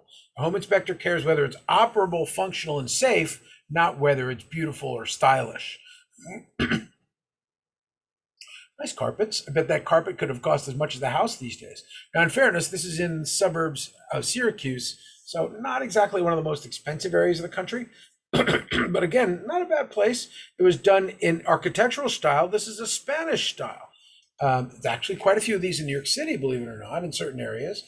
And the owner clearly had a respect for Spanish mission style, as is the nature of the building. But what we're really looking for is, again, warping floors, damaged walls, broken lights, doors that don't shut properly. Oh, look at the water damage underneath the windowsill, a little bit of tile damage. Again, generally, this is a beautiful building. Not much wrong with it, but I just want to show you the good.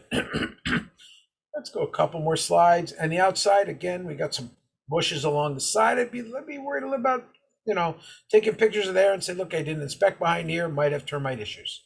So that's the that's the house. Let's take a look at the next one. Doing a little speed inspecting. Oh, this is a charmer. This is a $40,000 house in Syracuse. $40,000.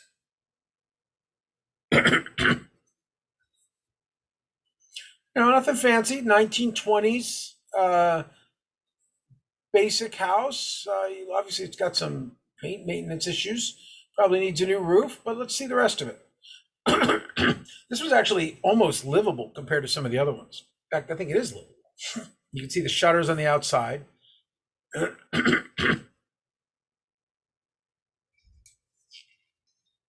Electric panel is an important picture to take. Not a lot of service there. Very dirty furnace. The water heater seen better days. That's the water service. You might have noticed the lead pipe coming into the water service there. Would you like to know that your house, you're getting water from a lead pipe? Hi, Brian. Hey, what's up there? Yes, how do you, did you went over how to... Derek, I don't know. I can't hear you very well. I got a lot of static when you talk. I'm sorry, can you hear me now? Barely. Are you driving? No, I'm not. I'm actually... Go ahead and try to talk. How about this? A little Can you better. hear me?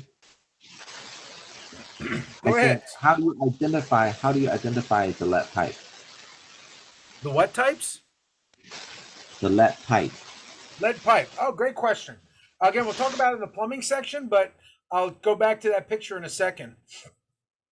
And I think we'll say about picture number 4, I think. And these were actually pictures from a broker. And so I'm picking this building apart. And the broker's trying to sell it. And I'm like, okay, lead pipes, bad roof, lots of problems, damaged structure, bad electrical panel, But again, this is a $40,000 house. Okay? An entire house, 40 grand. Less than my year rent, I could buy a house outright. Okay, there's the picture we want to look at. Oops, hold on. So how do I know it's lead? Do you see the bottom left corner? Bottom left is a gray pipe coming into the building, coming into the water meter, right? So before the water meter, it's coming supply into the water meter, and you might notice a big bulge in the gray pipe right here. Gray pipe bulge. That's the way you connect lead stuff, and then a valve, and then you're into the meter, which is probably all brass, and then when you're on the other side, this first shut-off valve may still be lead, but that's probably a galvanized steel. And then, of course, they cheated and they went to PVC pipe after that. At least I don't blame them for going to the PVC pipe, although I have some problems with PVC as well because of the micro slime that grows on the inside of it. But again, at least this is legal. Lead is not legal anymore. But Derek, do you see this bulge right here? Yeah. That's the telltale for a lead pipe. So now this is coming from the water main, the outside, right? The city. That's right. many cities in the United States actually deliver their water through lead pipes to the house. In fact, large chunks of New York City. I was just in Jamaica, Queens. Now, Jamaica, Queens was built much later, and ironically, Manhattan is better off because they were built so much earlier. They were built before a lot of lead was used. Excuse me. That's not entirely true. They've been using lead since Roman times, but in this case, this bulb is lead. Okay, so can we change this? Well, to change this, you would have to dig up all the way to the main in the middle of the street. That lead pipe goes all the way to the water main. Okay, so you want to dig up that much pipe? Feel free. But what if I told you the water main out in the street is lead too? That happened very frequently. In fact, that was the scandal. You may have heard about the Flint, Michigan scandal. And in fact, the lead pipes of Flint, Michigan are everywhere, including parts of New York City. I mentioned, again, that lead pipe I saw in Jamaica, Queens the other day. But on the other hand, okay, it's not uncommon to see the building supply in buildings built before 1940 that they would have a lead like this. This build's probably built in 1920. And again, this is upstate in Syracuse. Let's jump out a couple other ones quickly. Okay, besides on looking at the shape of the pipe, is there any other way to identify? No, I'm still having a really hard time hearing you. I'm so sorry. I don't even know where my mic is. How about this? Okay, that's good. Much better. I said besides on looking at the shape of the pipe, is there any other way to identify it's a lead pipe? Well, several ways. One, you can use lead swipers. There's a little piece of plastic little piece of paper with a chemical that you rub it on the lead pipe and you'll know it's lead. But second, most importantly, by visual, you'll know it's lead. Let's take a look at this next one. I think this has lead pipe too. Well, actually, this is the one we looked at earlier. So that's, again, the lead pipe. What makes this lead here is the bulb. Let's see if I can zoom in a little bit. The telltale here is that bulb at the pipe.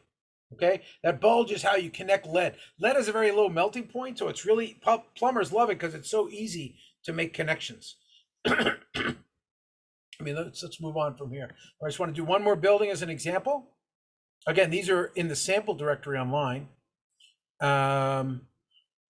Did that one. Excuse me again. Okay, $17,500. Who wants to buy a house for $17,000?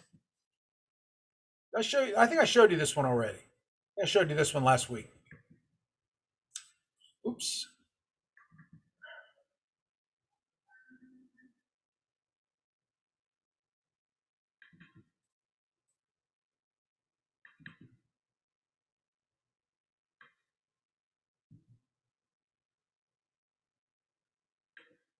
One more second. Got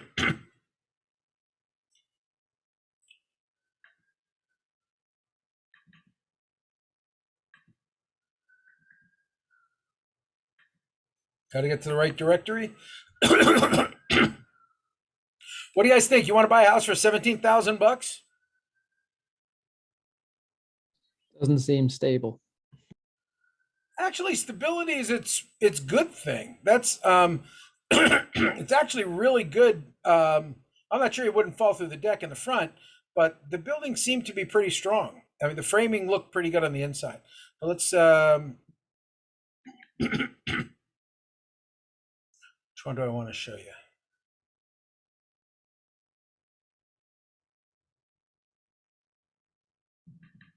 Let's see what this sample was. Again, I like showing you, now this one perhaps not so stable. I don't know if you can see this one on the screen yet, but this one is a little on the sketchy side. Anybody got $15,000 that want to blow for a big house? Big, beautiful Victorian house, huh? What do you guys think? Is that you? Look at the prices. $5,000 houses all over downtown Syracuse. Again, this is not the most wonderful part of Syracuse, but look at what care used to be in this house. Now look at the foundation and look how it's cracked up and smashed. Again, tile work. As a home inspector, now as a flipper, you're loving this. You're saying, sign me up, baby. Buy this thing for 15,000 bucks, flip it and rent it for 800 bucks a month. And bam, you're making 70% return on investment after you put 50,000 in though. Stuff like this, you can make a lot of money on. Anyway, I'm not here to teach flipping. I'm here to teach conditions and home inspection. So in this one, obviously, as a home inspector, you can see the kitchen's going to be a little on the rough side, right? Pretty much everything's on the rough side in this place. It's safe to say a prudent thing would be to rip everything out and start again. But again, I kind of cheated on this set. This actually just came from Zillow. I just ripped the slides out of Zillow as a broker's listing. And you can see the types of deformation, the panel being almost melted. We'll talk about that more in the interior classes. I just want to focus on the exterior stuff. Sorry.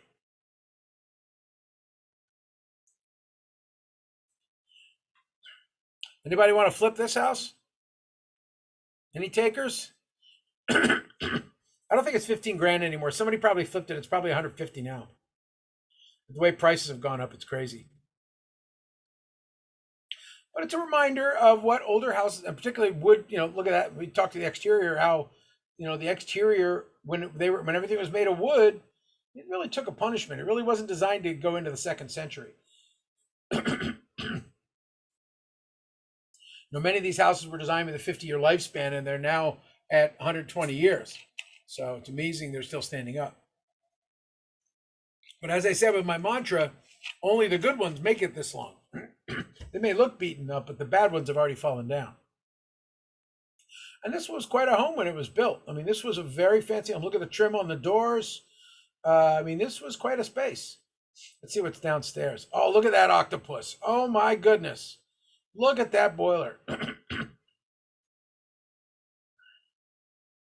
This broker's honest. You got to give him credit. He's showing the bad stuff too, right? Say, look, don't bother wasting your time with the home inspector. I'm showing you it's a mess. Just pay me 15,000 bucks. Don't try to negotiate. So that's a kind of a spooky one in a way, but also a reminder of what's out there.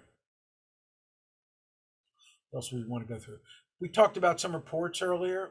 I can show you this one.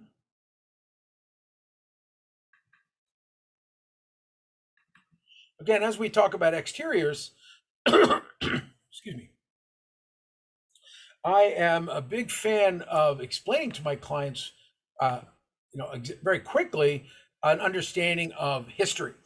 In this case, this old building, you can tell the front's actually been fixed a bit, but she's got a nice line to her.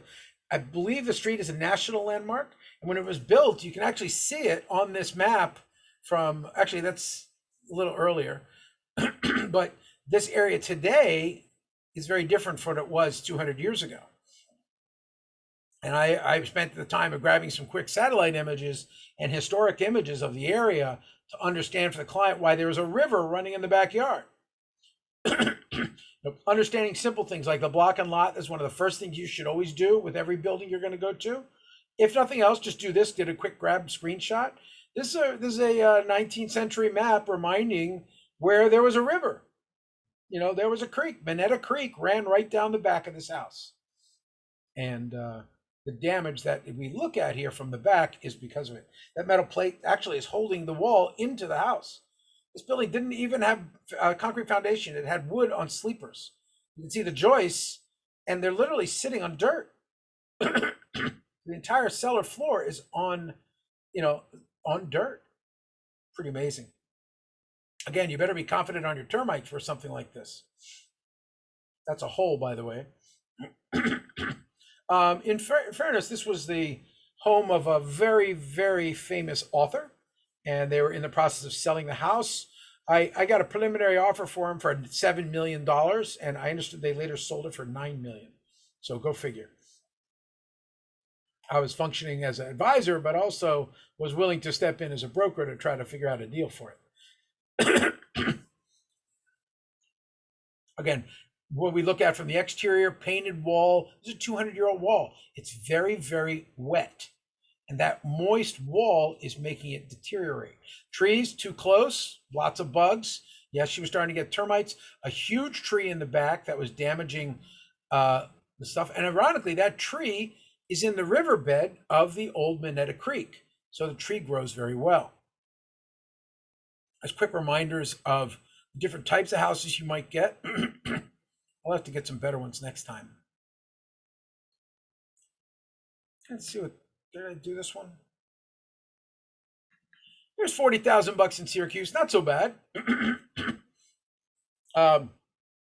Again, this one's actually pretty flippable, but I'm not here to sell it. I'm just here to mention that the prices varied extremely widely. As you can see, Zillow was so far off. Said it was worth twice as much what they were willing to sell it for. So we're looking for unstable floors, non-plumb things. Here's the outside, a very important picture for this part, big trees. I worry about big trees generally, but those are relatively far away. Interior is nothing fancy there. Exterior, now this is again a shot from the neighbor's yard. You can see it's, she's not in terribly good shape. I mean, terribly bad shape. She's in pretty good shape, but she needs a lot of touch. You can tell. I always look for things like this mosaic. It tells that at some point somebody had a real pride of place in the house. And while it may not be a very expensive place, when you have pride of place, you probably somewhere along the way somebody took care of it and made sure it was structurally stable. So I always consider that a good clue. So that's just a quick example of projects you might come across. Get out of that, get out of that. And it sounds dumb, but one great way to practice, a very simple way to practice an inspection is literally to go to Zillow and browse properties. You know, browse a low, I always say browse the lowest price possible property possible, because then you can see the best defects. So that's where we are. Let's get back to the lecture. Again, we are, first of all, did everybody have a nice break? Have a nice lunch? Yep. Survived, good. Yes, thank all you. accounted for? Good. Thank you. So let's get back into the fun. Again, definitely feel free to mic on, mic off, your choice. Video on, video off, your choice. As I go through stuff, I'm kind of focusing on trying to think of the next thing to say. So as you can see, I use the slides as a backdrop, and then I kind of tell you what I think from what I've seen. And I think that's a way of giving you a little more content, but also trying to, I think if I just read the slides to you, we'd all go to sleep. So I'm not in on that. I think some of my war stories are probably, I'm vain enough to think some of my war stories from 30 years in the industry would have a little value. So I hope they do. But the challenge is, how can I make sure you are thinking the unexpected? So I like to think, you're reading the screen while I'm doing this, and hopefully it's keeping you a little off balance. I just realized I didn't send you the PowerPoints at the break. I'm sorry about that. I will send it tonight, and I'll make sure and again, they're already, slightly older versions of them are already on the Dropbox site. They're listed as HI1-2, which is today Module 1, Section 2. So let's keep cranking. Steel framing. Sometimes you'll see steel studs used in residential buildings, particularly as you go towards 4 families. They're becoming more common. A lot of people are getting used to using them. And they are, they serve a certain purpose. They're extremely lightweight, and if installed properly, they're very strong. If not installed properly, then they become a pain in the butt. Okay, I'm not going to go through the window notes. Basically, we're going to look at styles of windows, insulation, and how more advanced windows are becoming really impressive energy-wise. They're also becoming one of the most expensive parts of a house again. Ironically, in terms of insulation, windows in the 18th century, glass was extremely expensive. So very few people, except the upper class, had it. In fact, today, the triple pane windows can be incredibly expensive. I just had a client bragging that he had bought a beautiful triple pane Polish window that was meeting all the German design standards for, not a window, but a sliding glass door, and he had paid $8,000 for the sliding glass door, which was actually good because it retails at $15,000. It's a reminder that a lot of these new energy efficient products are out there, but they're hard to build and they're at an extreme premium. Many of them are selling at obscene premiums. And the net though is if you do use them, you may have a good return over time, as long as nobody breaks your window. Again, materials, lots of different types of materials for windows. You'll identify and think about each one's risks and potential problems. Look at the different parts of a window. Look at the framing. We'll look at installation. Oh, you're not going to do the installation, but you want to think about how you're going to inspect it and if it's installed properly. Okay, we kind of know this already. Architectural windows, there's these and many, many styles, many more styles. Excuse me, windows, obviously in some part, we see this in the apartment buildings and office buildings. I'm looking out at the Bloomberg Center and it's got 10-foot tall glass, and some people like that. Some people don't, but the new building codes actually definitely don't like it, at least in New York City. But actually, I got to say New York State as well. New York State has introduced some new energy codes that are extremely focused on making buildings more and more efficient. That's one of the ways to do that is buy much more expensive glass. The other way is to have buildings that are not all glass. And again, the Bloomberg building here I'm looking at is 10-foot tall glass and then 3 feet of spandrel concrete. So it's probably not the most energy efficient building out there.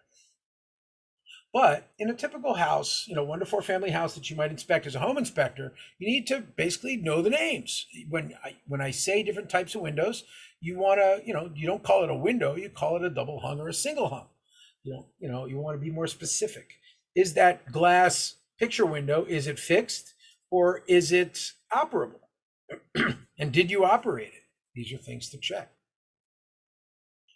Obviously, the most common types of windows in historical buildings, single and double hung windows are very common. What the hung means, of course, is that for single hung, the top is fixed and the bottom moves. More popular today is the double hungs, where the bottom will lean back for cleaning, which is quite popular, and the top can also lean back for cleaning, and they're all in a rigid frame. For larger windows, you might have ventilation at the top or bottom, depending on where you're going. Excuse me.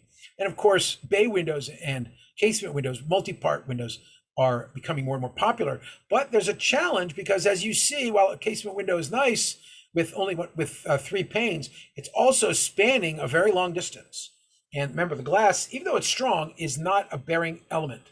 So when you put a casement, the longer the windows span, the more the probability of windows sag, the more the probability of structural damage, and in general, challenges to larger space opening. And that's true not only with window openings, but even more with door openings. Today, it's very fashionable to have window walls in your house where a 20 or 30-foot part of the back of your house will fold out and perhaps attached to a greenhouse or attached to a just open up to the outside. Now, California or something, that's pretty popular. Anyway, so we go through some of the window styles again. We think about whether windows are fixed or picture. I think there's been a big debate among architects in the last couple of years. For energy code purposes, everybody wanted fixed windows that didn't open. But particularly with COVID, there's been a really big pushback. Even with energy code restrictions, people are willing to pay more to have windows that are operable. Fresh air has become quite a premium again. Maybe we're learning a little something from Vitruvius 2,000 years ago, but people do really want to have operable windows. And ironically, that's true with skyscrapers as well. They just, over the summer, the building I'm in right now, they actually peeled the entire skin off the building and put a brand new skin on. Previously, there were 1950s metal operated single pane, incredibly inefficient windows. And now there are very nice, very thick, double pane, super insulating, energy efficient windows. In fairness, the room is a lot warmer, but we can't just open the window for fresh air anymore. So again, that trade-off. And actually, one of the rooms in the office is starting to get moldy because there's not enough air circulation. So we always get that challenge of fresh air versus conditioned air. And unless I want to punch a hole in this window, which probably wouldn't be very smart, that's going to be an open challenge. Actually, it's probably pretty safe to say I couldn't punch a hole in these windows because, again, modern windows are incredibly strong. Again, we think about the motion of the windows when you're describing them. Obviously, a picture window, the view, we'll talk about problems with picture windows like the gas disappearing in between. The double hung, again, the goal is the bottom comes down, the top comes down for cleaning. Both top and bottom move. Casements, using the screws, they open in the center, like, you know, double door. Sliding windows, pretty simple. And also, of course, sliding glass doors. Sliding glass doors have a number of issues. And one of the things in design of buildings is you actually have a minimum requirement for light and ventilation. So you actually have to count, and this is actually very important when people create new bedrooms. Now, in New York City, a lot of people create illegal third and fourth bedrooms and split up an apartment. I was just advising a client out in the Hamptons, where out there, if you just add a new bedroom inside of your house, you have to get approval. This sounds odd. You have to get approval from the sewer department because they have to know that every time you add a room, you've added a person in theory. And when you add a person, you add another flush. So out in the Hamptons, something as simple as flushing a toilet requires special permission. Other parts of the state, you have the same problem. And also in New York City as well, even though New York City has sewer systems, New York City's sewers are under-designed in areas like Jamaica, Queens. In the far reaches of Queens, there are a lot of places that really didn't develop until the 1940s and 50s. And the sewers were designed in 1917. So again, the flushes are a big deal. Anyway, back to the windows. We think about that the importance of each room, each habitable room having proper windows and ventilation. In New York City, you can use fixed windows as long as you provide backup ventilation to it. Oh, and by the way, and I'll state from experience as well here, my building was right next to the World Trade Center on 9/11. And when the building fell, our building, the ventilation systems were turned off. And when the systems were turned off, the building, within just a couple of days, although we had tons of asbestos dust already to deal with, the building also in about 2 days was completely coated with mold. So, because it was a modern windowless office building with ventilation. And as soon as you lose power, boom, you just became cheese. The mold really takes over. Again, different types of material: aluminum, wood, vinyl, steel. And then also we think about the window types: single, double, and triple pane. Let's take a look at some of those. First, we'll take a little lesson history run. A typical historic building of a double hung older style wood window. Outside, I love this. This is, look at these stone arches. Now this stone arch has actually been messed up a little bit. It probably used to have a sandstone, brownstone, or terracotta cover on it, but they've removed the terracotta and they've put they just cut back to the concrete below, prepping it for a future edition of a new piece. But the great thing you see here is, in fact, that the window is spanned by a stone lintel. Can you do a stone lintel 30 feet across? Not a chance. So again, lintels are always a challenge. And they're also one of the most frequently breaking things. In fact, New York City, when you are doing a lintel more than 4 feet wide, you actually have to have an engineer review plans. On the right side is a typical wooden, very nice, probably circa 1920 double hung window. This, I want you to look at this from the water perspective. Where is water going to screw with this building? Now, this is the window from the inside, but from the outside, we talk about some important issues where the water comes down off the siding, and it's so important to drip that water away. It seems so trivial, but even the smallest drips will absolutely decimate wooden windows over time. As you can see here, again, this is a craft. Window makers themselves that was a profession unto itself. I guess it kind of still is today. I mean, they're made in factories for the most part today. And as you can see, there's, obviously there's a module of the window, as you probably know, that you'll buy in a factory with the frame. And then you'll put the trim and apron and stool on the inside and outside of the window to balance it out. Putting window in, leveling it again, as I said earlier, the most important thing is that there is no weight bearing on the window, otherwise the glass will break. So here we have an older style window. Now, it's hard for us to imagine, again, back in the day, you could only make a glass blower, a glass maker could only make panes of glass about 12 inches diameter, which would cut down to about an 8x8 square.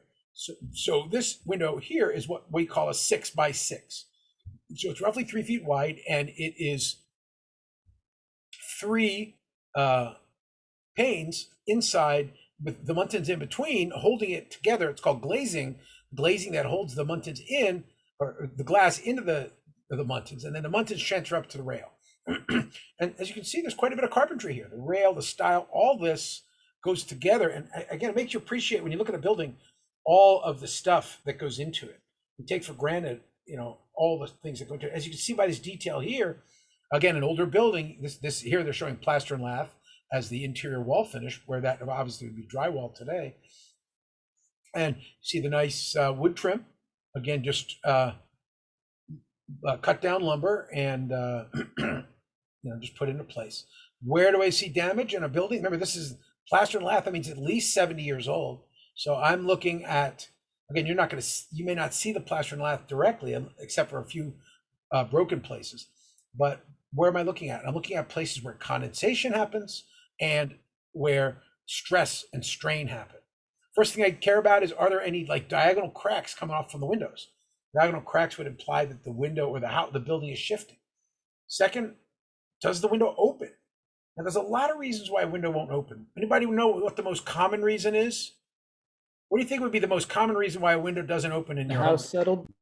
House settled, that's one, but there's, yes, and that's definitely where we're going at, but I'm kind of going off track for an even simpler answer. People paint If them you ever shut. looked at an older house, an 80-year-old house, what's that, Kate? People paint them shut. You got it, exactly. You paint it shut. In fact, we just had this problem at a church I was reviewing in Bed-Stuy a couple weeks ago, where we had to open the window to put a engineering monitor on the building. And the window had probably been painted shut for about 30 years.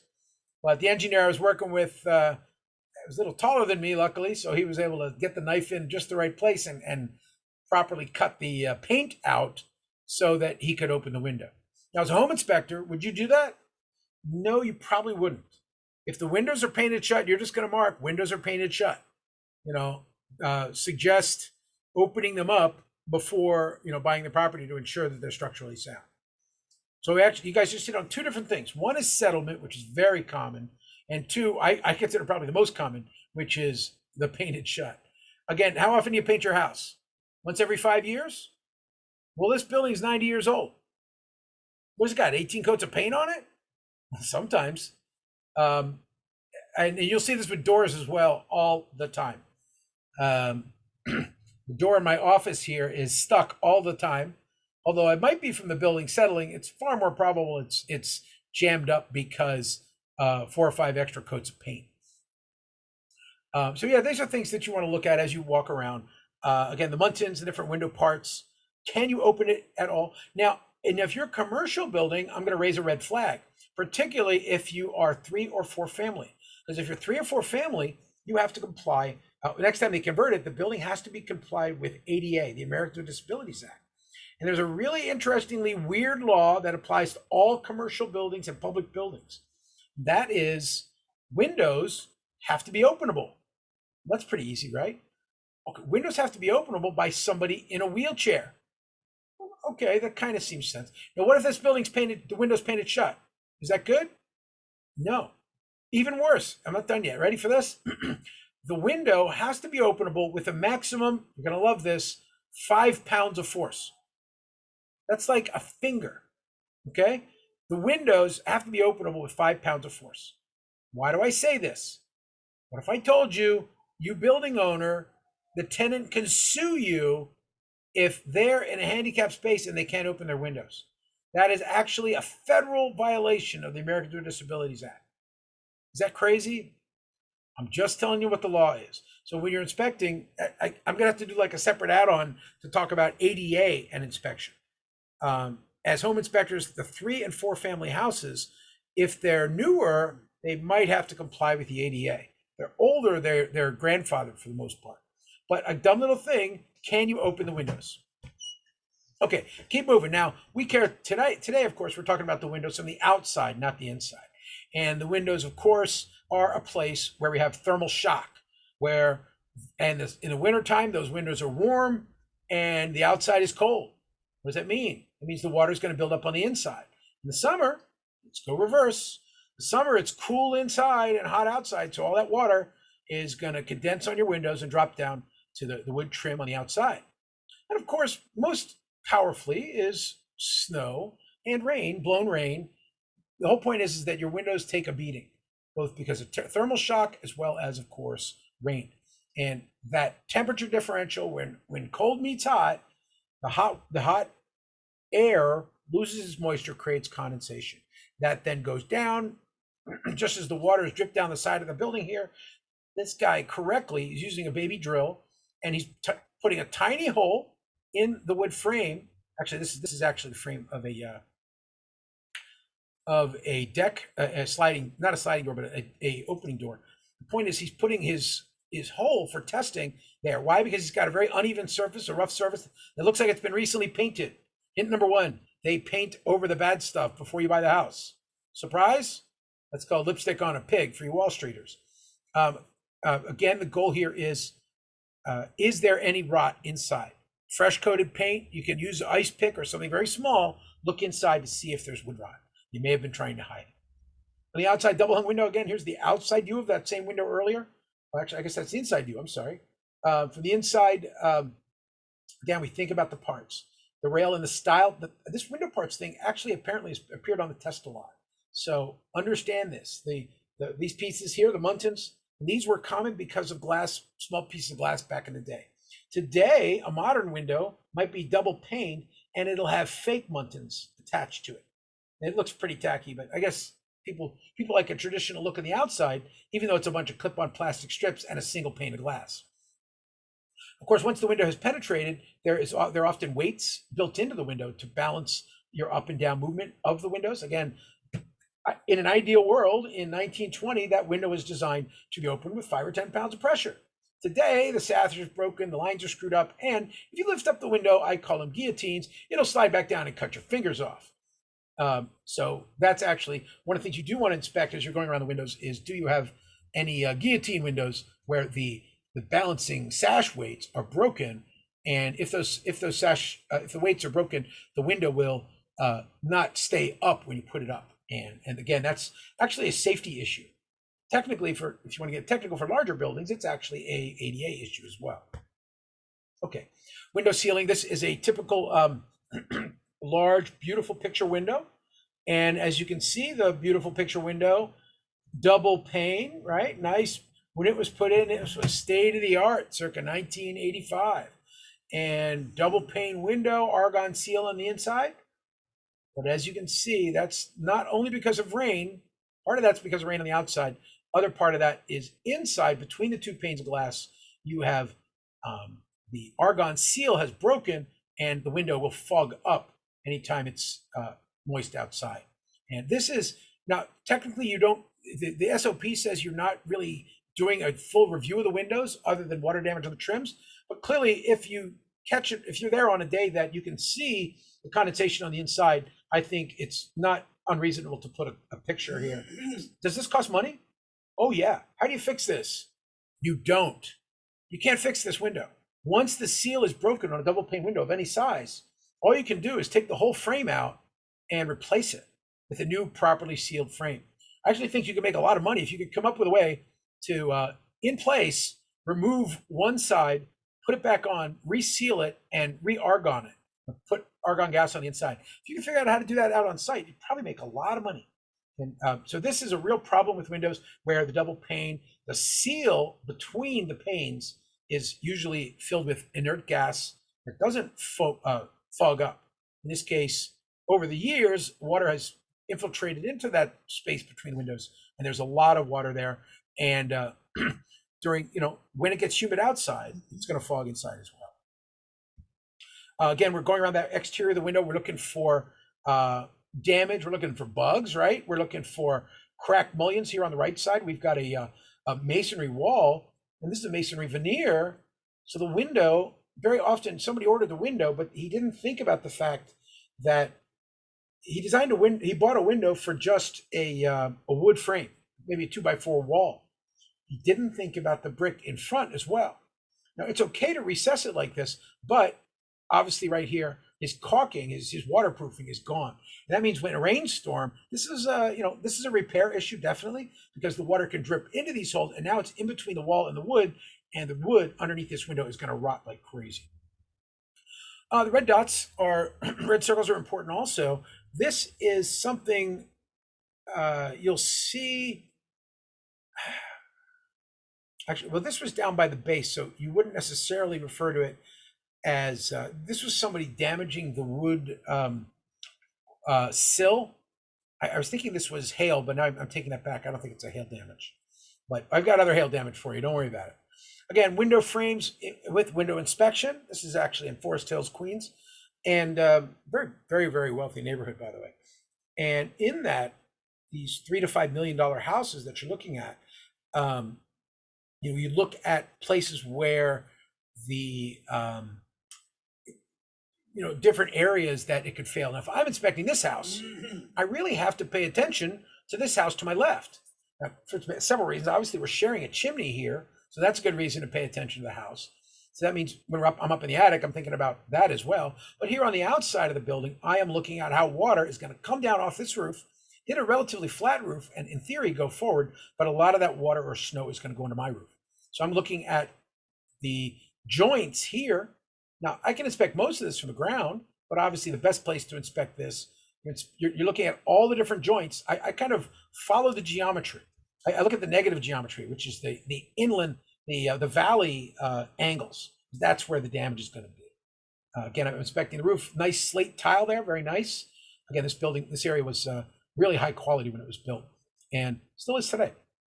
But we look at this house. This is this row of buildings. The weather. Yay! I got a snow squall warning. Yay! Brian. Yay! Come on, my last name's Winter. You know I gotta love snow. My friend thinks I'm a whack job here. He's right. It's great. So what else do we have? We look at each individual building and we ask ourselves, where does the water want to go? Make yourself a ball of water and say, how am I going to mess up this building? I'm going to get in the sides of the chimneys. I'm going to get under the slate when the snow builds up. I'm going to wait for this 2 feet of snow to be on the roof. And then I'm going to, let the snow go squeaking back underneath the flashing, because ice dams are so powerful. And of course, on the front of the building, I don't have an overhang. Look at that. There's no overhang. And that no overhang means there's a lot of capillary effect water coming around the corner and getting into the brick. Again, in fairness, this is a 90-year-old building, so she's seen some damage. But also a place I want to inspect is the building. I don't believe this is the way it was originally built. You can see this hideous addition here was added on the left side. They actually, I guess it was kind of nice. They like big windows, looks tacky as hell. Definitely doesn't go with the style of the neighborhood, but at least they could have matched the brick. And in this case, by not matching the brick, it just stands out like a sore thumb. But, Hey, Brian, yeah. I was just curious, is there a style associated with that kind of build? I just wonder if there's a name for that style. Which building? The one you were just talking about, not the ugly edition. This but one or this no, one? the other. Yeah. The primary building that I'm looking to inspect, again, the front has been modified. I was just about to say that this front was added on. I would really stay, and this is much of the style of Forest Hills, which if you've never been to Forest Hills, you must walk around. It is a pre-planned 1910, very, very beautiful Tudor style. And this is actually, to be technical, if you know your British styles, I worked on a Jacobean house in England many decades ago, and this would probably be closer to, given the tea and the brickwork and the modesty of the framing, I would say it would probably be along a kind of like a Jacobean Tudor style. But again, it's only really one facade. But really, this thing down here changed it, because like this guy, the owner said the same thing.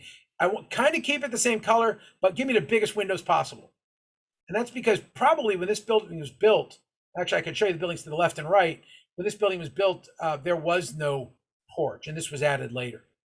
I give these guys credit at least that they match the bricks pretty well. By the way, what's the best way to match bricks in a neighborhood, an area where there's lots of buildings built the same way? You go to the building that got torn down. Right. Well, I know, crazy. Anyway, we're not here for aesthetics. The big picture is this whole front is probably added afterwards. The architecture, or perhaps this was probably not enclosed. But I'm arguing that it probably was added afterwards. Again, actually, if I wanted to research, in New York City, there's lots and lots of ways you can get old pictures of buildings. And that is, as you saw with one of the other projects, I consider a half-hour research is absolutely critical to every house I look at. Because I want to know things like, was that extension built original? Was it an addition? What year approximately was the addition? These are things that help me have an understanding of how the building is built. So again, back to the windows, as we're focusing on a couple of big types of windows here. Lots of, and all these are new. These are definitely not original to the house. Again, in the 1920s, you would have seen something like this, which are 8x8 windows, because again, it was in keeping with the British style of Forest Hills. But I mentioned British style because actually just a couple blocks away, a couple doors away, there are a number of buildings that are very Spanish style. So they were really taking you, in the 1920s, it was very common to go through the classical European styles of architecture. Remember, in the 1920s, it had only been 20 years since we completely destroyed the Spanish in the Spanish-American War. And yet at the same time, we had quite an affinity for the Spanish culture, as we do today.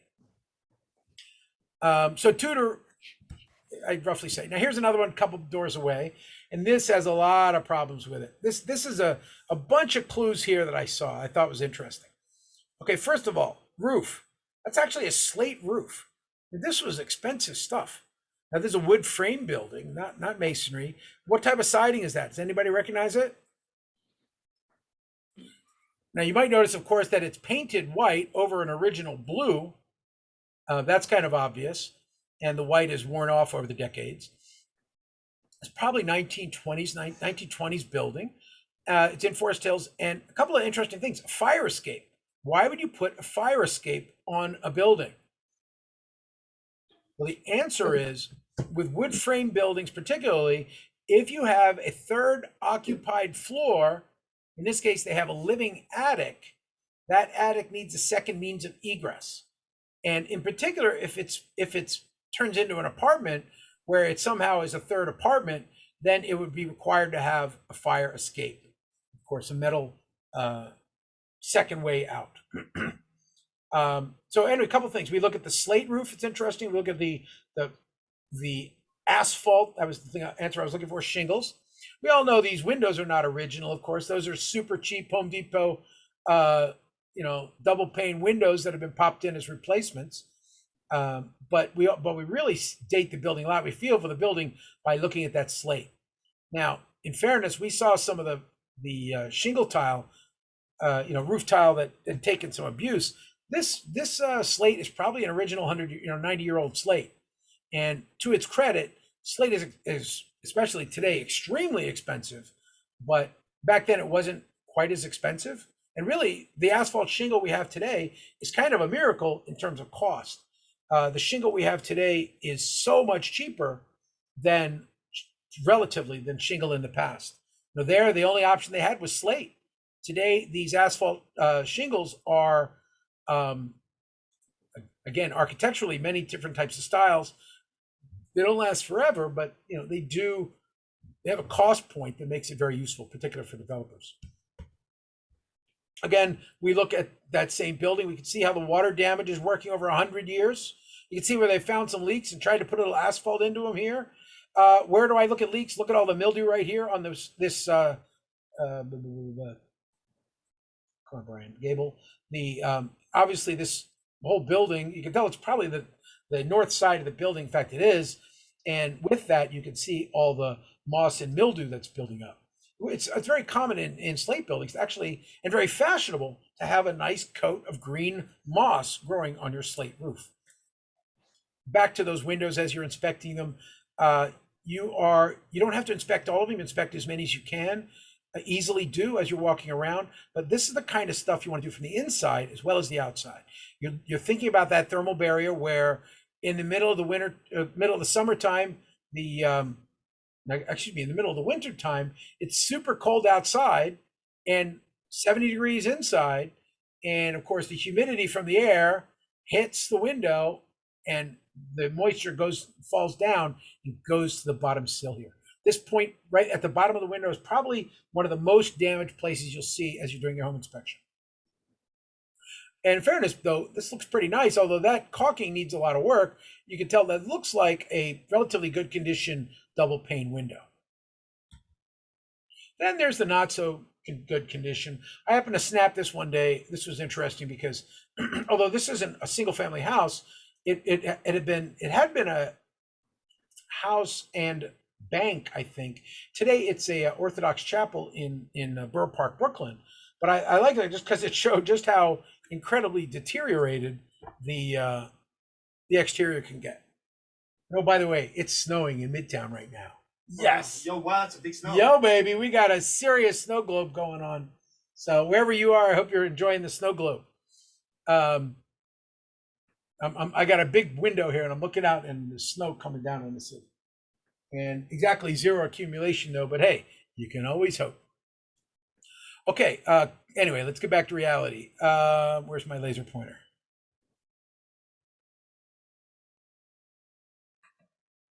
So, again, this is a typical condition. I see this all the time. It kind of breaks my heart when you have like an old person, an old couple, or particularly an old lady like a widow, that they can't afford to maintain their house. And again, this particularly being a religious facility, but generally you see this in houses where they can't get to places they can't reach, and they can't afford to pay people to get up there and fix it. So they really take a punishment. You can see here, in this case, they tried to do the roofing. They did part of it, but they couldn't get all the way around. The extended second floor is kind of let fall apart.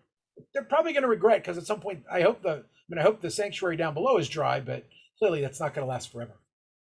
But this is a reminder of what the upper roof can look like after a long period of time. Out of sight, out of mind. But your inspection, remember, you're going to deal all the time with buildings that the owner, they didn't really notice. They didn't care about, oh yeah, that roof, yeah, we didn't worry about it. Not a big deal. But it's actually a maintenance issue for buyers. So you got to care as an inspector. So what else do we have? Again, back to that window trim again. Now, another thing this guy is showing, what's he looking? You see the black measurements here? Got some grapes. The window opening can be important. Now, again, you're not a code enforcement official, but it's very important the windows do open for this very important reason. What happens if there's a fire? Okay, this is a bedroom upstairs on the second floor. Many codes around the state will require at least a 2-foot clear opening. And why is that? Well, again, sadly, this one, New York City actually requires 2 by 3 feet. And that's enough to get a firefighter in bunker gear in to do the rescue and get somebody out. And in fact, if you saw the tragic fire the other day in the Bronx, you actually saw firefighters getting rid of their gear and climbing the ladder to go up to try to rescue people. They'd gotten rid of their protective gear because they knew that they couldn't bring the people down with 100 pounds of protection, which meant also they were going in without oxygen, which was pretty heroic in my book. The point broadly is that you have to have the opening for, again, I talked about ADA reasons, but also for safety reasons. So do the windows work? If they're painted shut in a bedroom, I got a real problem with that. So those are things that I would care about. As you're doing the exterior of the building, again, we talk about places that are out of reach. This is a pediment window way up on top of like a third story of a building. It's hard to reach, and it's a fixed window, and it's open up to an attic. So who really cares, right? But actually, yeah, you got to care. A, because it's wood, and if it breaks, birds will get in. But B, the corrosion, the wood rot looks bad. It sounds dumb, but people notice something like this. So again, maintenance issues like this, you may not be able to get close enough to this. You may be inspecting this by binoculars from the ground. It's also a reminder of how in older buildings, how things were constructed. You can see the glazed pieces of glass. You can see the glazing just kind of peeling off. They probably got a coat of paint 50 years ago, and the paint is actually probably peeling the glazing off as well. But the upside is 50 years ago, they usually used lead paint. And I hate to say this, but lead paint is actually the best. I know, crazy. Although it has a bad habit of killing your children. I hate when that happens. Again, also, as you're inspecting, if you see stuff like this, snap a picture and say, look, although it's not part of the SOP, there's signs of damage. And if there's one broken window, chances are there's another one. Again, take a tour around Forest Hills.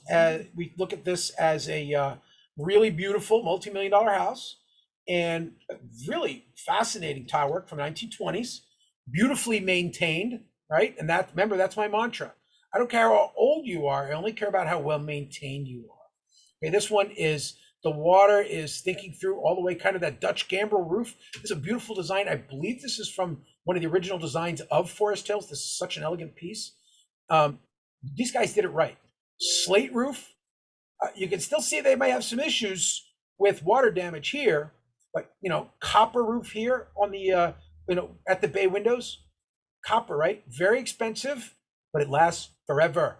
Okay. Now this one's relatively new because if you know how patina works, we'll talk about that in a later class. This is a dark brown, so it has either been polished or replaced recently. Copper roof can last 100 years easily, and usually after about 25, it has turned a patina green, and that is a beautiful color among people who like older buildings. In this case, again, this building's clearly been touched up from the neck up, so they probably replaced this within 10 years. I could almost date it by the copper color that they redid the exterior probably 8 years ago. I mentioned that, of course, because think about the maintenance in a building like this. You saw the one a minute ago that wasn't maintained. That is right down the street from this. And I think this was Continental Avenue, I believe. So feel free to take a stroll.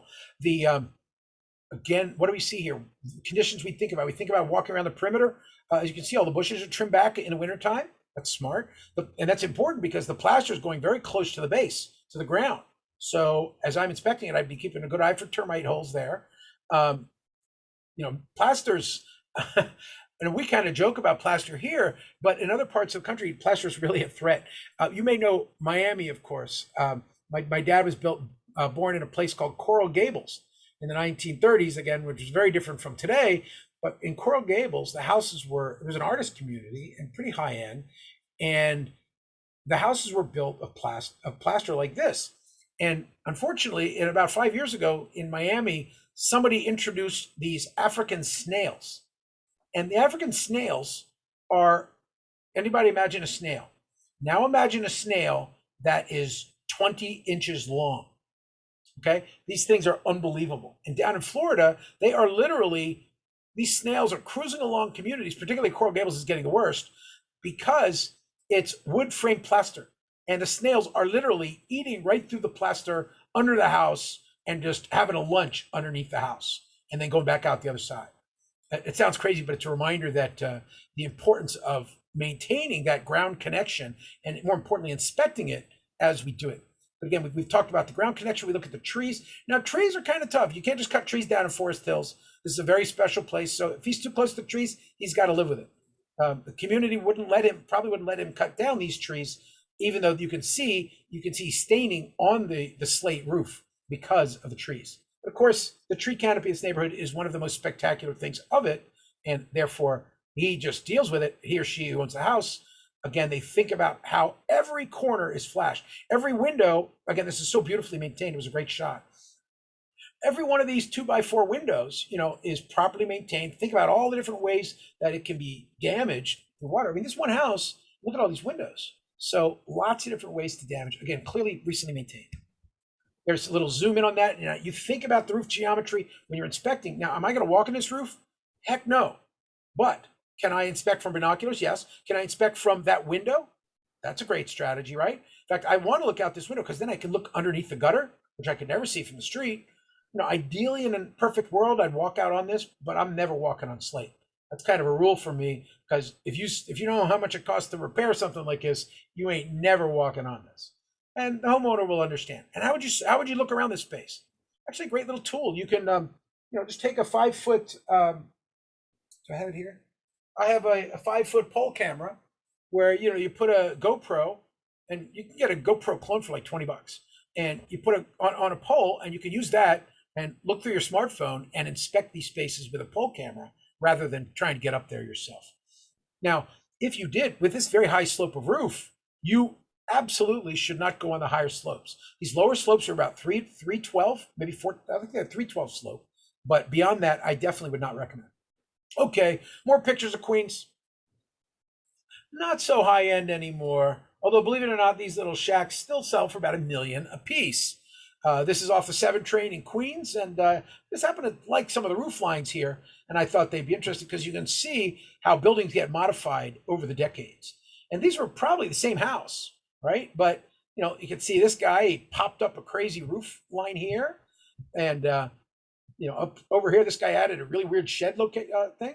And you think about all the problems with water. Look how the air conditioner they're sitting on its side. Now, think about this. I always ask my question. I'm looking at the building, and now I say, oh, we just got 2 feet of snow. And now think about how the building is. Think about where all the water is going to leak. Again, this is north side facade. North is the best thing to see because that's where the mildew and the mold and the mess gets up. This guy has probably a relatively modern roof, probably 30, 40 years old, and it's got a lot of staining. This guy has a pretty new roof, the brown color, not original, but you can see he's got flashing issues here. This guy just got tired of it. He says, man, I don't want to deal with this stupid roof anymore. So he just put tar on the roof. Again, not exactly a high budget neighborhood. Actually, I shouldn't say that. Again, these not so fancy things facing the subway are still $1 million a pop. This guy did an addition at some point with a sloping roof. What inspired this hideousness, I do not know, but I do say you need to look at every time there's weird geometry, okay? All the rain that's come pouring with speed down the slope, hit that gutter, and I can guarantee you there's water problems here if they don't perfectly manage the gutter, which is not usually the case. And actually, there's another problem here, talking about adjacent buildings. Even though these are single-family detached, here we have a old building. Now, in modern building codes, you're not allowed to be a foot away from another building. Well, one of the basic rules, of course, is even if you're less than 8 feet from a building, you can almost never have windows on this side. Well, okay, I can go with that. But what I'd actually worry about the most is I'd worry about water buildup and trash and bug and all kinds of different animals building up in this little area behind the house. So we do think about all the different cracks and crevices as we walk around the house, checking the exterior. Am I going to comment about the fact that this is vinyl and this is probably an asbestos shingle? It's not really part. This area, by the way, I can almost guarantee that this house was built about 1936. And the reason why is because in 1937, just to the left, they built the 1939 World's Fair in Corona Park. And this is just before Corona Park, as you can see, terrace on the park, left over from the 1964 World's Fair right here. Literally, Queens exploded in 5 years before the 1939 World's Fair. And in fact, I saw one number that said New York City actually had during the middle of the Depression, New York City had 40% of the building permits of the entire United States. And about 70% of that was Queens, because there was such a movement, because they thought this World Fair would actually create literally a new city, a permanent kind of new city out in Corona, Queens. Now, if you know Corona, other than the Ice King of Queens and a couple other things, Corona is not such a sexy neighborhood, but it's growing fast right now. If you speak, it's a big Spanish-speaking community, and I would say 37th Avenue has some really kicking restaurants, but generally, it didn't become a city unto itself. But just past the park, many of you may argue and say, Brian, yeah, there is a city. It's called Flushing, and kind of by accident, Flushing became the major urban center of Queens, as in the last 20 years, the Chinese American community really invested heavily. But this is, again, 1930s. Corona grew with the brand new 7 train and the World's Fair, and we see the growth here. So we know when it was built. We understand the wood frame construction of, at this time, this was the very outer suburbs of New York City. And it helps you to understand what type of structure you might be up against. But also, again, the level of maintenance tells you a lot on ways people have responded to problems. Now, you can see this gable roof here clearly has had problems on these 3 houses, which are built the same, more or less. And this guy just got desperate. This guy just does it maintain? And then of course there's this window here, which you don't know what to say.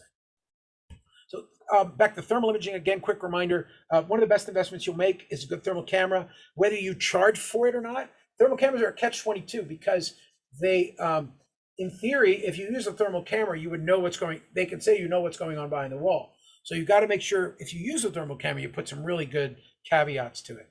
In fairness, this image is an older one and it is obviously not here, it's out west. You can see the mountains in the background. And the interesting thing here though is how the thermal imaging shows the radiant heat of the building. This is particularly, this building, this image in one shot is why we have energy codes, okay? What we see here is, obviously the ground floor is very warm. We've got the heat cranked up here. Well, the upper floors up in the clerestory here, what we're looking at is an interesting pattern. We've got these round circles on 3 of the windows, semi-round here, and then no circle at all here. Can anybody guess what that is?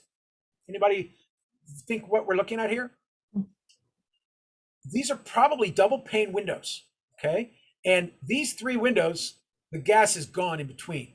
So the energy goes right through the windows and right out. And this is a great visual of why those double pane, the air in the double pane windows is so important.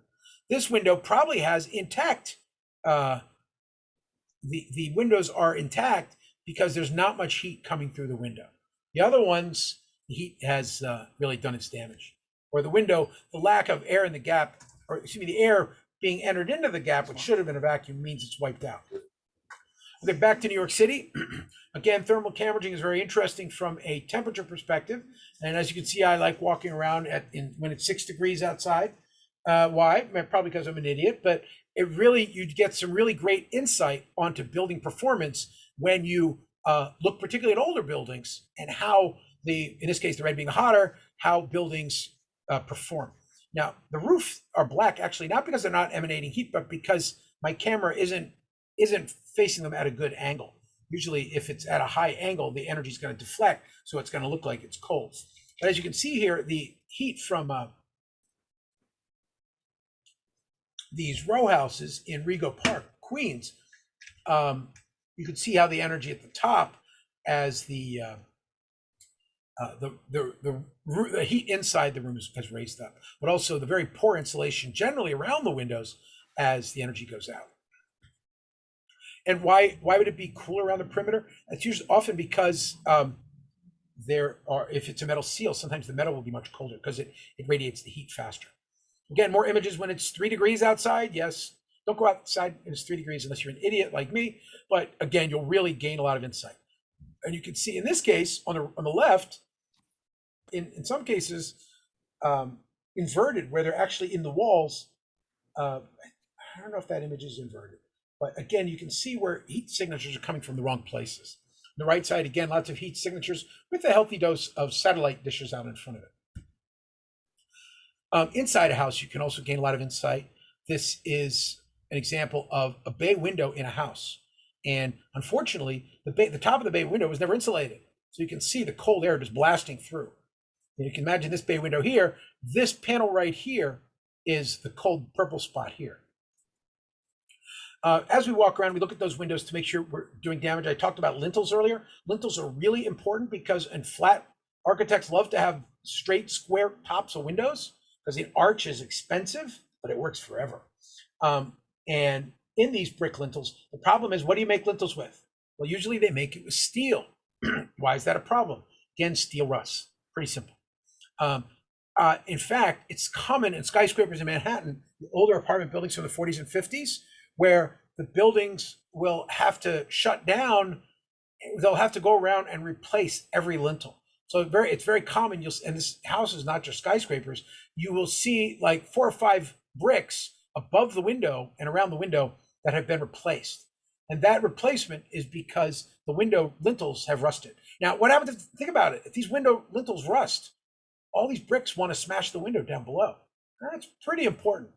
So lintel damage can be quite significant. This one on the left side, it has a lintel, but again, not too many signs of damage yet. Now, as we go around that exterior again, this guy's Joe Arctic. He's actually being smart. He's drilling very, very tiny holes and putting a moisture meter inside the wall, again, do you think they're going to complain about two tiny holes like this? Probably not.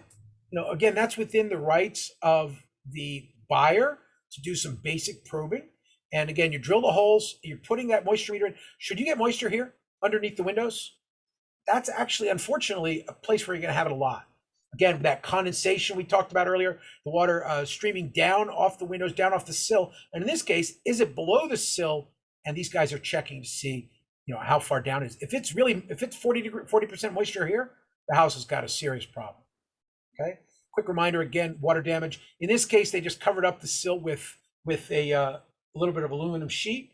Again, and put vinyl siding on the building. These are very often this vinyl siding can hide something. So that's particularly when vinyl. My biggest fear is when vinyl siding is on brick. Now, again, when you're doing probes like this, moisture meter, please, please, please do not do it. Make sure it's non-destructive, and ask for permission. Again, either have it in writing before you go or ask the owner if he or she's walking around with you. Okay, we talk about basement windows again. Why do we care? Because, again, water buildup, soil, but also snow. All these problems cumulatively can cause a lot of damage in the building. Now, as we talk about windows, let's go through doors quickly. Think about all the ways doors can fail. In fact, in most inspections, your very first stop is your starting point is the front door. Front door can get beat up. The back door can really get beat up. But again, if people use the door 100,000 times, if it's kind of beat up, they just kind of get used to it and they don't really care that it's beat up. But you as the home inspector, you got to ask yourself, A, does it work properly? But B, is the wood rotting away? And C, is the new buyer going to have to replace something? Again, we got a couple issues here. One, we're missing some trim, because I do not want to see exposed wood like this, exposed to the outside of the house. That's pretty bad. And that's because, again, you can see the standard frame here, which is kind of rotting away, but you also have a trim piece that's missing. Actually, one of the things we'll see a lot of is this, where the lock the jam is smashed or broken or moved many times. I saw an apartment. There's an apartment in my building that has about 9 locks on it. In fairness, it's a steel door, but each tenant, I guess, along the way has put a thumb lock on the door with their own key, and things like this can do damage to a door over time. Again, doors can be made of exterior doors, wood, steel, fiberglass has become kind of popular, and I don't know if I like it. And of course, all glass or a combination thereof. And we think about the parts, the header. We talked about the header above the door, jambs, shims, threshold, door stops, and I would ask the sweep as well. Again, as we look at exterior doors, we think about, first of all, I think about the structure. Is it structurally plumb? Is it framed? Is there any water damage? Things like that. So I go through that. Then obviously, is it keyed? Most importantly, does somebody have a key for it? That sounds dumb, but some of the secondary doors, they may not even have keys. Sounds little tiny things like that can add to the cost. And even worse, it can prevent you from inspecting areas. What if you have to say, oh, I couldn't inspect the cellar area because there was a lock on it and the landlord didn't have the lock? And I dealt with one once. They denied me access, and sure enough, what was downstairs? It was another apartment. Somebody else lived downstairs. Crazy stuff. And oh, by the way, that was an illegal apartment, and even worse, it was in a flood zone. And sure enough, by Sandy, about 4 years later, that apartment flooded completely, and I hope the people got out. But that's for another day. Exterior doors, does it work? Is there trim? Trim is expensive to replace. First of all, is it flush? Is it structurally stable? Is it physically working? Does it have seals? Does it have trim? Does it shut tightly? Are the hinges properly fixed? This is a 3-hinge door, which is typical for exteriors. Usually the heavier the door, the more the number of hinges. What's the problem with this door, by the way? A good thief could just pop these pins and take the door off. Just a quick reminder if you don't know that. Does it shut tightly? Do you have to push it a couple times to shut it tightly? Do the locks work? All the basic stuff. Anybody want to tell me what's going on in the door on the left? Pretty door, huh? Anybody know what that is? What's wrong with it? Kate, are you there? Your mic's on. What do you got? Okay, I just can't tell what I'm looking at. are you ready for this? Okay, what's there? You see the camera, right? Right. Okay. And there's a lot of holes next to the camera, right? What do you think Yep. that is? I don't know if it's insects Shotgun or blasts. it's what? It's shotgun blasts. Oh, wow. Must be in Michigan where I'm from. Oh gosh, I'm sorry. Well, yeah, it's a crazy world out there. But this is a little reminder, no matter how, I would say this is Sterling Heights then. A once beautiful mid-century modern home, completely incinerated. So anyway, what are you going to put on your report if there's, bullet holes in your building? Well, you just put exactly what you see. Holes noted by camera, suspected bullet holes. Let the buyer figure it out. Is it? Yeah. Oh, and what do you do if actually, when you're inspecting a house, what if they say, "Oh yeah, somebody just got killed here last month"? Now, I'm putting on my broker hat for a minute because as a broker, that a lot of that stuff is questionable as to whether you want to put it in your report. Many states, for instance, was there a suicide in the house, or was there a death in the house, or something like that? And remember, a lot of reasons why people sell houses is people die in them, or hopefully peacefully, but not always the case. But anyway, this was a quick reminder when we think about doors about a rather interesting way of having a problem with the door. And is this a problem? Yeah, you got a pretty serious repair or replace in a sense that the glass has to be replaced. The cameras are not within your purview, but it's safe to say anybody that has a camera that got shot at by a shotgun, he's probably going to replace the camera first. Me, I'm just going to sit outside with a minigun and wait for him to come. Sorry, we don't talk about that stuff. But anyway, hopefully you don't live in a neighborhood where this is a problem. But anyway, how would you report it? Very simply, take a picture, repair, replace, suspected shotgun damage. Do you think if you're dealing with a remote buyer, let's say you got a remote buyer that's buying on Zillow, would you think they'd want to see this picture? You better believe it. Okay, on the picture on the right, what do you think's going on here on the front door? A little more civil note. Now, this is what? That's water damage. What's your guess? I mean, I'm seeing water damage. It's generally water. I was thinking it was water damage, but I thought again, and it might be. Well, I just got to go with water damage, but very often you'll see staining like this that is similar to sun damage. But I go with water damage. I think you're right. And what kind of water damage? Salty water damage, right? You got snow out front, you're putting salt on the balcony, and that salt just starts destroying your house in ways you don't even know. But anyway, long story short is, clearly, is this a problem? It is an expense to the buyer. For your front door, does it operate? Well, yes. Is it structurally sound? Yes. Does it need to be refinished? Note that it's that. Again, this door appears to be structurally fine. Okay, back to inspecting doors. Again, never forget that very often a house is for sale because something went wrong in it. In this case, it looks like somebody really wanted to get into this place, huh? And very sadly, particularly with vacant houses, you'll deal frequently with attempted break-ins. Now, if you're home inspecting and you're without a tenant, if you're doing it alone, what do you do with a house that was broken into? Well, actually, this is why you have your camera. This is especially why you have your body camera on. Again, kind of a crazy place. What would you do if you saw this damage? I had another one inspector a couple of years ago. She was trying to get a home inspector, but currently she was an inspector for insurance companies. And she would go around, and one time she saw smoke rising from the side of a vacant building in Queens. And she couldn't figure out what it was. In fact, on the side of the house, it looked like the ground was on fire. Right next to the house. The house was fine, but it was, like in the ground about 3 feet outside the house. Now, it looked like probably a gas leak. So first step, she might have wanted to call fire department first, but instead she called the owner of the house. And the owner of the house, instead of saying, "Oh my gosh, let's go get some help, let's clean it up, let's make it safe," the owner said, "Why are you trying to destroy my house?" Because the owner was trying to blame her for the damage as an inspector. Again, just a little reminder, people can get, when things go wrong, people first try to identify the problem. Second of all, they try to identify the blame, and you want to avoid that.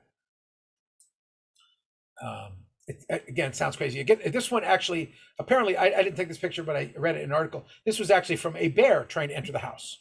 Can that happen in New York State? Yeah. Anybody know? You better believe it. We got black bears out the wazoo upstate. In fact, just last couple of years ago, they had a 200-pound black bear that walked down the train tracks, and he made it all the way to Yonkers. We have coyotes, of course, in Manhattan, but the bear in Yonkers, that's pretty cool. Again, dog scratching, sun damage, glass breaks, lock hardware damage, hinges, weather seals, bear damage. Again, inspecting the doors. As we look at the doors, what are we looking for? You know, many would say it's the most important part of the house because it's the first thing you see, but I'm not that fancy about it, but I do want to make sure it works, it's safe, it's operable, and it doesn't need replacement. This one, well, I don't really have too many complaints with it. Oops, hold on. So here, again, do I have, brick deck? Nothing really wrong with this. I like to show nice stuff once in a while too, not just bad stuff. Storm doors. The storm doors are kind of tricky. They actually are, technically they're not part of your inspection as they're an accessory, but I think they really fix the house. As far as I'm concerned, if the storm door is damaged, I'm going to make a comment on that in my report. I think that's something I can add to the SOP. Same thing here on the right, storm door. Again, you've got a regular door and the door inside. A lot of crazy different conditions. I guess these people are nautical. Being I grew up in Annapolis, I guess the anchor would be appropriate. But again, you think about the different lights, and let's ask a question: what kind of water damage can be here? Now, it's got a nice overhang, so that's going to prevent a lot of water damage at the door. Obviously, it's been well maintained, but 10 years down the road, you might see some sun damage. You might see that scratched dog damage. The dog scratched away at that front door a couple hundred times. In fact, even in my apartment building with metal doors, I just noticed the door of one of the ladies down the hall has been completely scraped up with a paint, and I realized it's because of her dog. So if the dog can scrape paint off a steel door, you can imagine what they can do with a wood door. The question really is it a repair or replace issue? You're not dealing with aesthetics too much, but you do want to make sure A, the door opens, B, it's the basic stuff. Back to the inspection. Here's a good example. Now, this type of corrosion, what's this? This is kind of gross. It looks like it might be snow, but unfortunately, that's from somebody's dog. Again, little things to remind you how damage can be caused. On the right side, that little hole, who's in that hole in the door? That bees? That's right, exactly. Bees will come out of that, or wasps, and have a good old nest. It might have originally been aligned for electric wire, but over time, they'll go up right into this little hole, and they'll dig it out, and they'll infect your house. I once had about 10,000 yellow jackets. I wish they were bees, because we would have at least gotten honey. But instead, we had a bunch of yellow jackets inside the wall of our house. I wouldn't mind, but I had my kids were 8 years old at the time. Doors, we talk about, back to that door. It's very important to have a sweep, both for energy code and as well as it's a good indicator of how well maintained it is. On the right side, something's missing there, huh? On the right side, the door is literally going to nowhere. What the heck is that? Anybody want to explain that to me? What do you think happened here? I think there's probably a deck or a terrace or something. That's right. I think so. Also, again, you look at the house and you say 1930. And you think about a wooden deck putting on in 1930, no pressure treated lumber. Chances are by 1960, it's fallen off. So yeah, a little bit of, thinking about forensics and materials and ages, you can really quickly decide what went on somewhere. And you'll see this a lot. And it's actually a reminder to you because you're up inspecting that bedroom, right? And now very often in something like this, what are they going to do? They're going to put a dresser in front of the door. But again, think about your safety as you're walking through a house. And this is scary. I actually almost did this once at a construction site. You walk out a door and the balcony's not there. And again, I dealt with one in Bay Ridge once where a guy walked out on a balcony. It hadn't been designed properly, and the poor soul fell to his death. So it's because the balcony structure went 12 inches instead of what should have been about 8 feet into the structure. But again, you can't tell the structural aspects of it, but you can say if the balcony's weak. What if you have a balcony and you're bouncing up and down on it? Well, you probably would. That's where it becomes a pretty serious issue because you're on the second floor and you do want to put in your report, suggest do not use this balcony. And of course, they kind of did that already. But also, again, door to nowhere, that's pretty scary too. Sliding glass doors, same problem. Sliding glass is great, wonderful design. Does need maintenance though. Of course, the biggest challenge is, again, that thermal break where hot gets to cold and water starts seeping down. As you can see, the water has gone right down the trim of the door.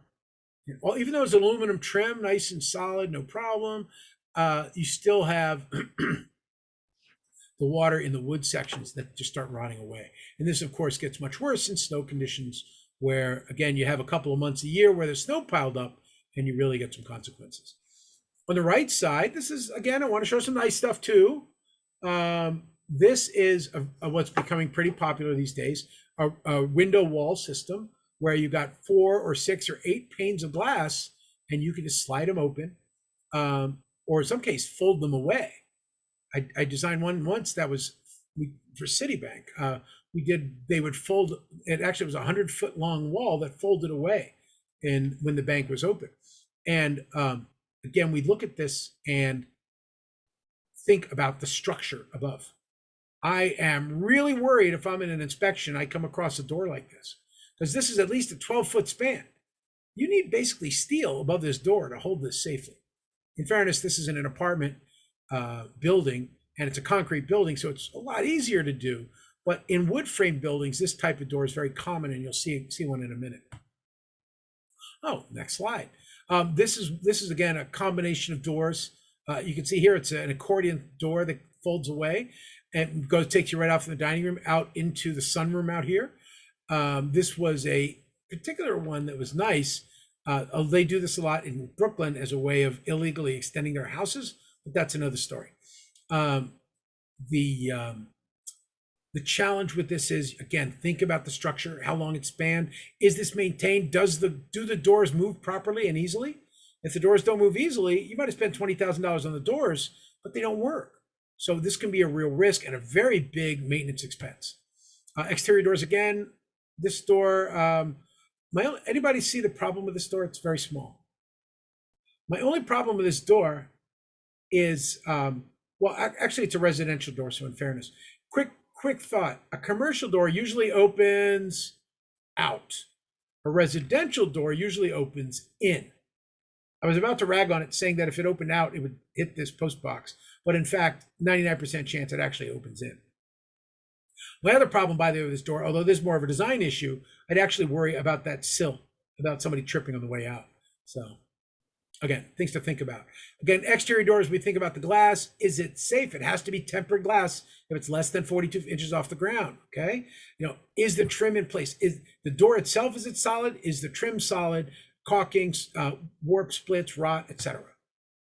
Exterior doors, again, there's our rotting picture. The left side's an interesting image.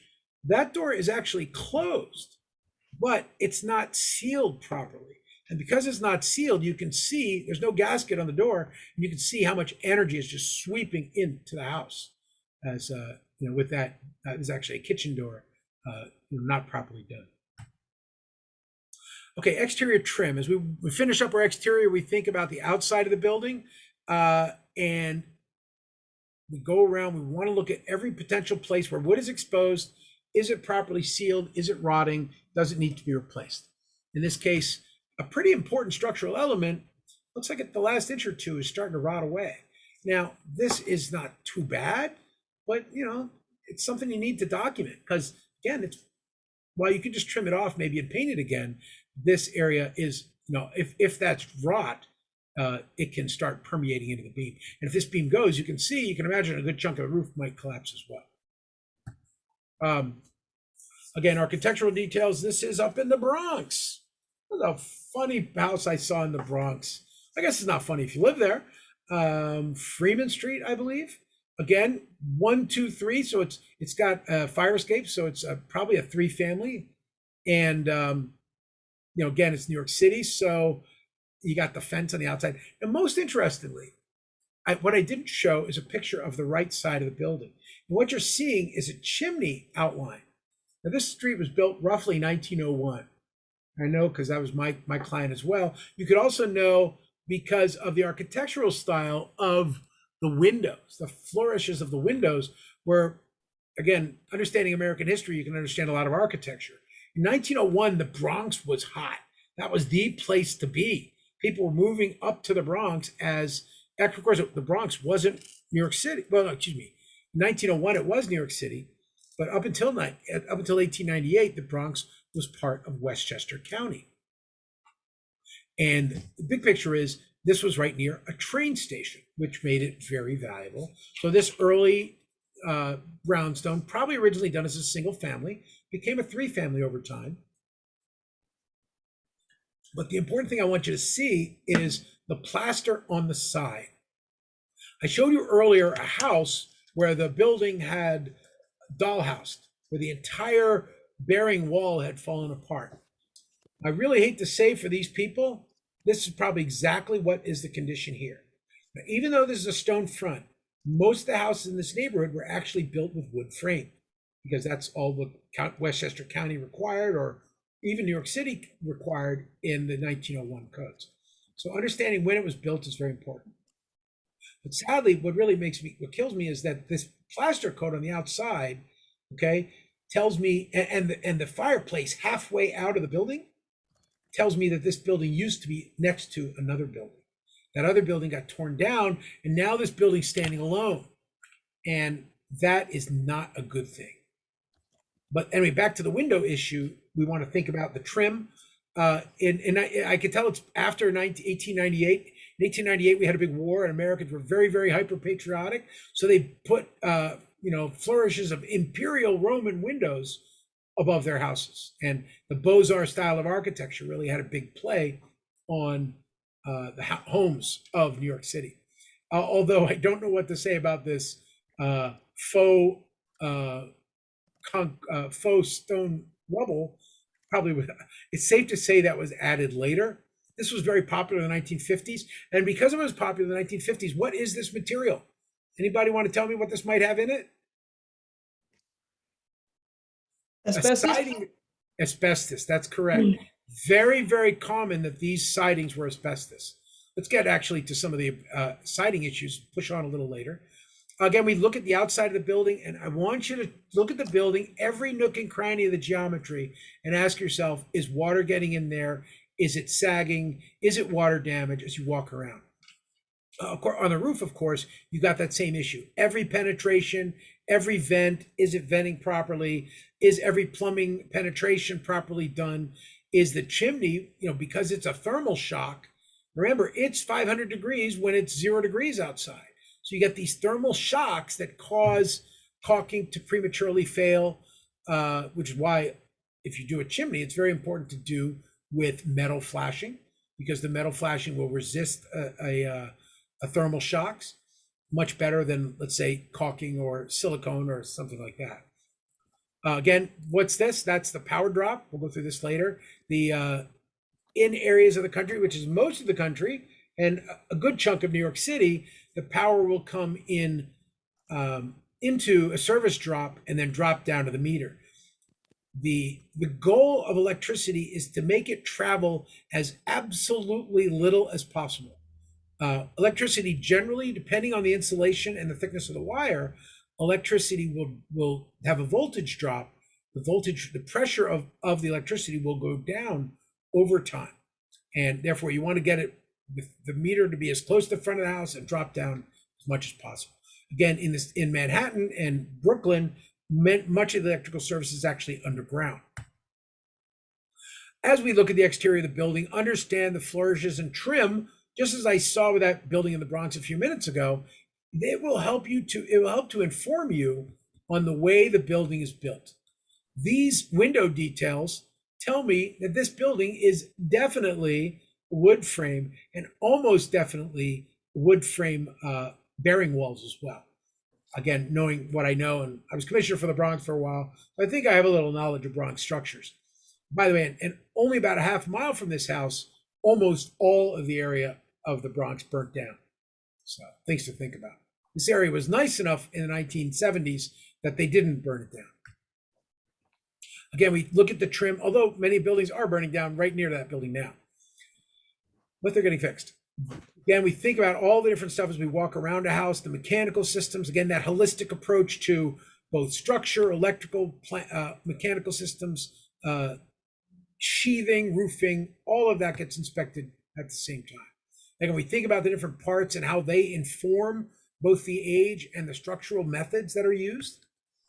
Historical styles with architecture, of course, on the outside vary with materials. The slate roofs of the mansard style with the limestone coins on the corner, and perhaps plaster or marble on the main sides. In Italianate styles, again, large overhangs that were meant for the Italian sun, with perhaps a widow's peak up top, so the captain's wife could look out to see her husband's ship coming into the harbor. I was just advising on a client on that the other day, suggesting that she put a widow's peak on a house. It's actually an interesting little zoning trick, and it would have looked really cool on her house. And we're probably going to do it, but it's actually from the 19th century. And as I said, it was there because you didn't have radios and you didn't know when your harbor. The only way you knew the captain was coming to the town was you would see the flags as they came into the harbor. Again, other styles, the shingle style, not wood. This was not stone, and all wood. The stick and shingle styles were all wooden and very American styles. In the 1870s and 1880s, they were using the native materials of America and very often focused on wood and with painting. Not many of these are left today because of that wood, but they were a very unique style in America. Similarly, the colonial revival, most of the time was also done in wood. The trim that was done, as I talked earlier, colonial revival is similar to the Beaux-Arts style.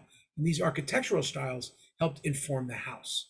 And again, craftsman style, these architectural styles, you'll have an understanding holistically what's going on inside. In the early, the late 19th century, there, for instance, the kitchen would be off to the side and small with a big dining room. And that's because in a wealthy household, servants would do the cooking, and there'd be, for instance, a butler's pantry and then a dining room. And today they'd blow that all open and have a 500 square foot kitchen. So we see the evolution of houses. As I said, with the other class, it's very important to understand the styles of houses, at least recognize them. But if you're really smart, you'll start getting an understanding of why they're built the way they are. Now, in the 1880s, by the way, a great example of this is Mark Twain's house up in Westchester. And at that house, you'll often see something like these leaded windows with a diamond pattern.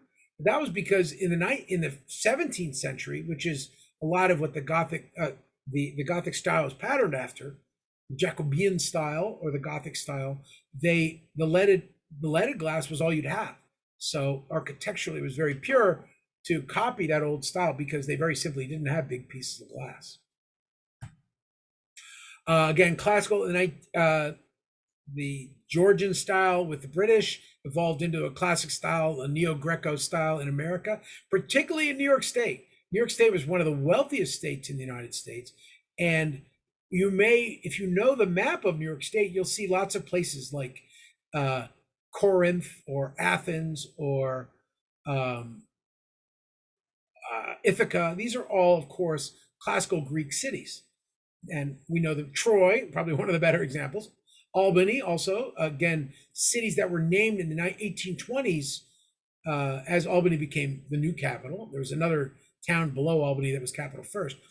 The cities or these architectural styles really come from a period in the very early part of American history where we thought we were not that we thought we were, New York thought it was the Greek democracy revived. Ironically, the Roman Republic would have probably been more appropriate. And anyway, the big picture is architectural styles reflected the politics and history of the day. Queen Anne, this was very fashion. This was about fashion and style rather than historical conflict or context. But again, these architectural styles from the 1880s and stuff, a lot of it came from the arts and crafts style of England. If you know who John Ruskin is, I went to his house in the Lake District in England. Very fascinating.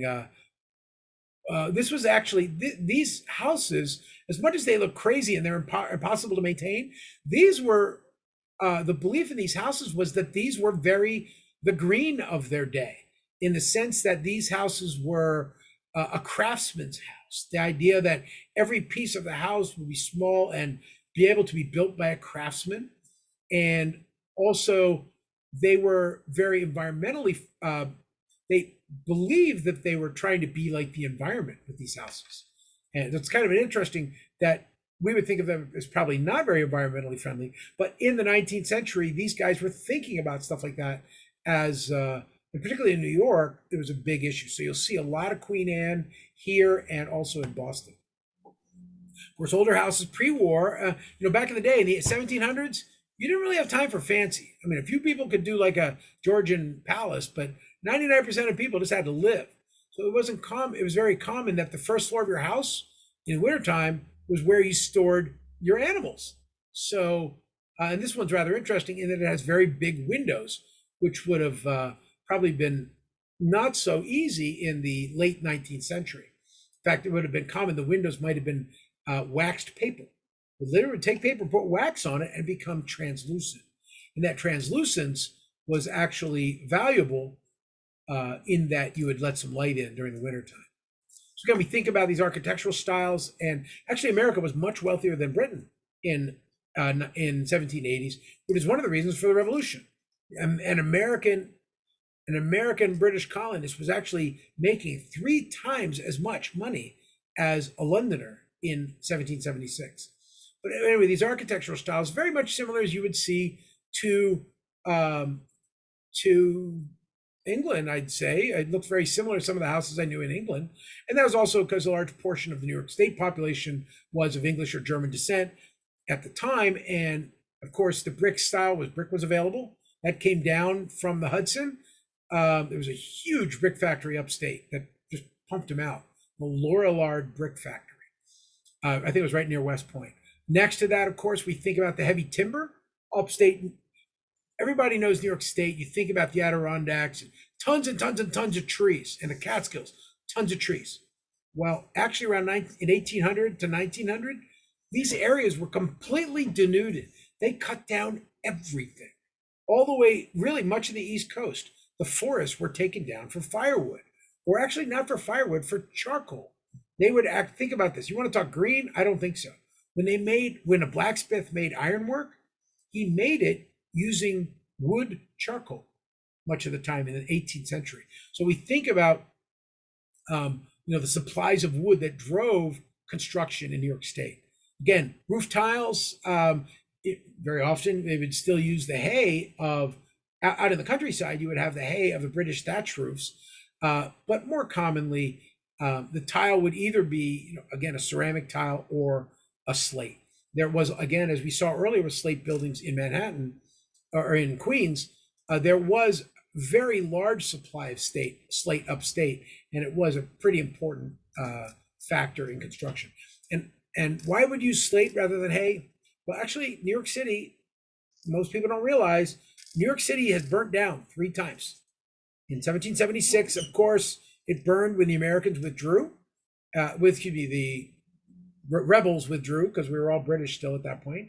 It also burnt in a large chunk of downtown Manhattan burnt in 1835, and a large chunk of Manhattan burned in 1845. So because of that, making buildings of fireproof materials was absolutely important even back then. In fact, the oldest maps, I recently pulled out a map from 1904 for a client. That's not an old map. I've got maps going back to the 17th century. The oldest maps actually indicated whether a building was built to frame or whether it was built to brick. Very simply, they would know what building would still be around after the fire. So as you can see here, there's lots of in this old building, lots of little nuances, but it really comes down to the same problem. Why do you have a high slope? To get the water and the snow off of the building. What else? You actually have the upstairs, of course, they didn't have trusses very much for the most part. And so the upper floor, the rafters that would frame out the roof. By the way, that's a pretty complex rafter design right here for that double angle, a double hip roof here. But when we look at this design, they still cared what? They'd spent a fortune making sure the gutters worked. Why did it matter? They would usually make these gutters, by the way, out of lead. They have really expensive ones, they'd make it out of copper. But even then, that gutter was incredibly important. We actually, here's our gutters across the front. That water drainage was everything. Anyway, these are just quick observations you might see in an older house. Again, a little different, a little more upscale of a town. In fairness, this is not America. This is London. I just happen to like this building as I was walking around London a couple of years ago, and I snapped it because I want you to think about how would you inspect things like, window wells like this. And again, you always ask the question, where's the water going to go? The water loves to, go into the crevices of these, these limestone coins or arch springboards on the arches. The keystone up here, just little tiny keystone, doesn't seem like much, but it's a place where water can infiltrate. See a nice balcony here, that's nice, but man, does that scream wet. So I'm going crazy as I'm inspecting this. I'm looking all around, trying to trace where the water, not only from my property, but from the adjacent property, is going to screw me over. And of course, this is London, so they get rain 120 days a year, about 150 days a year. So, oh yeah, they pay attention to this stuff. In fairness, I think this is just south of Hyde Park, so I think this will cost you about 20 million bucks or 15 million quid for you converters. But again, you think about any building, and you literally just go to any building wherever you are and just ask yourself, where is the water going to burn me? And analyze it. Obviously, a brand well-maintained building is easy, but more complex corners and turns and beautiful control points here. Now, actually, in fairness, all of this is because it's in London. London's fire regulations, just like New York's, require everything to be built out of non-combustible materials. So, of course, you got the iron railings, which were probably incredibly expensive in the 1870s when this was probably built in the Regency period, or that's not Regency, that's Queen Anne period. Queen Victoria. But also we look at these windows and just look at all the different ways the water is going to get on the balcony here and make a mess. And oh, surprise, surprise, right up here, you see wooden trim. And if you look carefully, you can actually see, let me see if I can zoom in a bit. Now, even on this $20 million house, maintenance is a bear. And sure enough, actually, I didn't notice this before, but right across the trim on the top, water, water, water, right? Well, actually, this one on the corner looks like she's pretty beat up. You've got a good chunk of the plaster and paint fall off for the wood trim there. The dental work on, those are dentals, that's DENTIL work on this balcony is, obviously that trim is messed up here. But also, if you look carefully, a little black hose, that's actually a drain. Of course, that's a relatively modern thing. But you can see the buildings fight water, always. This building further in is obviously in great shape. But again, think about how water is going to screw you over. Anyway, food for thought. Back from England, let's fly back to New York and go to the next slide. Oh, let's talk about another fun thing, exterior and interior. You got it, my favorite mineral. Beautiful, lightweight, inexpensive, permanent, completely fireproof, very, very well insulating. And of course, it kills you dead. Yes, I'm talking about our friend chrysotile asbestos. There's actually four major types of the asbestos mineral. The most common one used for insulation is called chrysotile. And yes, I think I mentioned in the last class, the very first place in American history, the British started discovering it, but Americans discovered it, none other than the most beautiful borough, you got it, Staten Island. Don't laugh at me too hard. And actually, in 1847, they started mining asbestos in Staten Island, right near where the bridge goes across. Anyway, totally, the point there is, actually, they started using it in building materials then as well. And really you see asbestos going back. Really, there's almost no limit as to how far back it goes. And, literally 1860s and beyond, you're going to see asbestos used in buildings, and this picture on the left is actually from a building code. I have a copy of the 1938 building code, and in it literally has an advertisement. Actually, this is like the 1959 version of the 1938 building code. Don't ask. And in it, they literally had advertisements for that super resilient asbestos. That's actually what asbestos looks like raw right out of the ground. It's actually beautiful. It's stunning. In fact, I was at a gemstone shop in Manhattan on 61st and Madison, nearby. I shouldn't give you specific addresses. And it was a beautiful exotic stone shop, opals and fancy stuff. And one of them, so elegant, was this huge piece of polished stone, and popping up from it like little flowers were these crystals. And underneath the label, it was called, azimuth or whatever the stone name was, and then with chrysotile flowers. And I said, you've got to be kidding. So being the smart ass that I am, I went over to the gentleman and lady that were working at the store. They were young kids, they're in their 20s. And they said, I said, you guys do realize your building's contaminated. Yes, I was being a jerk. But in fact, they were selling asbestos. Yes, it was in a case. Yes, it was beautiful. Yes, it was not airborne that I know of. But officially and legally, they were breaking the law. They were selling asbestos, and technically their store was now completely contaminated. Well, good news is I left the store, told them the little story, didn't give them too much grief. I told them, don't worry too much, you're going to die anyway. And you're living in New York City, so don't worry about it. Anyway, they got a good laugh. I got a good laugh. But the simple fact is, legally, that asbestos in their store as a mineral art technically made them subject to about a $25,000 fine. Let's move on. Again, where would you find asbestos in the home? The answer is everywhere. Exterior siding, asbestos siding is everywhere in New York City. My mom's house has asbestos siding in Maryland. 1969, asbestos siding. Guess what? It's great. It's an amazing material. It holds color. It is really indestructible. And why? Because asbestos, like lead, is extremely resistant to ultraviolet. It's also fireproofing too, which is a very, very useful thing. You want to be in a vinyl sided house when the fire breaks out? Yeah, good luck with that one. Anybody ever? I dealt with a fire in Brooklyn on Olive Street in Brooklyn and Greenpoint. 26 firefighters were injured. It was a massively illegal house, and the guy had vinyl siding on it. But by the time the firemen were rushing in to save these drug addicts that were in the house, it was like 50 drug addicts in the house all stoned out. They rushed in and saved every one of them. But 26 firefighters were hurt by melting plastic falling off of the house. Asbestos, you don't have to worry about that. Okay, what else do we have? Again, A, exterior surfaces. B, cars. Of course, even today, 2022, the brakes of most cars are still asbestos. C, insulation.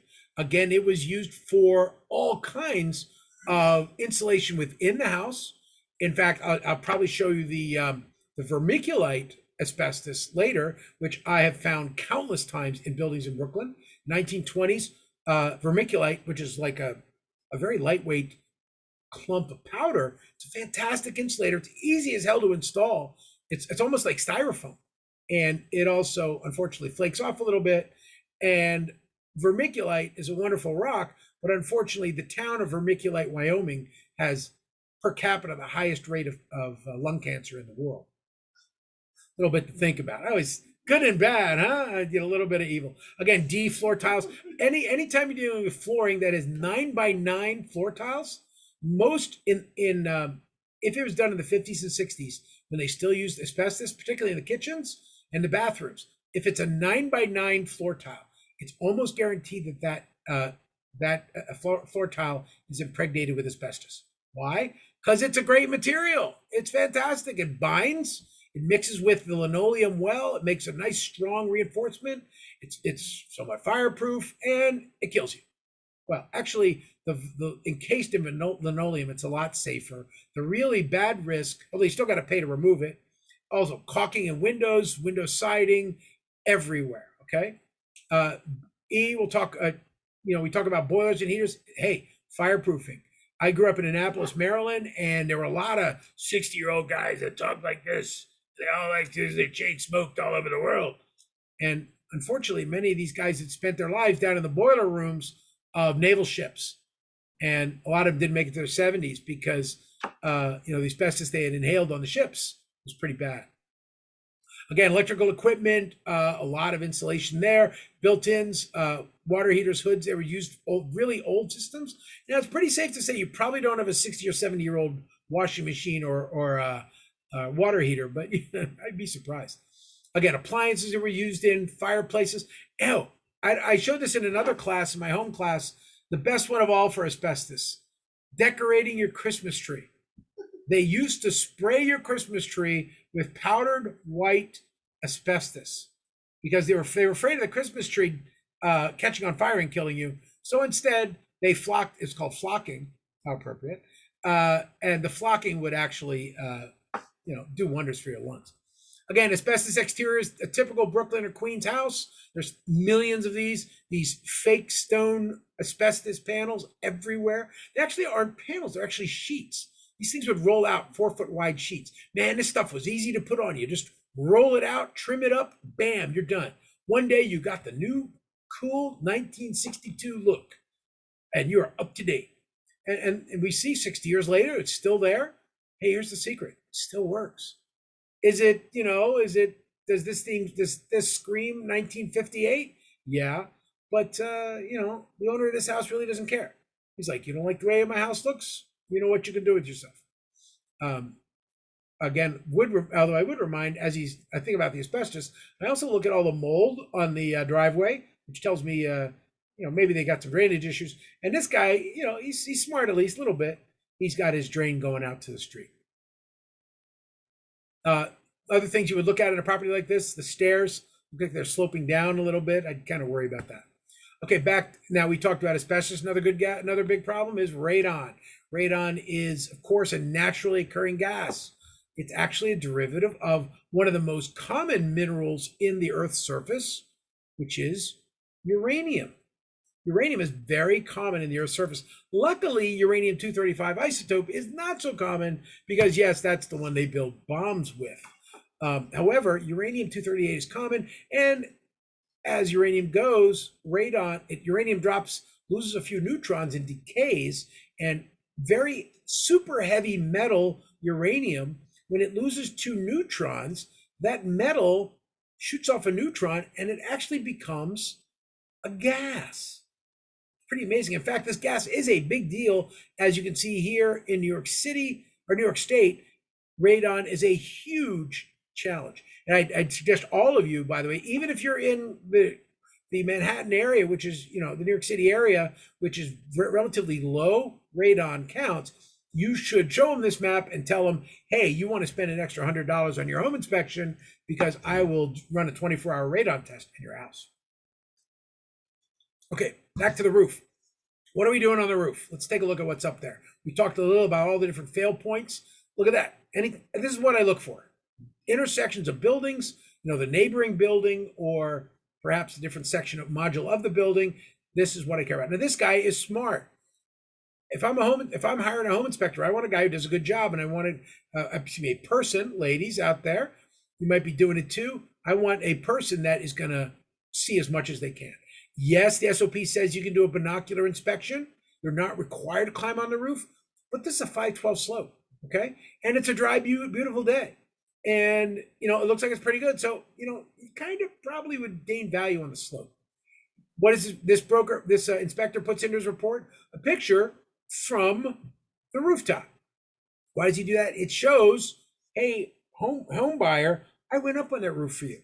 I risked my neck to go up and take a look for you. That said, if it were me, I would have hung a ladder on the side and put my 24-foot pole camera, put the camera up on the pole, taking a picture, and nobody would have been the wiser. No, just kidding. The point is, if you can get up on the roof, I was just on the roof of a really nasty commercial building the other day, and actually a bunch of them lately. And this particularly nasty one literally has multiple holes in the roof. which reminds me, I've got to call a lawyer to help this owner get a better lawyer. And in fact, those holes on the roof are where the roof is decaying. And in fact, if I had stepped about 5 feet left of where I was, I probably would have fallen to the floor below. Roof, what are you doing? Can you do it by inspectors? It's binoculars, yes. Rainy day, binoculars, yeah. How about snowy day? What if you got 12 inches of snow up there? Well, that's a better time for binoculars. Hi, you got 12 inches of snow on your roof. I can't inspect it. Done. Goodbye. Is that okay? Can you just say unable to inspect? Yeah, you can.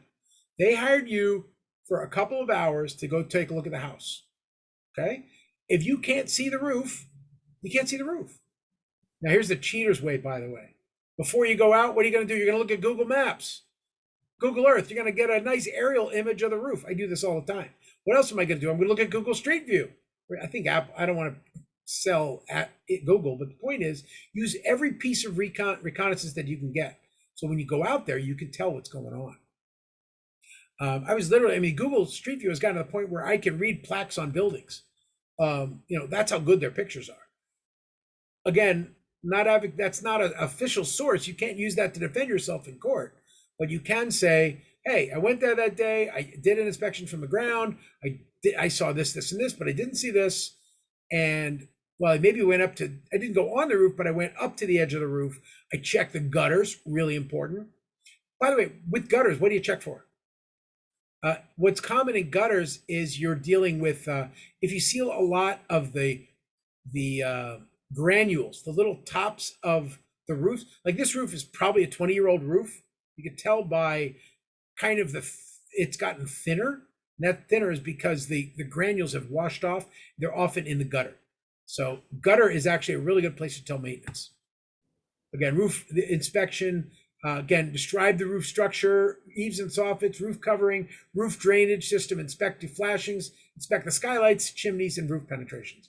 Of course, I'm a smart acre and put instead of a normal building, yes, I put a shipping crate building up as an example for you. Is that a good example? Well, yeah, it is, because you got to think about every little intersection. Good news is these are weather-tight stainless steel, or weather-tight steel, so they're pretty well protected. But you got to go look up here where you can and try to get access as much as possible. You don't have to walk on the roof. You do have to observe the roof. Common problems, again, loosened shingles. We're not going to go through all these right now, but attic walls, curled shingles, blistered, cracked, stained, buckled shingles, worn or missing roof flashings, bowing, extension. You got to see these in pictures. Let's get to the pictures. Again, let's see what kind of crap you might see up on a roof. Number one, damaged vents. A typical roof vent. What do you think happened here? This vent just literally been ripped off. Now, most probably this is from it's from a windstorm. But I wouldn't put it past that this might have been from a raccoon. They can be quite pain in the butt. Again, these are PVC vents, and PVC, when it gets cold, it gets very brittle. And when it gets old, it gets very brittle. So these things, perhaps this was a windstorm, perhaps this was a fire. It looks like it's pretty black on the underside here. So there might be even a fire in this picture. I didn't take this one, so I'm not sure. One thing I don't like here is, again, the flashing is really, this is a single piece thing, so it's a little easier to install, but they didn't tack it down in the best way. I would actually worry about water coming underneath here and from the sides. So you got a couple strikes against you. Of course, the top itself being off, which means during the rain is going directly into the roof. On the right side, valleys, valleys, valleys. Okay, this is a really, really lazy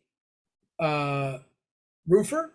Didn't know what he was doing. He did not know how to did not know how to properly intersect a roof, and he just kind of trimmed it around. Didn't bother with flashing. And what do you think's going to go on here? You can see all the roof tiles are half smashed already. Why? Because he probably walked on it 100 times. This is the sign. He's like, oh man, I got to fix this. He probably went up 100 times trying to fix it, and he broke all the tiles, which made it even worse. Now we'll see in a minute how to properly flash a corner like this. But this is a mess, and this is expensive. This costs money to fix for the buyer. And more importantly, because it's in a cricket, or excuse me, in a valley, it's gonna fail. And so this is, even if the roof is relatively new, poor installation is very dangerous. Again, as you're inspecting from the ground, you want to look for some telltale signs.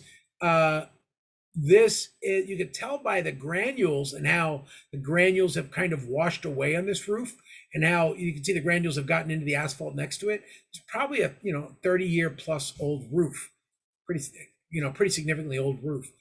These granules literally will end up in the gutter, and that's a good place to check for how old they are. But as you inspect from the ground, you can see from this picture, which we have fantastically powerful cameras these days, we can see that in a number of places the tiles have been curling up. Now, tiles can curl up for a number of reasons. One is water damage. Another is bad nailing. And the third is, of course, my friends, the animals again. On the right side is probably one of the lamest things I've ever seen. This is in the attic. Now, we talk about roof penetrations and how it's important to vent above the attic. This guy got lazy. Think about this carefully. This guy, the house was already built. You can tell it's a very, very old house. You can see the heavy timbers on the roof up here, right? So this is at best a 19th century house, probably earlier. But somebody put a modern kitchen in, and he's got this big attic space, and he's lazy. What does he do? He puts the galvanized steel up. You can tell by that galvanized is probably from the 1950s or older. And he literally is venting the kitchen into the attic. I kind of laugh because, again, I love half-assed stuff. And this is, he had the draft protector, but he actually thought he knew he couldn't go up because he apparently was going straight up and he was going to hit a beam.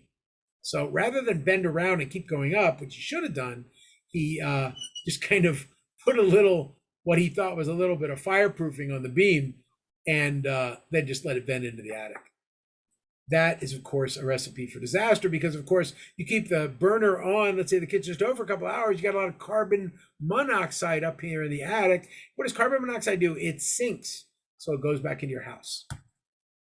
Actually, from experience, the one thing I recommend 40,000 times over is a carbon monoxide detector, like everywhere. I'm a little paranoid on it.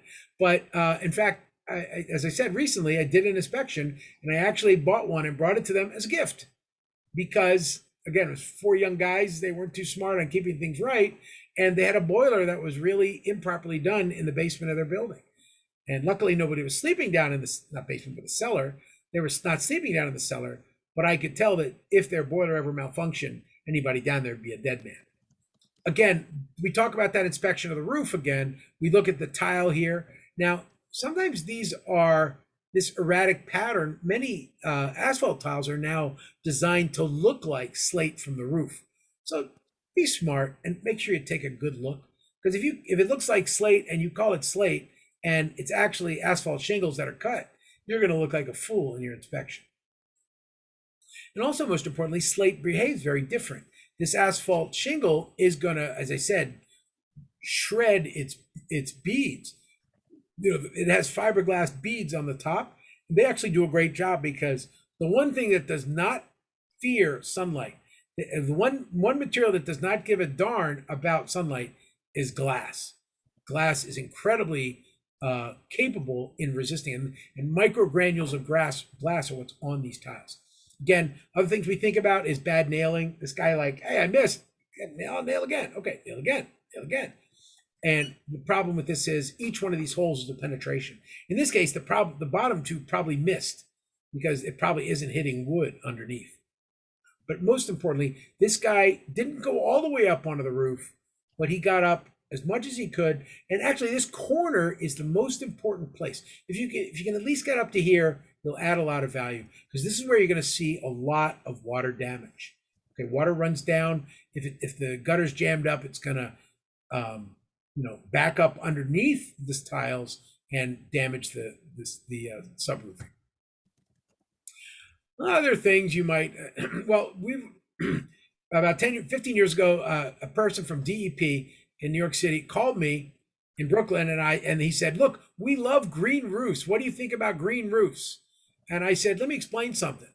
5,000 years of architecture has been about getting water off of buildings. The last thing you need with Brooklyn is roofs that people plant and then destroy the roofs."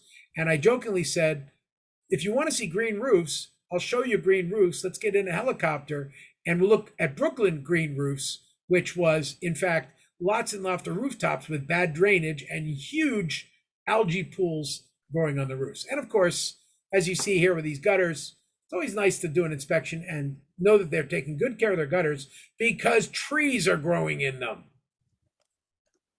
Another question is, are the gutters covering the right places? This guy kind of tacked on a gutter, half you know what, and he didn't do it right. The flashing's not right. So the water is actually, while a lot of the water from the gutter is going down into this, it's kind of dumping right off the end of the house, which is bad. And it's also sloshing back up against the wood fascia here. And the wood fascia is, as you can see, becoming very badly molded. Mold and mildew on the north side of a house. It's not uncommon to see moss growing on a house. This is actually considered a status symbol. People love this. My house is just like ivy on the outside of the house, which, as you know, I can't stand because it eats your house. Mildew, same thing.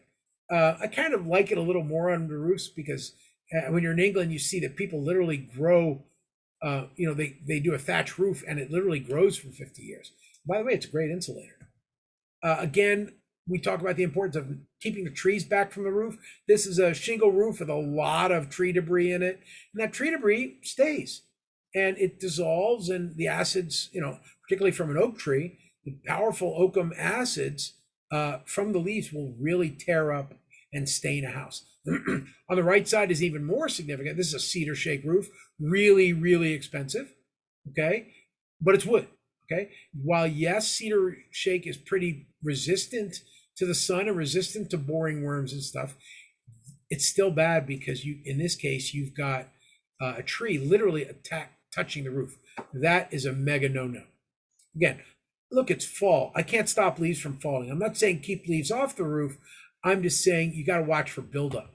That's not what you don't want. This, arboretum in the gutter. That's what you're afraid of. And picking on, of course, I love to pick on Queens, and happened to be up on the 7 train again one day, and I saw this where, again, that's a pretty tough area to get to. It's a 6-unit apartment building. The owner doesn't really care, and sure enough, you can see these tiles have blown off. Now, this is an example where you probably couldn't see this from the ground. It's a reminder to you that if you can get a long shot of a house, it's a good thing. Also, and this is a common flat roof in New York City. I showed you a lot of slope roofs, which are common in outside of the city. But these flat roofs, again, are they waterproof? Is the parapet adequately protected and drained? One of the most common problems in New York City actually is brick parapets that actually break and start falling forward. I've got one I'll show you next week in the Bronx where the whole parapet actually rotated forward, and while it was tied back temporarily, they got some pretty big violations. Now, again, you can see this tile is more aesthetic than, because it's on almost a vertical surface, it's more aesthetic, but it's actually kind of a risk because that tile, as more of it falls off, it might hit somebody. And again, what I also don't like about it, when this area is damaged, the water's going to come down with a very small overhang, and I can almost guarantee there's a ton of water damage inside the 3rd floor here, where these, things are. Again, up in the roof, the gutter full of, what is this? This is the particles from the old shingles. You can tell these are old because of how much they're warping, but also it is tree stuff, leaves, etc. Clean the gutters, right? Well, this is a reminder. I mean, this gutter hasn't been cleaned for 20 years, and it's now actually becoming a structural hazard because it literally is bowing off and it's breaking off the house. I saw this at a house I was renting in Brooklyn, and the owner just never cleaned the house. And I got up like an idiot and cleaned part of it out, but I just couldn't get it all, so I left it. That's okay, because then I moved to Manhattan a couple months later. Again, back to roof damage. This is The one on the left is bad. This is probably about 30-year roof. Again, a lot of shingling fall off, a lot of curling. By the way, there's an unfortunate other reason for this curling. The water has been coming down the roof, getting in the gutter, and the gutter is jammed. So the water is washing over the side, or worse, the gutter is pooling here, or the water is pooling here in the gutter and creeping back under the shingles. So it's very probable. I bet if you pull these shingles up, the bottom 3 or 4 feet of this roof is completely rotted away. On the right side, this is really, really, really, really old shingles. This is probably pretty early asphalt impregnated shingles. I venture to say this shingles, this deteriorated, is at least 50 years old. This is completely shot. I'd say it's probably from the 1940s when they started using these shingles. And all you can say on a roof this bad is repair or replace. But you're really got to be careful when you go inside. When you see a roof this bad, you really got to pay attention inside for water damage. And of course, there is, as we talk about the standard operating procedure, the SOP, it says you don't worry about antennas and stuff. Well, I'm going to worry about this antenna because this is what we call a bad case of stupid. I don't care about the antenna itself. Couldn't care about this in the least. How I do care that where it's sitting on the roof is going to damage the roof. But even worse, of course, I care that this is attached by string to a vent stack. And in theory, in a strong wind, it might break the vent stack. You want to be in a house that has a broken vent stack? That means your sewer gas is not venting properly? Yeah, problem solved. Oh, I don't show it on one of the slides. I'll try to put it for next week. This is actually one of my favorite things in the world. This is a light dome. What is it? It's the ultimate in solar power because it uses no parts and no electricity. What these are is the sun hits these domes and it goes down like an aluminum foil tunnel and then literally brings the natural frequency sunlight into a room. Again, home inspection, 3 things: safety, safety, safety. Okay. Do you have the right gear? Do you have the right training? Are you trained and certified for a roof inspection for this? This is a 12-12, 18-12 slope. This is really dangerous if you don't know what you're doing. This is some of the equipment. Again, if you're not trained for this, I do not suggest you use this. But if you do get trained for this, this type of roller, as you can see, is pretty good because while it lets you have a rope, it also it spreads the load and keeps you from damaging the roof area. Anybody know what these white clips are? Anybody want to tell me?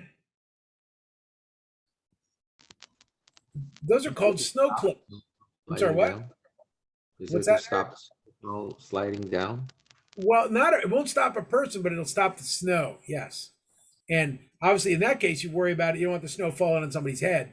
But you'll see that in a lot of buildings. A lot of people don't know what those are, but those are for snow. Other roof damage.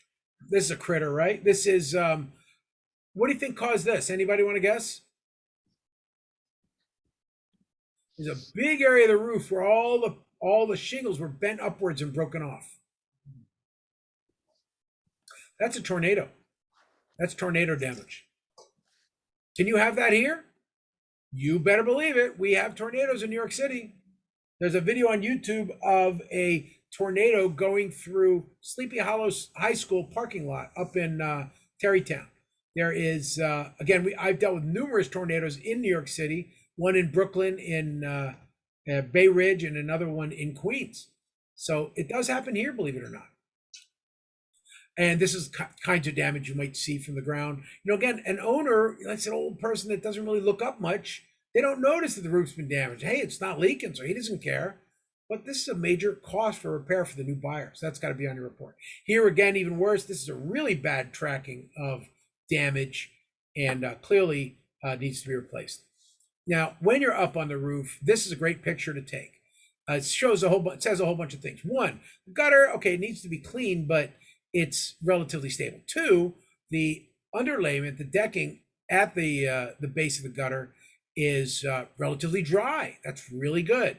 And actually the tile looks relatively new. So again, that helps me date it, but it tells me that there hasn't been much water damage or snow damage. And most importantly, the glove is up there. The glove is there saying, "Hey, I went on the roof and I really looked hard to find problems on your roof." And also I was wearing gloves because I was safe. So I don't mind you walking on my roof, but do me a favor, make it safe so you don't kill yourself. Okay, next one again is a place where a little bit of tile broke away. Can you see this from the ground with binoculars? Yeah, you can see this stuff, right? Maybe on a really high roof, you might not be able to. And again, a camera pole or drone, perhaps. I leave that to your discretion. Again, I remind you that drones are illegal for commercial uses unless you have an FAA pilot's license. No kidding. I think there's a 250-gram limit, but I think even with that, if you're using it for commercial purposes, you still have to get a commercial license. Okay. And then, of course, we talk about all the crazy things and additions that happen to a house. I love this one. This is my favorite. Somebody decided to get a little creative, and hey, we parked the trailer on the side, and then the next summer, we went up to hang out at the camp, and well, the trailer got a little roof and a little more and a little more. I mean, how do you inspect this? Hi, your living room is a trailer. It's actually kind of really cool, right? But what do you look for? You look for, are there termite problems? You know, there's not termite problems in the aluminum part. Are there erosion problems? Yeah, lots. I can see the trim breaking away here, the electricity too close to the rooftop, the leaf buildup on the outsides. There's lots of things to complain about. And you kind of laugh at the fact that it's a conversion.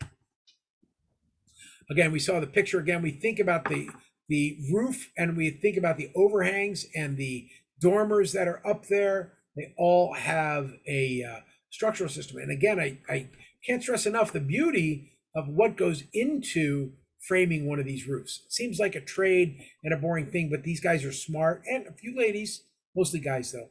But framing these things is tough.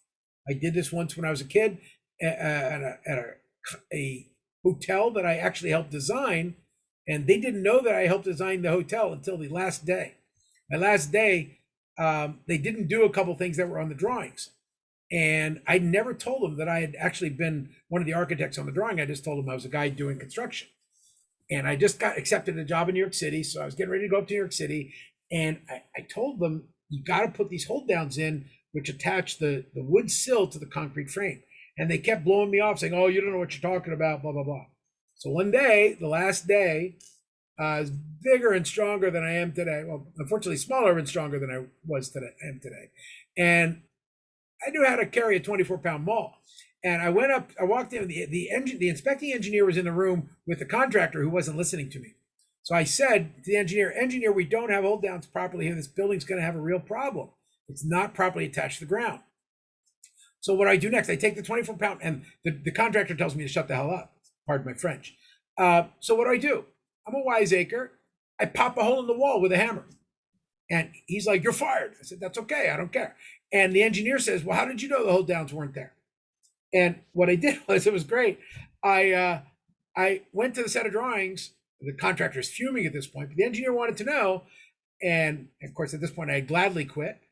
And I went to the drawings. I pointed to the drawings. I said, look, right here, these hold downs are specified to be every 4 feet on center, and they're not here. As you can see on this wall, this holes I made in the wall, they're not put in. He tried to save money. And two things happened. One, the contractor got smart ass, and he said, how do you know this is how do you know the hold downs are supposed to be in the drawings? They're not in the drawings. And I said, yes, they are. They're right here. I pointed to drawings. And he said, you don't look at the drawings. How do you know? And I said, do me a favor, contractor, look at the bottom corner. In the bottom corner of an architectural set of plans is a box that says drawn by. And I said, on the bottom corner, it said BMW. And I said, my name is Brian Mark Winter. I drew this set. The engineer laughed his tail off. I quit and left the office, and the bastard didn't pay me the last week's pay, by the way. But because he didn't pay me the pay, what is karma, everybody? Karma is a nice lady, right? Or a dog. Anyway, the point is, karma was great because we built this hotel. They finished the hotel without me. The hold downs probably were never put in. And I kid you not, 1 year later in Annapolis, Maryland, what do they get? You can't make this stuff up. A tornado hit the Residency Inn Hotel in Annapolis, Maryland, and 2 of the 7 buildings were picked up off their foundation and either partly carried away or damaged to the point of demolition. Karma, baby. The point is, those hold downs weren't there, and the buildings were decimated in a relatively small tornado. So I love that story. I've only got one better karma story I'll tell you later on about the mayor of Shanghai, the best karma story ever. So again, we think about the importance of these connections. Now we tie everything in. That was a good story, Brian. That's great. That's not just a story. It actually That was happened. a good story. And the day later, I went to New York City, by the way, and I started a brand new job in New York City. And the day I get there, the company was folding, and it was the middle of a recession, so they stopped. They actually went out of business. For the door. Oh, yeah. Hold on. I'm sorry. It's all yours. I'm good. Okay. So anyway, everybody, again, we think about the importance of the connections and how they all work together. And if you miss even one little part, engineering energy goes to the weakest link. Okay. And in this case, the weakest link was the bolts connecting the building up, and in a tornado, it literally sucked the building off the ground. So we think about the overhangs of a building back from the foundations back over to the overhangs. These are there to really deflect winds. That's why you spend the money on that hip roof, because it deflects winds much better. But also you have the overhang to prevent water from washing back onto the building. Roof styles generally, again, a lot of different architectural styles. Each of these has a different framing. You got to think about how they're put together as you inspect them. Again, roof framing over the times. This is an old roof with, before plywood, so prior to 1940, just wood decks. And as you can see, what you're looking at here is you're actually looking at very rotted wood, but also the wood is so rotted. And what did they do? They just put felt on top of it. They just put the black felt paper for the underside of the roofing on top of it. It's pretty lame. But this is an unfortunate detail, correct, of how you would have framing, then sub deck, and then the asphalt underneath. Again, we look at different types of roofs. We talk about a typical rafter roof. This is really nicely framed stuff. And of course, if you build it this way, you've got to really make sure it's engineered. If you had a truss, you would be able to use a lot less wood, but you wouldn't be able to use the space. So clearly a proper roof with proper rafters and proper collar beams up top here can create a very strong system if done correctly. The downside is this is much more, the carpenter really needs to know what they're doing to secure a rafter roof properly. But if you do, you can create a nice space up in your attic.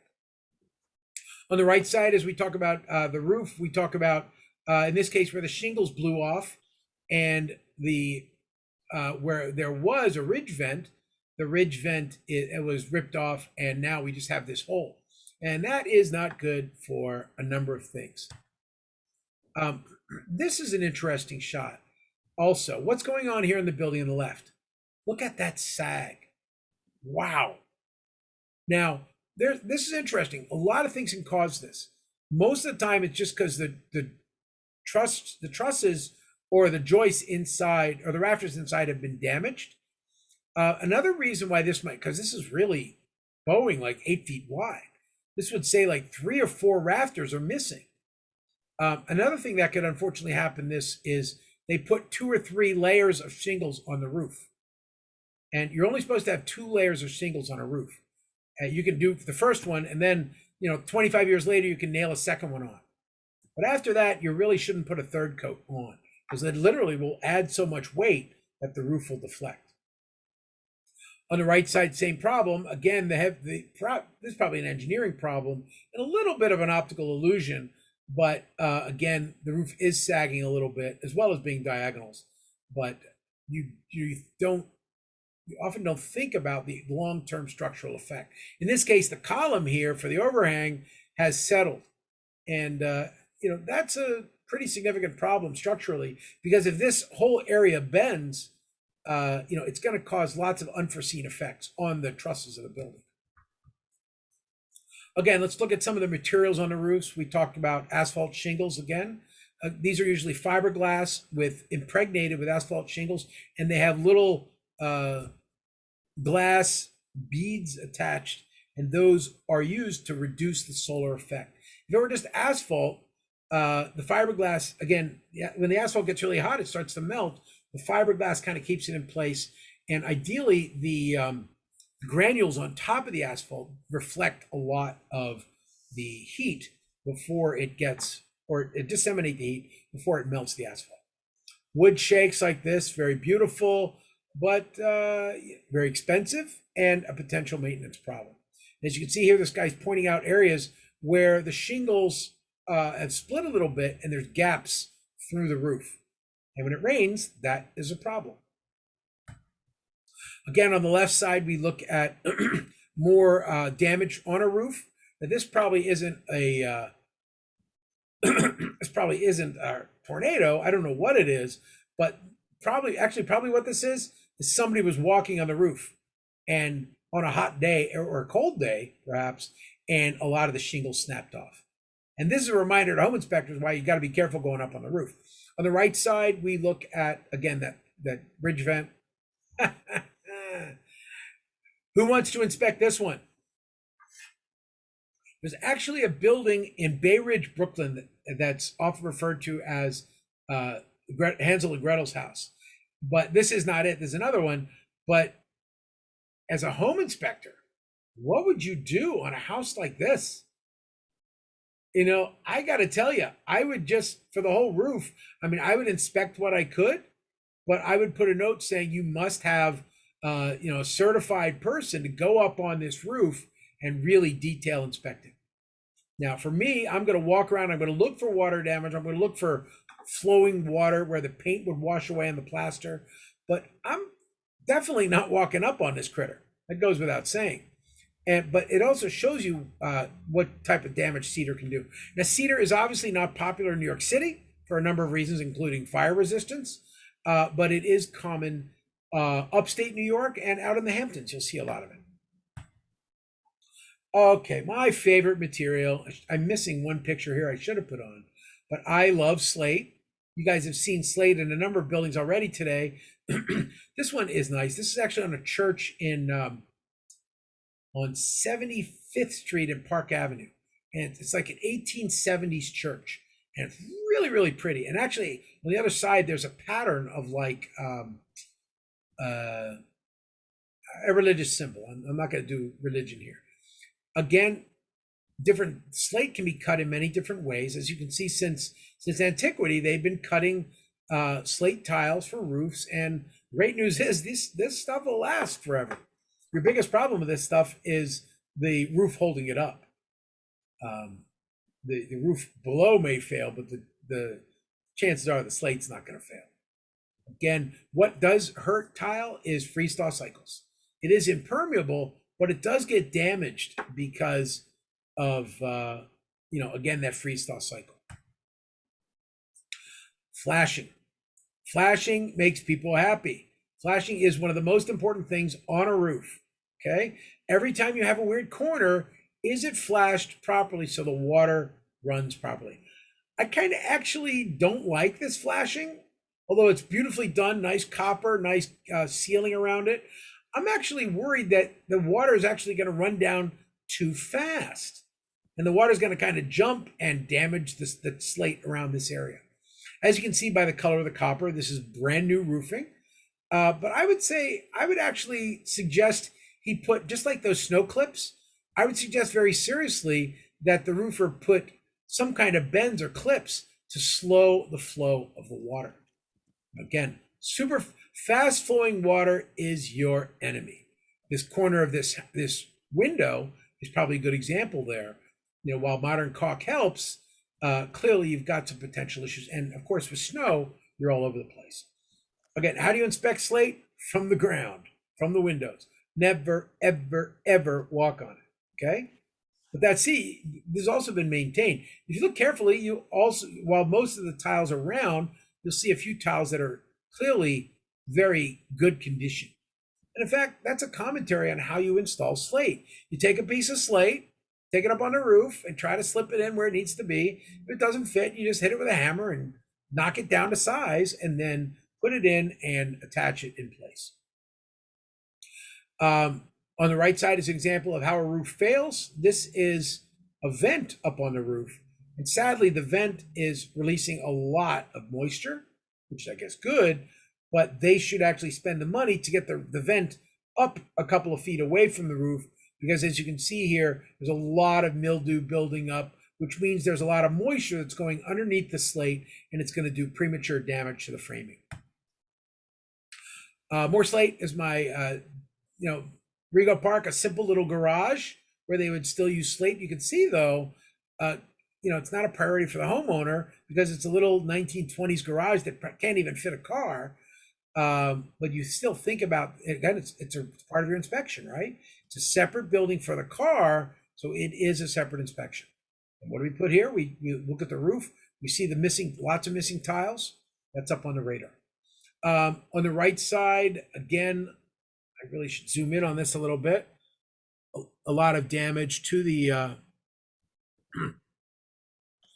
to the roof. This one's, again, pretty well maintained. These are about $1.5 million houses, and it definitely, the roof's from the 1930s, 1920s, and it's taken some punishment. You can also see in the exterior of the building what happened here. Right in the white area, that of course, that's an area where there might have been a window or an air conditioning penetration in the past. And as we talked about earlier, later on, I'm pretty sure it was an air conditioning because they closed it up, and on top of it, they put, no, those aren't rain gutters, those are channels for air conditioning systems, for a split system air conditioner. So again, slate does take its damage. Let's get to my favorite, copper. I love it. Copper is a status roof. You can see it aging over time. And as you can see with the Internachi did a good image thing here, where over time, it literally goes from copper to this patina green.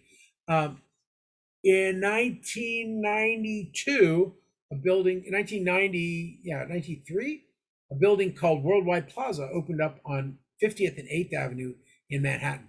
And David Childs, the architect, is one of the great architects of the 20th century. He also designed the New World Trade Center, but they did a show about the building on PBS called Skyscraper, which, by the way, you can see on YouTube if you want. And in it, he talked, one of his proudest things was he has this massive copper roof on the building. And 25 years later, if you look at the building, which you pretty much have to look at it from New Jersey because it's 900 feet in the air, and you'll see this beautiful patina copper roof as it's gone from the pure copper of 1990 to a patina green. And best of all, because the roof is a really good place to spend money on a skyscraper. Because if you screw up the roof, it's really expensive to fix it. So again, asbestos tiles. One on the left, I'm not sure it's asbestos. But asbestos similarly look like this. A very common asbestos tile in the 1940s and 50s was this diamond pattern. Again, really great stuff. I hate to say this. This was, it is really, take a licking and keep on ticking. This tile is 70 years old, and I bet it's still working pretty good. But when an owner, if you're sure or suspect, you're never sure. As an inspector, you're going to say, I suspect that the roof tile is asbestos and may be a potential expense when the roof is replaced. The roof does, by the way, even though it can last, I say it can last forever, this one clearly is past its existing service life. So you would say, roof is past its service life. It definitely is deteriorated and it may need to be replaced and may need to be disposed of properly if it's asbestos, which adds much to the cost. Again, we think about wood framing, we think about all the nooks and crannies and corners and twists and turns. Today, a relatively modern house, and this has evolved over the years, it used to be they would put a tarp, a felt paper down. Today, we have a lot of plastic asphalt and also plastic lime ones. These ones I like because they act as much larger area flashing, and they are They're just really good for penetration. But older buildings, you may not have anything at all. You may have very limited amounts of subroofing or decking on the roof. But we think about always, where's the water going to go? For instance, this area, the water's come down and then it goes from a larger slope to a slower slope. That's a great place for pooling water. Again, if there's 2 feet of snow, a low slope roof is bad because the snow will pool there and it'll wash back up underneath the building. Again, the advantage is getting up there and looking at the roof. This guy is, he's young and healthy and smart. I guess he's okay. Don't go up this far on a roof unless you really are confident. My problem isn't that he's young and healthy and smart and careful. I actually think he's standing on tile roof, and I got a problem with that. Now, this is actually not a slate, I don't believe. You can see it's a uniform form. This is a clay roof. This is pretty common in some areas. Woodhaven, Queens, for instance, has thousands of clay roof houses. So it's something you might come across. And then, of course, we talk about the importance of that ridge vent. And the ridge vent, of course, in the summertime is pumping air up. And ironically, the air coming out of the house is often very moist and humid. So, of course, our friend the frog happens to like it up there too. Okay, we talk about the framing of the roofs. We'll go through this more in another area. Again, different types of trusses that might be out there. They structurally they span a long space, but the problem with the truss, of course, is you can't use them. If the truss is damaged, this can be a problem. On the left side, this is a case where the truss cord is broken off. So that's clearly, absolutely repair or replace. On the right side, we are dealing with a building that was struck by something significant and clearly is going to have to be rebuilt. On the right side, this is a beautiful picture. Why am I crazy to say that? Well, this is a beautiful picture. It's a duplex, 2 houses. The left one caught on fire. Sorry, guys, rough time. But the beautiful thing about this is that within 4 feet of this adjacent property, they used fire retardant wood. And while a fire did happen, it did not, the fire retardant plywood deflected most of the flame. And as you can see here, the fire really only spread to the next house at the last minute. And the idea is with wood frame houses, you have effectively, they ask for a 3/4 or 1 hour rating of design. Now you could do that with non-combustible materials, then we wouldn't be building any houses. So we use today creative materials like this fire resistant plywood, and it kept the fire on one side. Did it make this one? Right. Yes.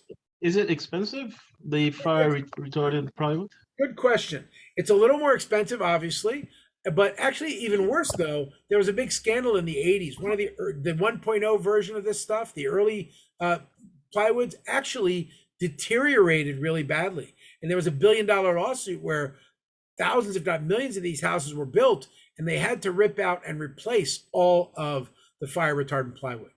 This is, again, just like Type X gypsum on the inside for fire rating, fire retardant plywood, you can see it in the, fire resistant plywood, just like exterior grade is out there.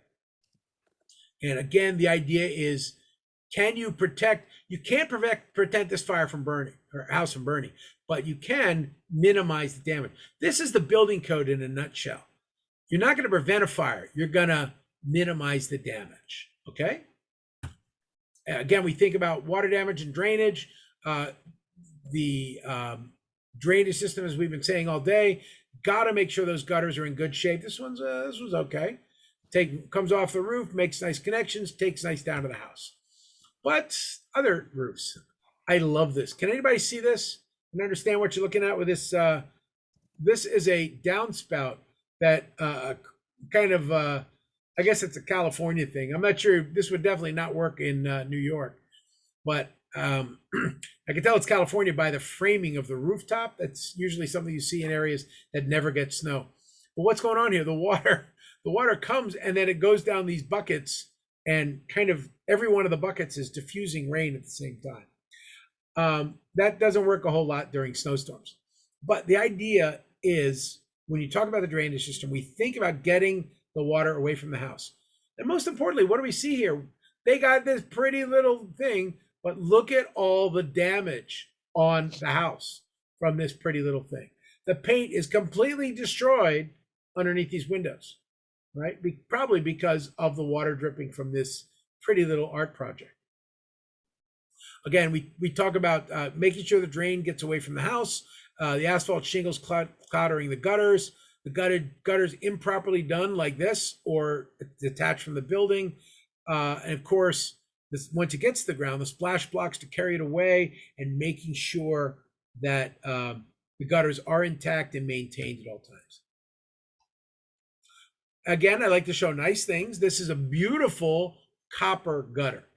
Now, again, this 30 years from now, this is going to be a stunning patina green, and that patina green is going to just make this unbelievably beautiful. This is not a common material for gutters, obviously, but it used to be common because copper works forever. This gutter, if it's not stolen by scrappers, is going to last 100 years, and that's kind of sexy for a homeowner. You know, a lot of people build a house, and what they ask is, build me a house that's going to last for a long time. For, you know, somebody once said, a client once said, I want my great grandchildren to enjoy this house. Things to think about. I reminded him that while the house may survive, the neighborhood might not. But anyway, this is a beautiful gutter draining away from the house. Interesting copper material, very, very high end, very sweet. Oh, here's that same copper gutter 30 years later.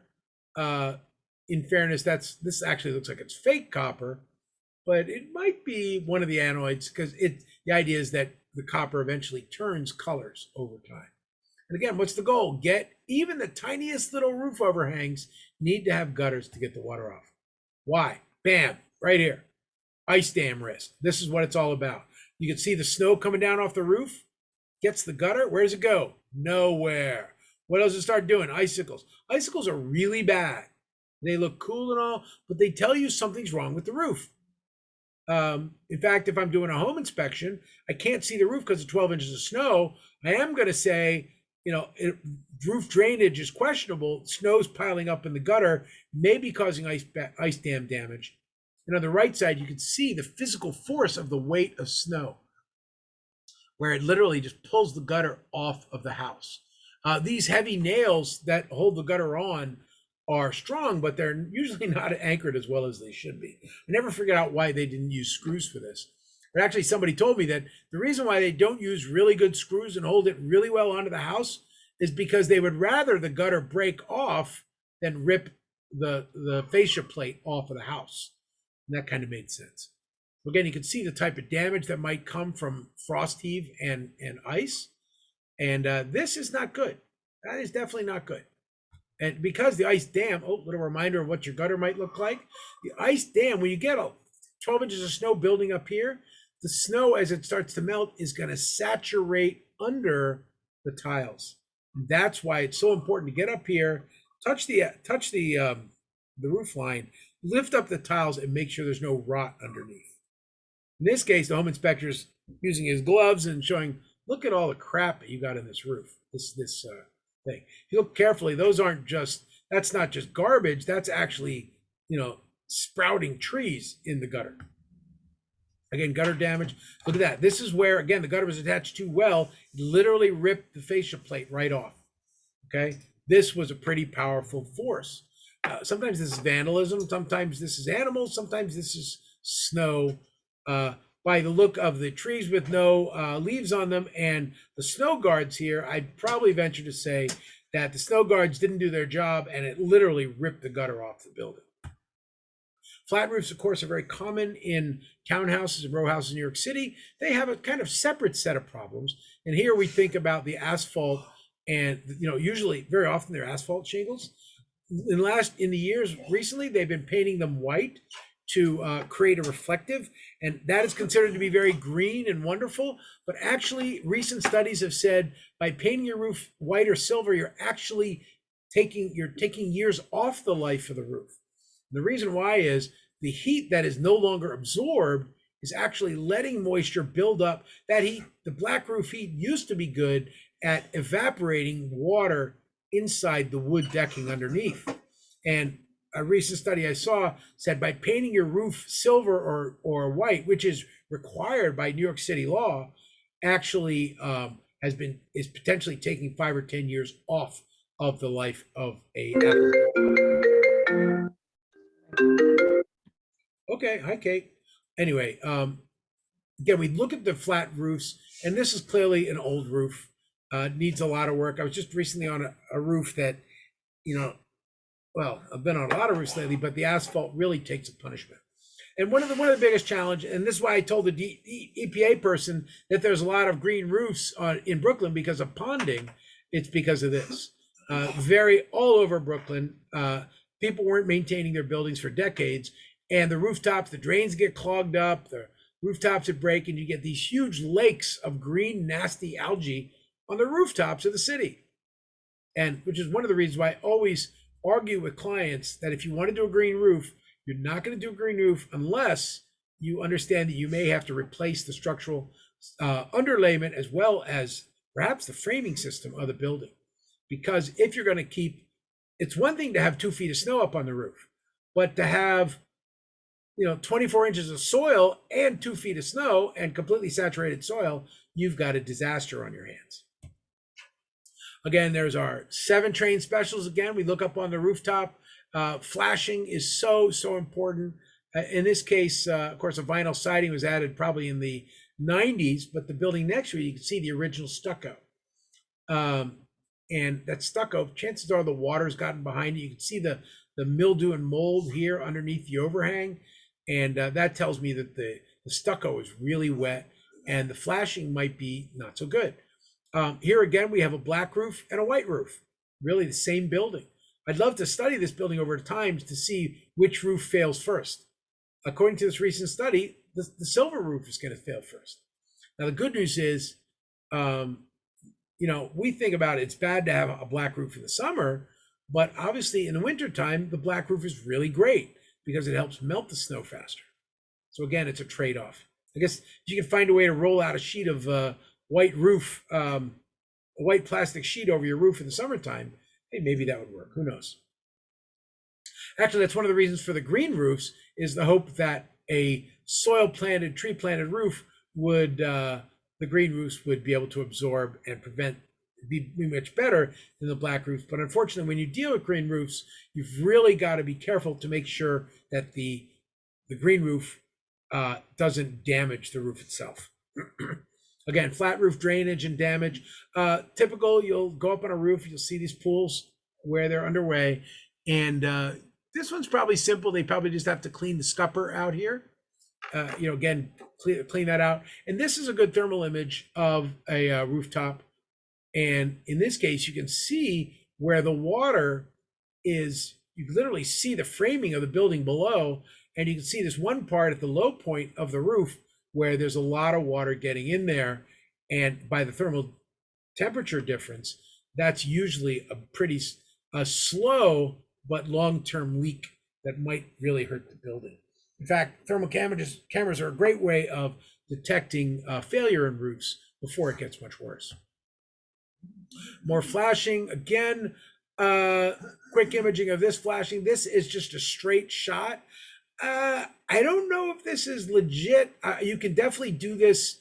There are new materials where this is like a plastic impregnated with asphalt. I hope that's what this is.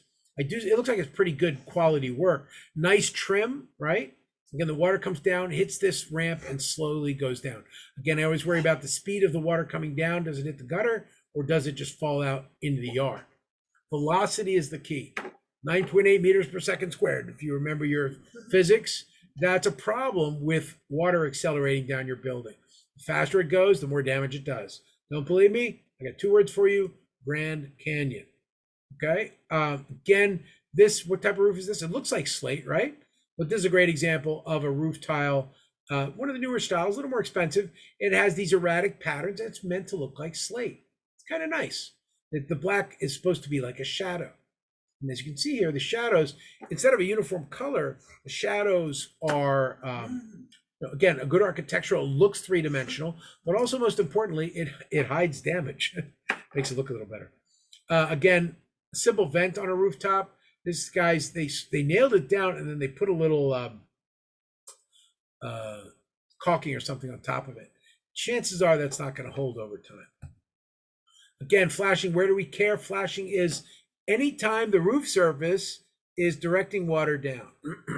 I really, really, really don't like this because there's no flashing on the side of this house. So that water is just crashing right into the siding. And chances are there's no real protection. If there's no flash, hopefully there's flashing underneath here, because otherwise that water is going to get in and seep into the exterior sheathing and rot it really fast. So as you can see here, it's very important to have a really good flashing, hopefully with at least a 2-inch gap, so that you can let the water run down and never go up into your sheathing. One thing I don't like also here is that gutter, where the gutter is coming off the main roof and down to the secondary roof and just splashing onto the roof. That again, recipe for disaster. They're kind of redirecting it onto the into the lower gutter, but it ain't gonna work. So think about how the gutters are working on the roof. Obviously, on a rainy day, you can observe this. On a dry day, you just kind of game theory it and try to figure out how the water is going to come off. But again, flashing separation, it's so important for you to have a couple 2 to 4 inches of flashing underneath, tucked underneath the siding, so that you can maximize and protect the siding. And same thing with chimneys, of course. With brick structures, this one on the right is a little exotic. On the left side first, what material is that? Anybody know? That is, I'm almost positive that is fresh lead. Is it okay to use lead sheet on a chimney? Yeah, it's great. I love lead. It's the most amazing building material. Why? It's easy to work with. It can be waterproof as heck. It lasts for hundreds of years. Oh yeah, it kills you when you get the stuff on your hand. I hate when that happens. But generally, it's a fantastic waterproofing, and you can literally bend it into place. You can see the guy just kind of tapped it with his hammer and got it around the corners and then filled in the joints. So again, this on a slate roof, that makes a lot of sense. This slate's going to last a couple hundred years. The lead can last a couple hundred years with it. You don't want to spend 200-year flashing on 30-year siding, and conversely, you definitely don't want to use 30-year flashing on 200-year roofing. Again, on metal panel roofs, I thought this was interesting. This guy wanted to get artistic, and the flashing guy kind of went crazy, and he trimmed it nicely, kind of make it look nice. But I'm a little concerned that there wasn't a second wrap underneath, which I hope there was, because this is, these tile roofs, again, are deflecting the water down. So it's important that the water not splash onto the brick. So that flashing's good. By the way, I'm a little question as to what tile this is. It looks like it might be tile, but this very well may be metal panels. Again, another quick image of the view. This is another nightmare. This is a naughty. Water comes down the roof, hits the back of this chimney. You can see the splatter marks on the back of the chimney as it's corroded away, damaged the flashing a little bit.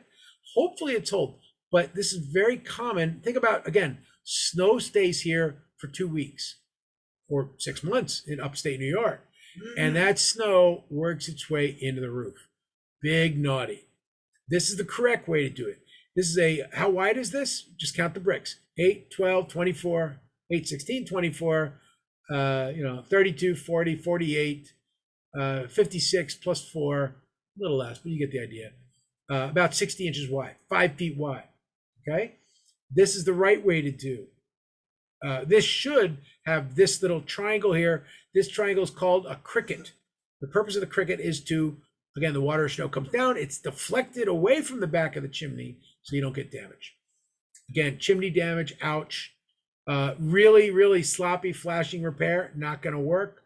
I know the guy's trying though, but this whole area has to be redone, which is good because it looks like the roof has to be redone too. Just a pinhole leak in the lead and boom, you're toast. How can you fix this? The answer is you don't. It's a home inspector, you don't fix it. But a homeowner, ironically, all they have to do is take a little butane lighter, like little flamethrower lighters they have, and you can actually spray it. The lead will just melt together and fix itself. But if you don't do that, this little hole will give you 25,000 bucks worth of damage. Again, intersections are so important. There's flashing.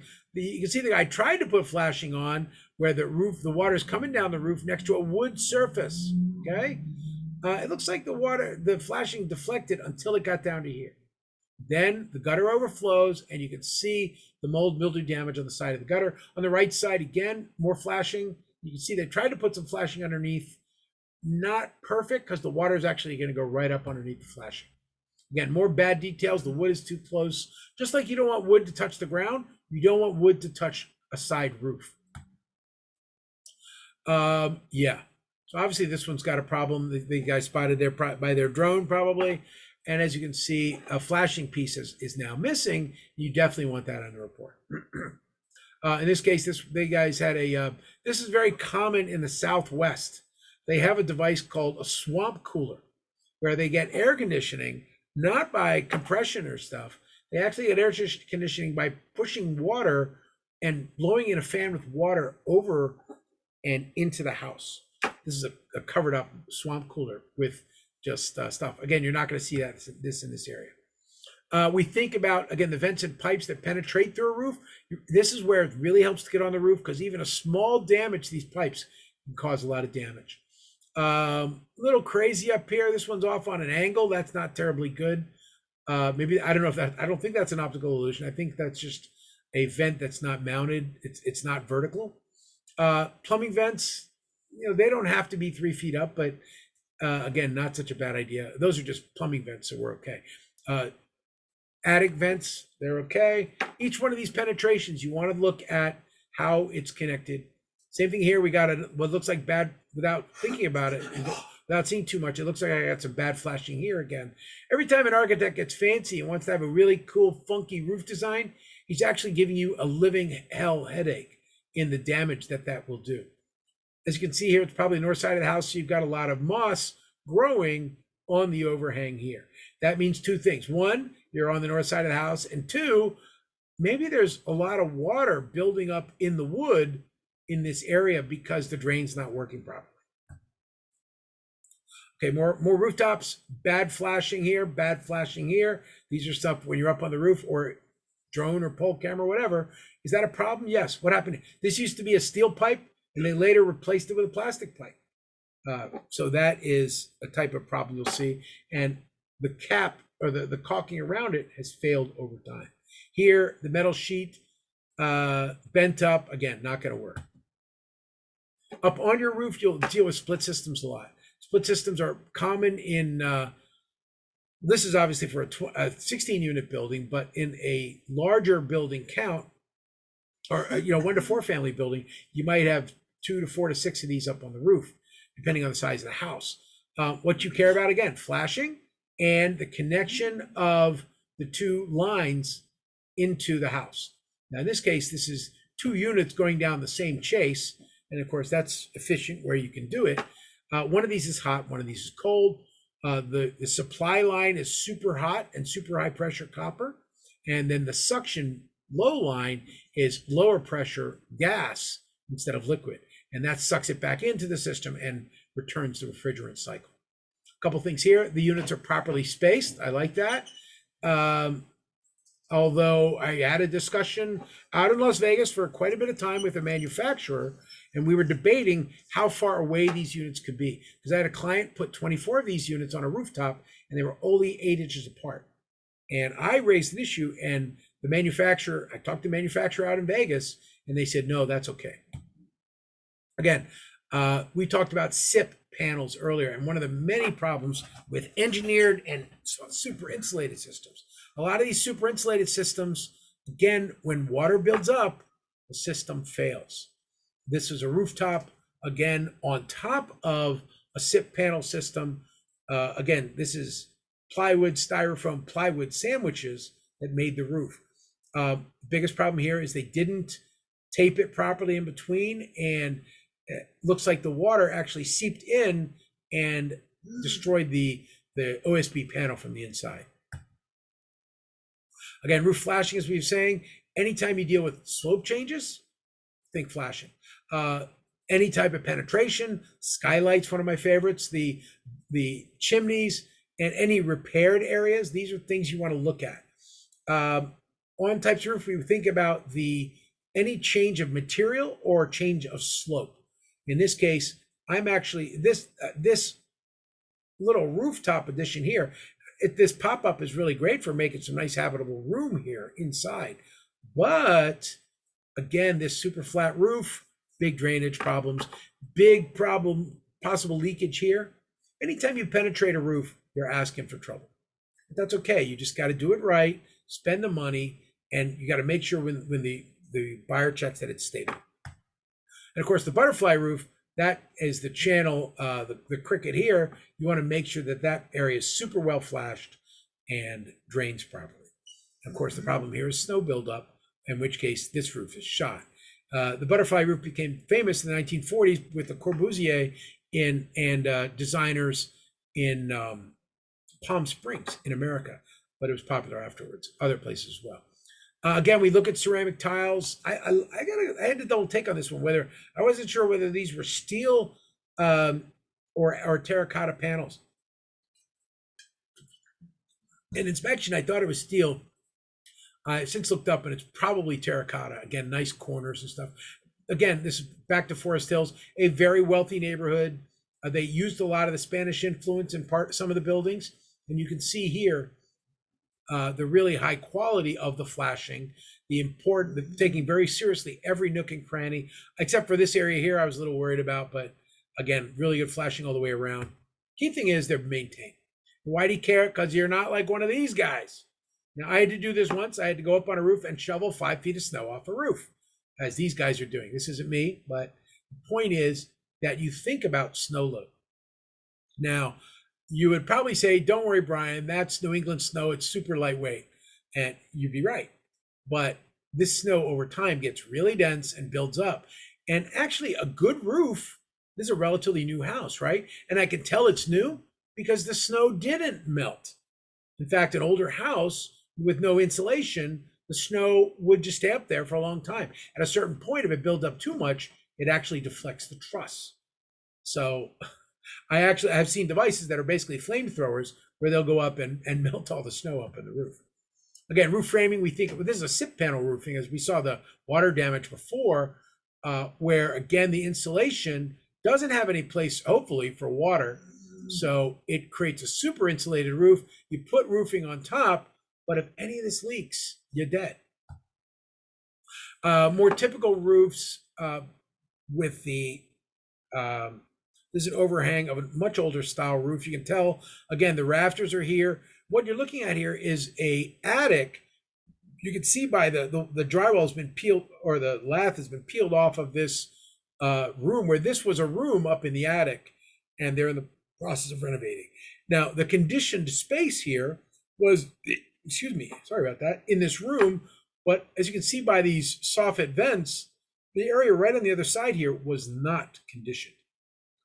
Little reminder to that, a lot of risks up there, the wasp nests and stuff that might go with it. In roof framing, we think about all the different parts, as I've been talking about. One element, and very important element, because of both loads, snow loads, as well as uplift, is any type of cantilevering system, such as a roof soffit or a balcony. And making sure that the cantilever is properly done and properly anchored can really prevent a lot of damage. If you see the soffit area where it's bent different from the roof, that is where these outriggers may have failed. Key elements of roofing is we think about the venting going around. And in this case, the venting is going up above the insulation and out. A lot of newer buildings do this. The SIP panels, for instance, are solid insulation, so there's in theory no penetration. Other this insulation is interesting because we'll see in a minute they might have other ways to get it. We talked about the collar ties that are involved in an attic. Again, reminding you when you're up in the attic, we think about how water is going to do damage. Back to the truss, we saw some of these earlier. The trusses, we think about a big beam, right? But these truss points are not connected properly. They should have, even if they're the 19th century, they would have had steel ties tying this beam into there. On the right side, this is not good, right? It's a truss, a lightweight truss holding up a lightweight roof. These are like 2x3s, right? Really small members. A properly engineered truss actually can do that. But these trusses, while you save a lot of money with a lightweight truss, somebody walks up there and he leans on it and he's just going to snap the wood. So this is a potential problem. If you see one of these, it's a repair or replace. See two broken, you might have a bigger problem up on the roof. So things to think about. In this case, you've got blown in insulation. Probably what happened here is the guy blowing in the insulation accidentally leaned on the cord and it broke. Same thing here. In this case, the cord was actually pretty much broken by an idiot duct guy who wanted to make sure he got his duct out the ceiling. Same thing here with the cord. Again, materials on the roofs. We've talked about the different types of shingles. It's kind of a repeat of the slides we've done already, but this is a really good graphic showing modern roofing. You see the insulation on the inside, where its job, it's not insulating the attic. The attic is an unconditioned space. Its job is to insulate the roof of the space below. Up on the attic, knowing it's uninsulated, you still want to make sure it's water resistant and proof, or as waterproof as possible. Water's still going to get in. You got to think about how you're going to manage the water if it gets in. Again, this is a modern system. You've got first the asphalt shingle down at, actually there's a rubber mat, a newer system down at the bottom. And that rubber mat is to prevent the ice dam from washing back under the building. The green is just a general vapor barrier that would go on in newer buildings, and then the shingles on top of it. And of course, the ridge vent along the top to allow for a slow venting of excess heat. Typical shingles are, again, 3-tab roof shingles come in lots of different designs. You can see if you've never installed this, the idea is, when you get up on the roof, you understand that, the patterns are very set and you string it off and do it. As we saw earlier, it's very common to see shingles that really, they almost drew on them with the asphalt, and it looks like it's a 3D pattern, but it actually isn't. But from the ground, it looks really good. Again, we talked about the tile roof and roofing slate. I like to say one of the best ways to understand a material is to see what happens when it fails. This isn't roofing slate as much as it's a ceramic tile. And unfortunately, the problem here was there was a fire on the ground floor. And the problem is the roof worked too good, and it really kept the fire in, which made it much hotter. And the firefighters, I guess they had to pop a hole in the roof to get to it. There's our tile again. Do not walk on the roof. Okay, maybe a 112 slope, I'll let you slide, but this is what happens when you walk on the roof, okay? Ouch. There's our guy again jumping up on the roof. I hope he's safe. Again, let's go back to Forest Hills. 100-year-old building, tile breaks. Even a 100-year-old building, you can see the tiles cracked over time. Now, the good news is it's redundant. It may not look terribly great. You can see it's been patched a few times, but maybe the guys just don't have the money to spend tens of thousands of dollars to hire pros to get up here and fix this tile. And even worse, it's probably hard to match this old ceramic tile. But again, a reminder of how even these wonderful super systems, again, tile and slate being the best, 100 years later, they still take damage. In this case, it looks like the damage is coming from water. Again, look at the downspout. It's bent and, or the gutter's damaged, which means the water's just pouring right off, causing damage down here. And the downspout, probably also, the water is working its way back up as it coming out of the gutter and also doing damage here. So again, moisture from this roof as it comes up, all these different points. Again, it's a 100-year-old building, but it still needs to be maintained. Other types of materials, metal roofs. We talked about copper earlier. These are what are called TCS, turn-coated stainless. They're very common in commercial buildings. They're starting to be used more in residential buildings. I love this stuff. Why? Because again, just like a tin roof from the cat on a hot tin roof or anywhere else, metal roofs really, really, really will last forever. The only thing that kills them actually is hail, because the hail puts lots of dents in them, and makes it so ugly, you want to tear it off. Chimneys, quickly. We're going to do chimneys in 5 minutes, and then we're going to get out of here. Again, chimney, we talk about areas of flashing. You are not a chimney sweep. You are not going down. If you look down the chimney and see something, fine. But do not make any effort because you will kill yourself. A chimney sweep is a pro. He's going to get up there. He's going to determine the chimney. Also, I like the little plant growing out of the chimney there. A chimney effectively is an autonomous structure. It's independent of the house. It is supposed to be that way because of fires. If the fire collapses or the chimney fails, either one, you'll get success. It'll pretty much peel off. And again, this break is for two reasons. One is the thermal break, because the chimney's going to be hot when it's working. You want to separate it from the house a little bit, but also, again, structurally. Sadly, I saw a burnt house. There's some famous pictures from the Civil War where the chimneys of Richmond were all standing, but the houses were all burnt away. I sadly saw that in Annapolis, my hometown, recently, where a really evil person killed a bunch of people and burnt the house down. And the 5 chimneys of the house were still standing. Kind of haunting.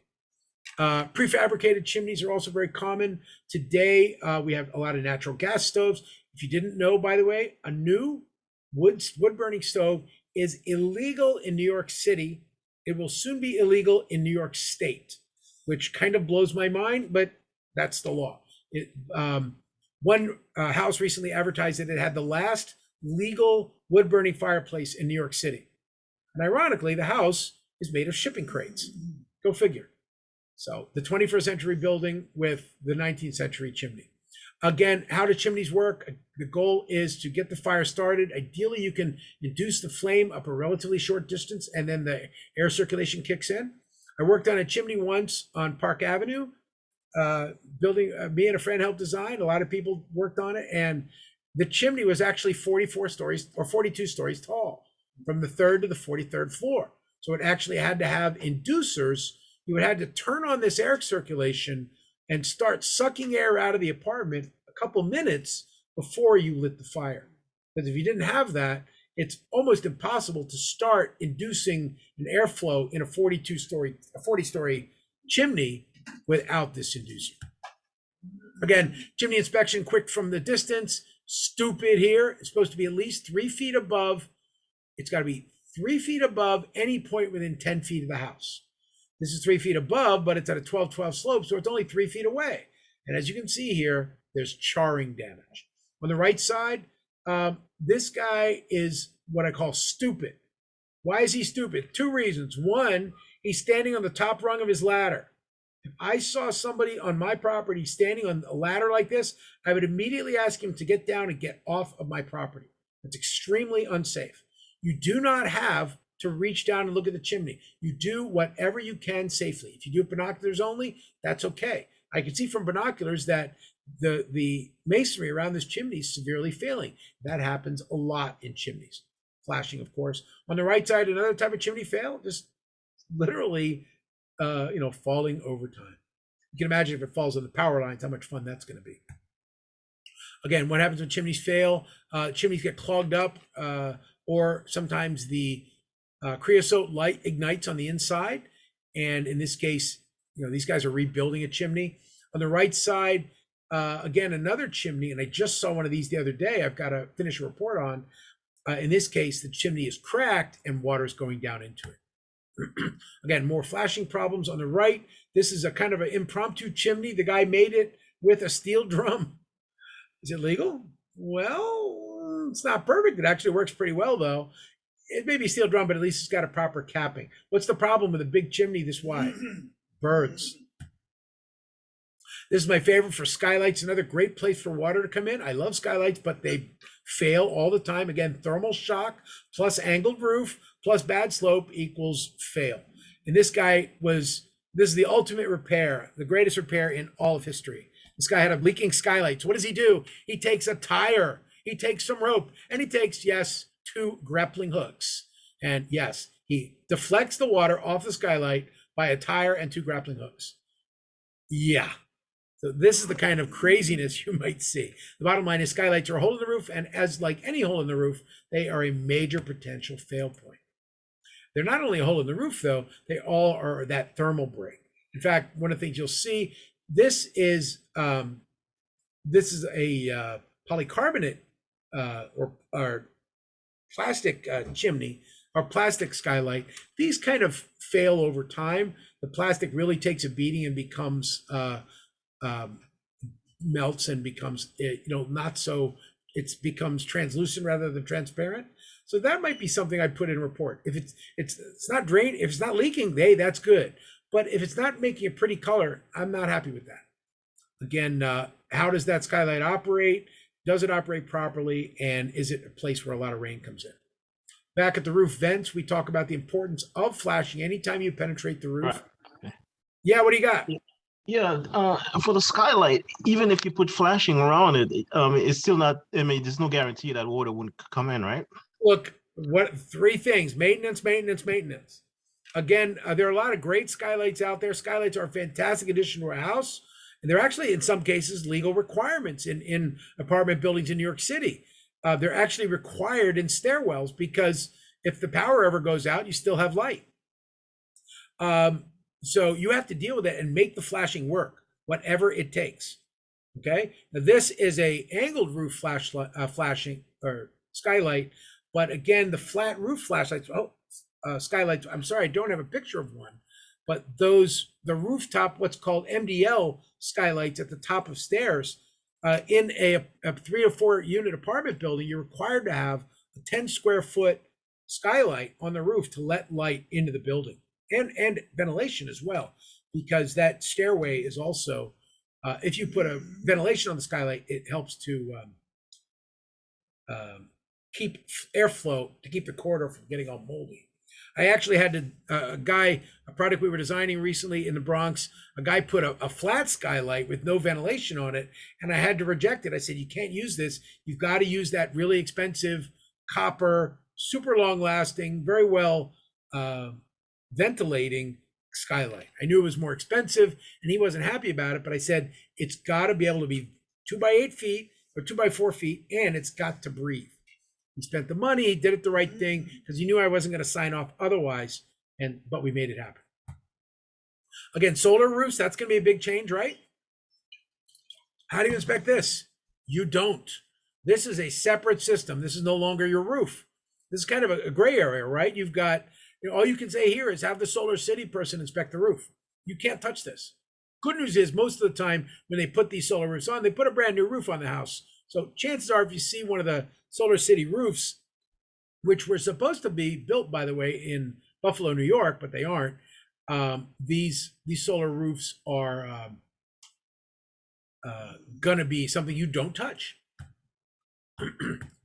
Covered a lot of issues. Again, exterior covering one more time. I know I'm almost out of time. We talk about vinyl siding. Again, its systems, how it goes together. I don't mind vinyl siding. What I hate is when vinyl siding covers up brick or another material, because if you get moisture behind the walls, you're screwed.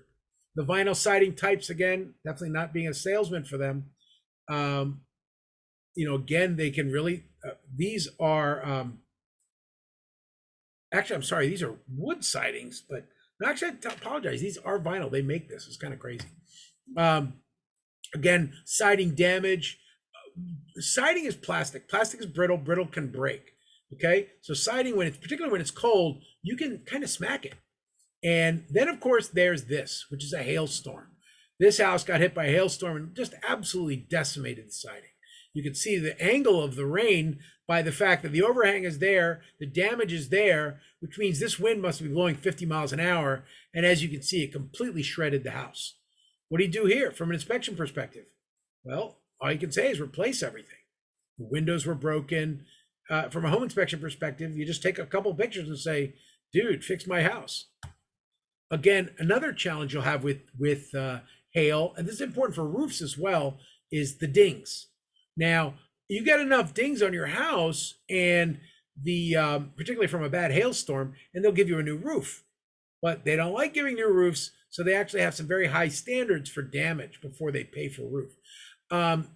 Aluminum siding, again, is another material. Some people have been concerned over aluminum siding in past years because they felt that insurance companies have problems with it because aluminum would actually act like an oven and hold the fire in. This is the vents underneath aluminum soffit that are ventilating the system. Corrugated houses, steel houses, wood siding, just like the roof. Again, you're checking for ground condition. I don't want to have wood touching ground, right? Again, these are some beautiful conditions and different types of tongue and groove. You should look through the presentation and go through this further. Wood siding and types of damage. I'm picking on Forest Hills again. As you can see, this is probably the original 1920s wood siding. And yet they added on this room here, and you can see how that roof they added on has caused a lot of erosion and damage along the wood. Again, as you're inspecting the periphery, you're looking around, trying to find all the wood damage you can see, because that means, it might have a nice fresh coat of paint on it, but that's why you want to probe underneath for the damage. Do me a favor, don't rip the side off like this guy's doing, but this shows you just how rotten wood trim can be in a house. Again, wood siding, we talk about, where water damage can be. The left side actually showed you for another reason. This is actually a wood siding house in Cambridge, Massachusetts. I saw it one day. It was a small apartment building, and it's actually wood, which is kind of nice. But the interesting thing I also saw here was the solar panel connection, where at the front of the building, the fire department can cut off the solar panel, turn off the solar panel before they start fighting a fire in the house. That's interesting to me. Again, wood damage on the periphery, wood damage on the siding. And here, this is interesting because you can see how where the water damage is here, you can see the original maybe 1850s wood, and then the siding probably from the 1920s, and then the siding again from maybe the 1950s, and then maybe vinyl on top of that from the 1980s. So you actually kind of get to be a little forensic when you're looking at houses this way. Again, asbestos, quick siding damage again, quick images of asbestos, different types of siding. We talked about this already. This rooftop and how it'll break off. This stuff lasts a long time. It was really, like I said, really cool 1958, not so cool today. I had a big thing on asbestos. Stucco, very quickly. We talk about stucco and its potential damage. This is where water breaks in from underneath and the building settles, and you clearly got cracks developing, and might imply a lot more water damage somewhere. Again, more stucco. This is the nice stucco. Again, more nice stucco. This is the Wattle and Daub Tudor style houses. Very, very nice, but lots of maintenance problems. If you look closely, you'd see a lot of places where water is starting to collect mildew. If this is not properly maintained, 5 or 10 years from now, this building rips itself to pieces. Again, nice, as I said, the Spanish style, very nice, but look at that roof. Look at the bowing of that roof. That's scary. I don't know if you can visually see that, but that roof is dipping 4 inches. Beautiful front door, but you better pay attention up there too. Again, more nice styles, tile, beautiful. EFIS, this is the insulated systems on the outside. Actually, I show this for a reason. There's a really good video online on YouTube that takes you through in really great detail all the different types of EFIS. EFIS has an exterior insulation system. The big idea is it can be both finished, it can look like anything, but also it, as a insulation, you have to put it on properly, or at the vapor barrier, you will have a fail. This is a 2-year-old house, improper vapor barrier. The moisture was building up in the inside of the house, and in only 2 years, partly because of the gutter, obviously, and also because of moisture inside, not letting it away, in 2 years, this house basically fell apart. So EFIS is a really big deal. If you see damage on what looks like a stucco system, again, probably EFIS, be really careful. This is what EFIS looks up close. Somebody had smashed into this, I think, with a car. And you can actually see that inside, the armored outside is literally just styrofoam. Again, inspecting the EFIS, we think about drainage and its importance.